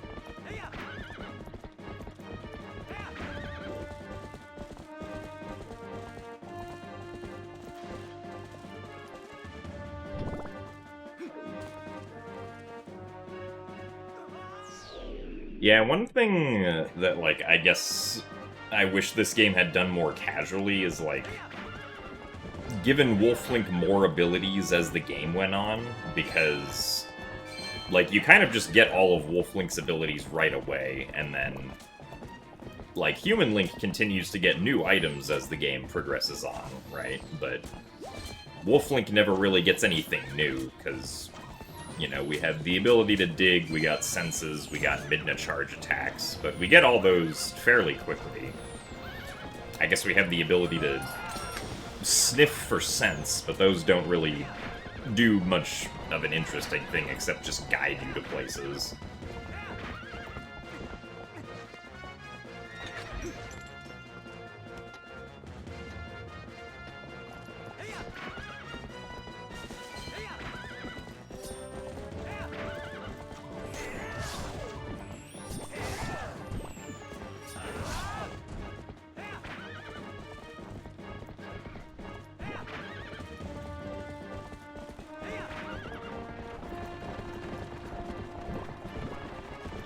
Wolflink does have the Cave of Shadows in this version of the game, but the Cave of Shadows is basically just the Cave of Ordeals, but you can only be Wolflink in it.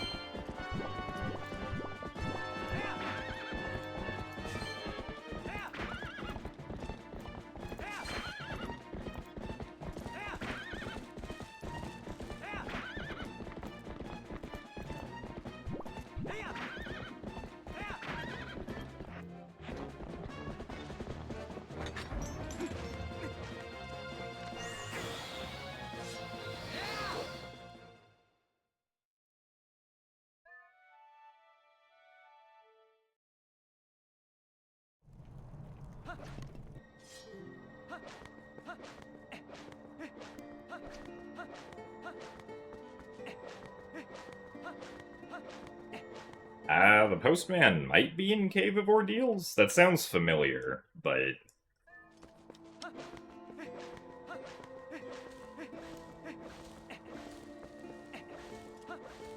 I cannot say for certain.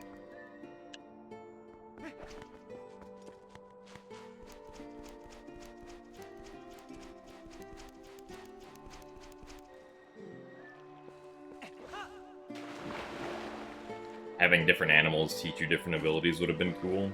Yeah, that sounds like a way that it could have worked. Since you can already talk to, like, the animals individually.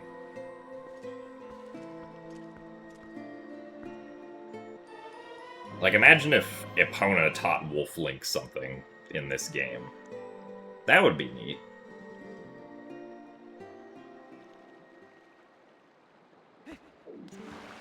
Teaches Wolflink how to jump, like, twice as high or something.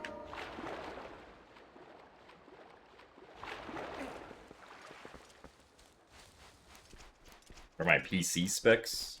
That's a great question. I never remember.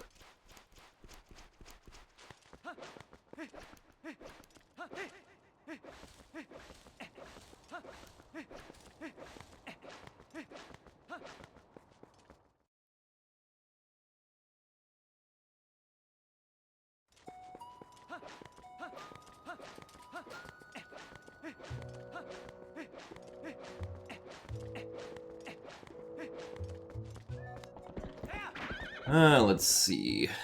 We have an Intel Core i7 14700K at 3.4 gigahertz. 96 gigabytes of RAM. I guess I have to go to the NVIDIA settings to see what the graphics card is.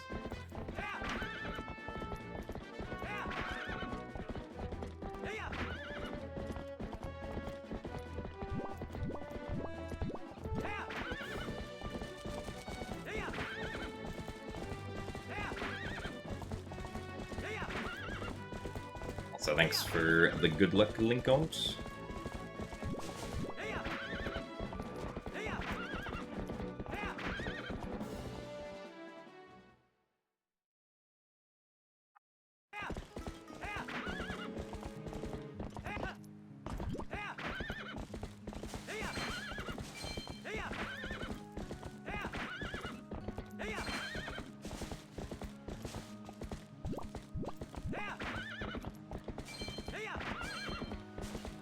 And an NVIDIA GeForce RTX 4070 Ti is the graphics card.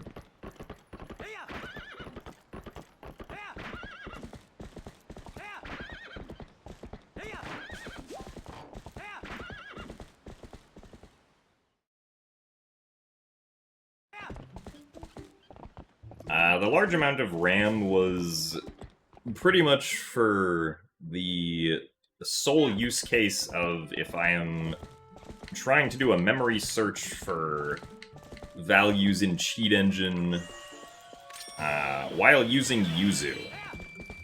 And I need to store many billions of initial results quickly. Really?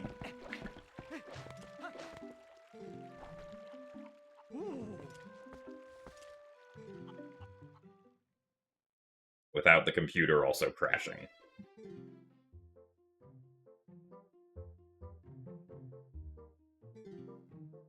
Or I can just have a ton of programs open at once and not have to worry about it.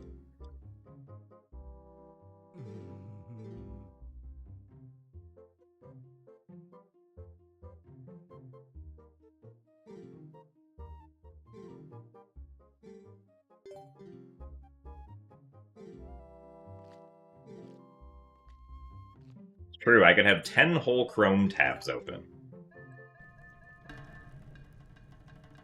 Although, honestly, like, I don't understand how some people have, like, 30 Chrome tabs open. Like, if I have more than 5 browser tabs open, I'm like, this is wrong, and I close things that I don't need at the moment.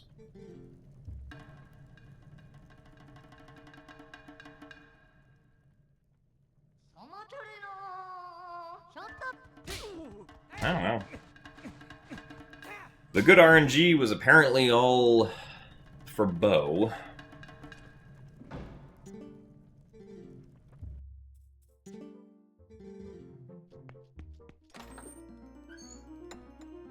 So it's nice that at least we didn't really lose time there.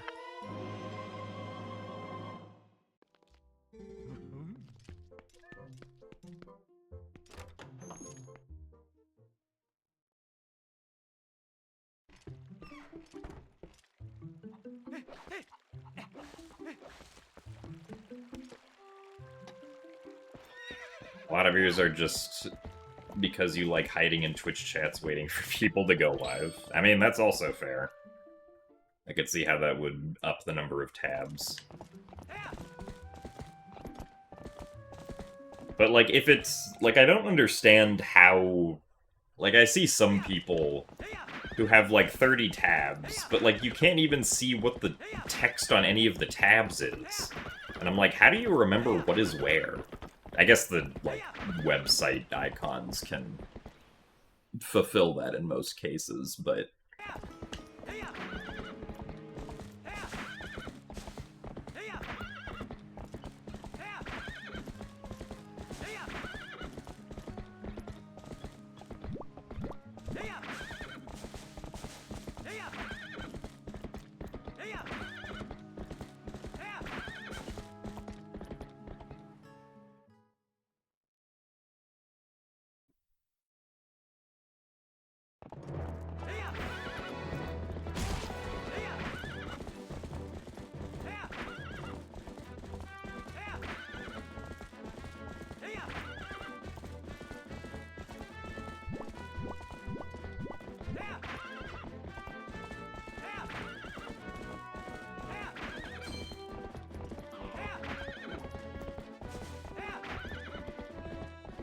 How often do I use open in new tab versus just clicking? I mean, it depends on if I want to also stay on the current tab. Like, if I want to stay on the current tab, or if I want to keep the current tab open as well, then I'll open in a new tab by middle clicking. But if I don't care about the current tab, then I'll just click regularly with left click.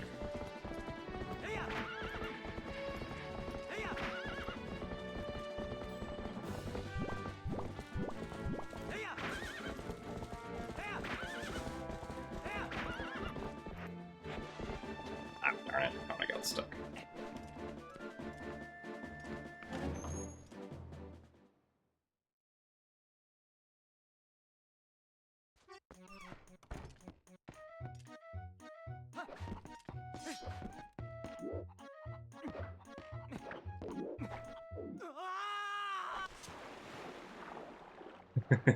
Yeah, middle click does just open a new tab. At least in all the browsers that I've ever used.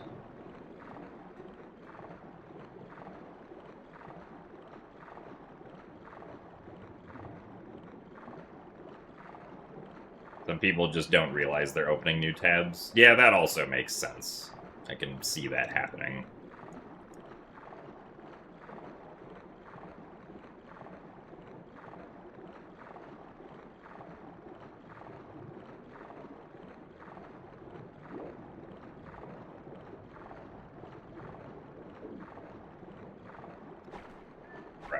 What is...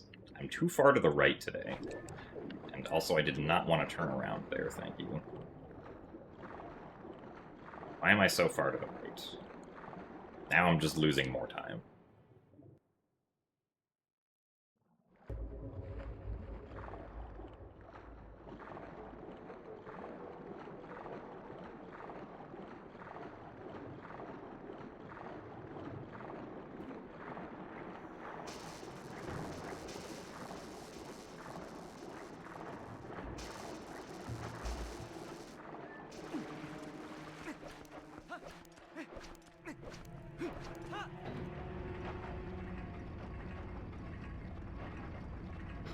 Have 500 tabs open across 5 groups and about 2.7k bookmarks?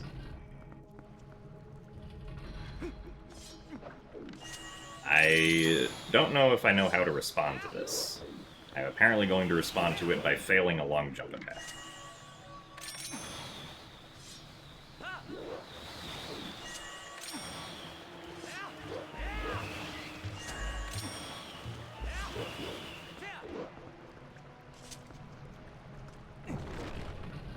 Ah, you read a lot, I see.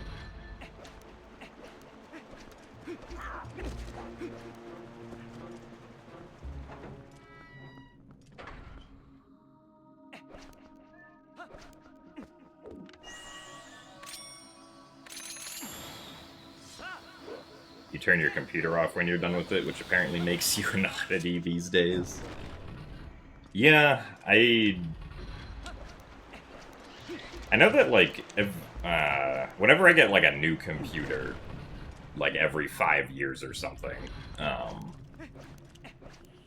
I usually start by turning it off every time, but then eventually it just ends up staying on forever, basically.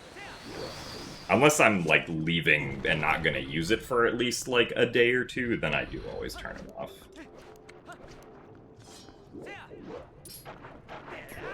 Really?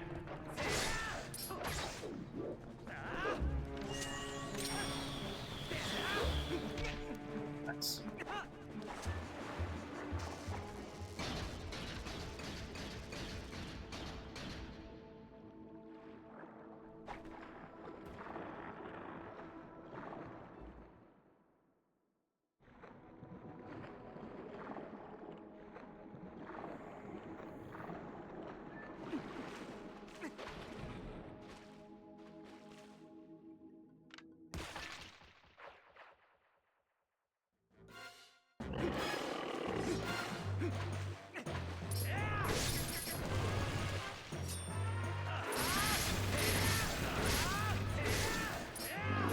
But at least for me, like, the reason I don't turn my computer off is because I'll have, like,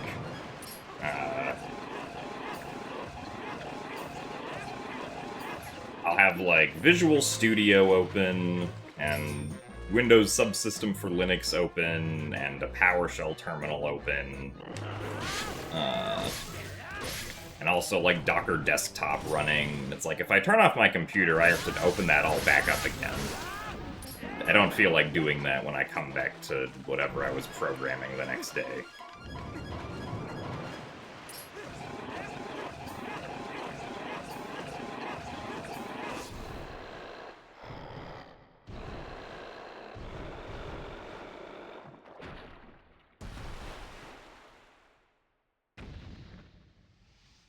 Ah, I see Cloverfield. That makes more sense.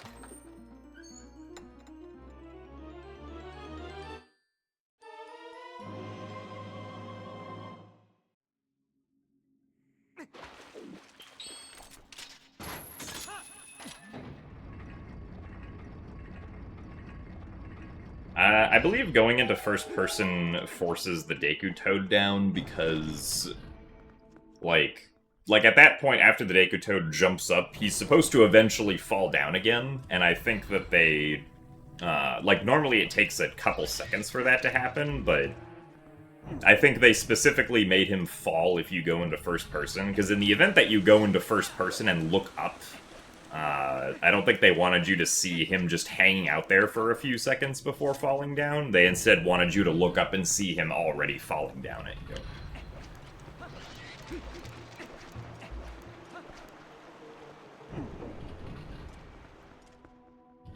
Is my guess. It's like, I'm pretty sure it was, like, completely intentional.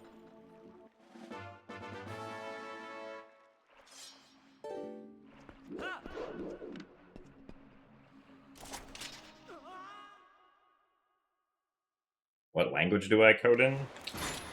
Depends on the project. Different projects are in different languages. The Skyward Sword HD randomizer uses Python for the main randomizer application and Rust for the game patching. The Wind Waker HD randomizer is in C++ for the main application, and then game patching is done in purely assembly. The Ocarina of Time 3D randomizer is C++ for the application and C for the game patching. Those are the main projects that I help work on. If I ever decide to try and make an Archipelago implementation for any of them, that's gonna be all in Python.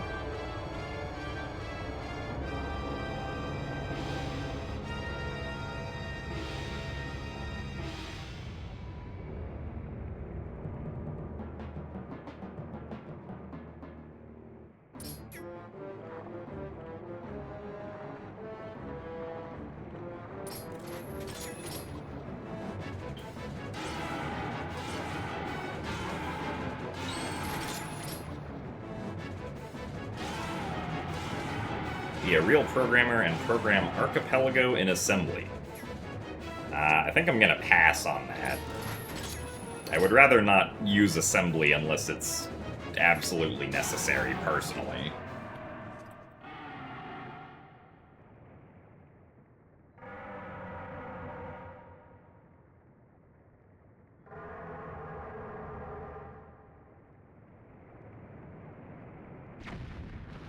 You expect to be able to run Archipelago on your Game Boy with internet through the link cable, thanks. Well, sounds like you have one heck of a project on your hands, then.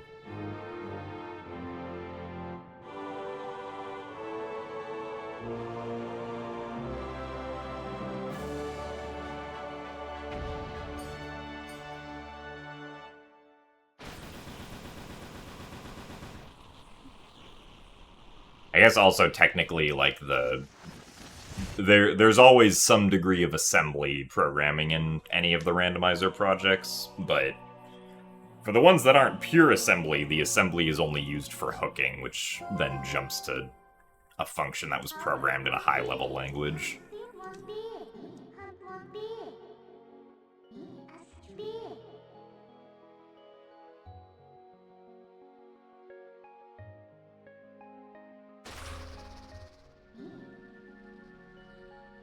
Also, the BK skip that we did here is...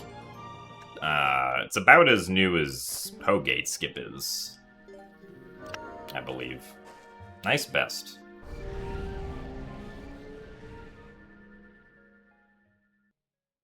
But it is much easier than doing the clip on the stairs. And the stair clip wasn't even that difficult to begin with, but it's nice that there's an even easier way to do it now.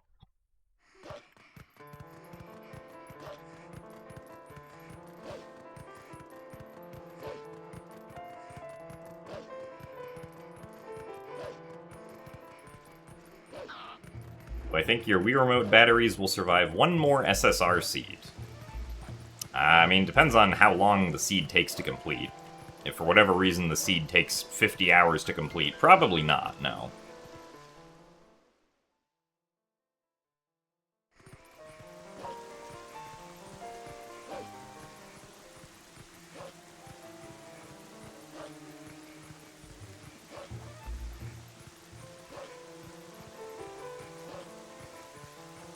Back from your meeting, what'd you miss? I did one segment correctly, after screwing up a bunch of other segments. So now we're not almost 2 minutes behind.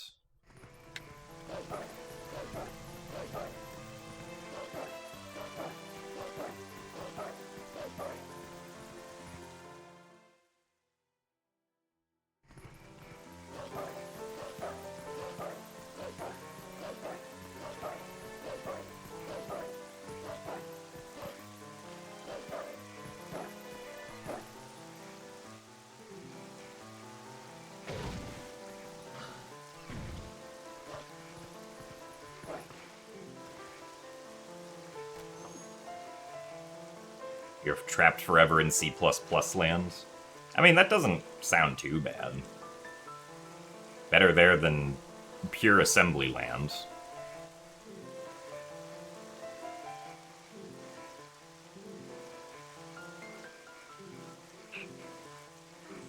Your name has a purple crown next to it. What does this mean? I think it's something to do with... YouTube thinks that you're a very interactive chatter. Or something like that.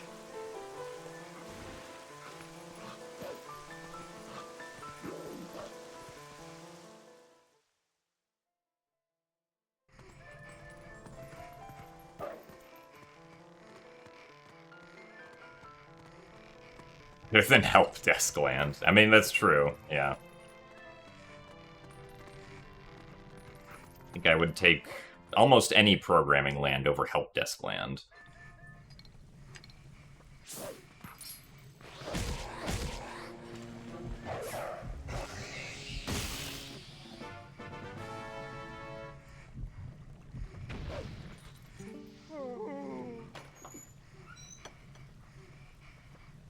Have I played around with LLMs much? Not really, no. I tried making it do, like, at least what I thought was simple scripting things. Back when, like, it was first available a couple years ago, and it did not do it correctly. And I was like, well, this doesn't seem like an efficient use of my time, so I have not really tried it all since.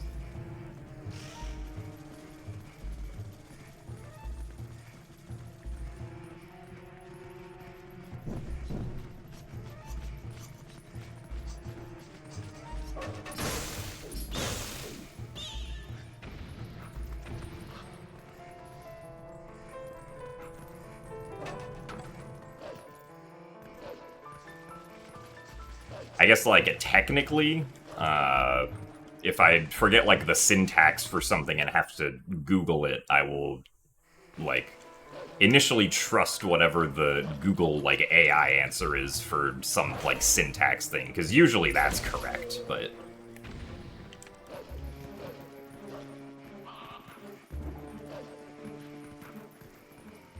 That's very different from, like, asking an LLM to, like, actually do some coding for you.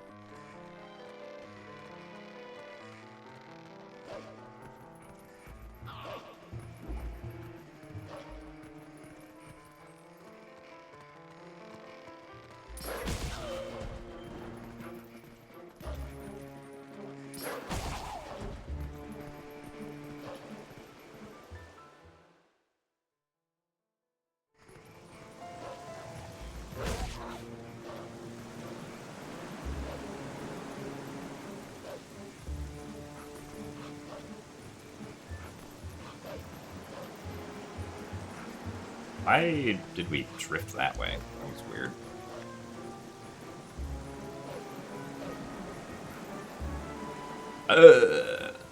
Oh, well. This is unfortunate. Gamers, I think this attempt might be dead.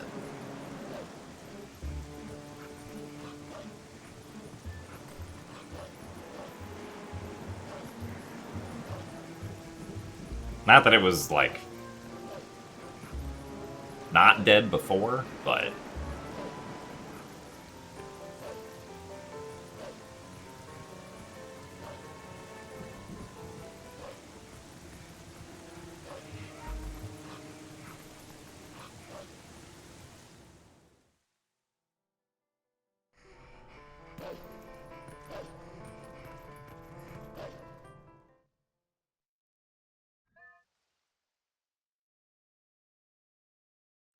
yeah.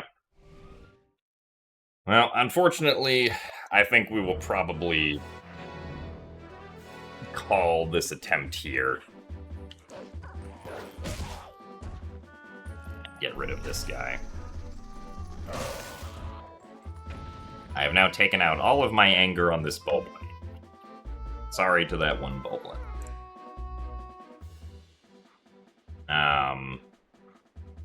But yeah. Not a great day for runs, unfortunately. But sometimes that's just how it goes. We did get one best segment, that is true. Right at the end. So, tomorrow's Friday, so I don't stream on Fridays. So the next stream will, or at least should be on Saturday. There were originally plans to do a randomizer match that day, but I think that plan has changed, so I think I'm just doing a regular stream, essentially. So, yeah. Anyway, I will see you guys on Saturday, probably. Goodbye. And see you later.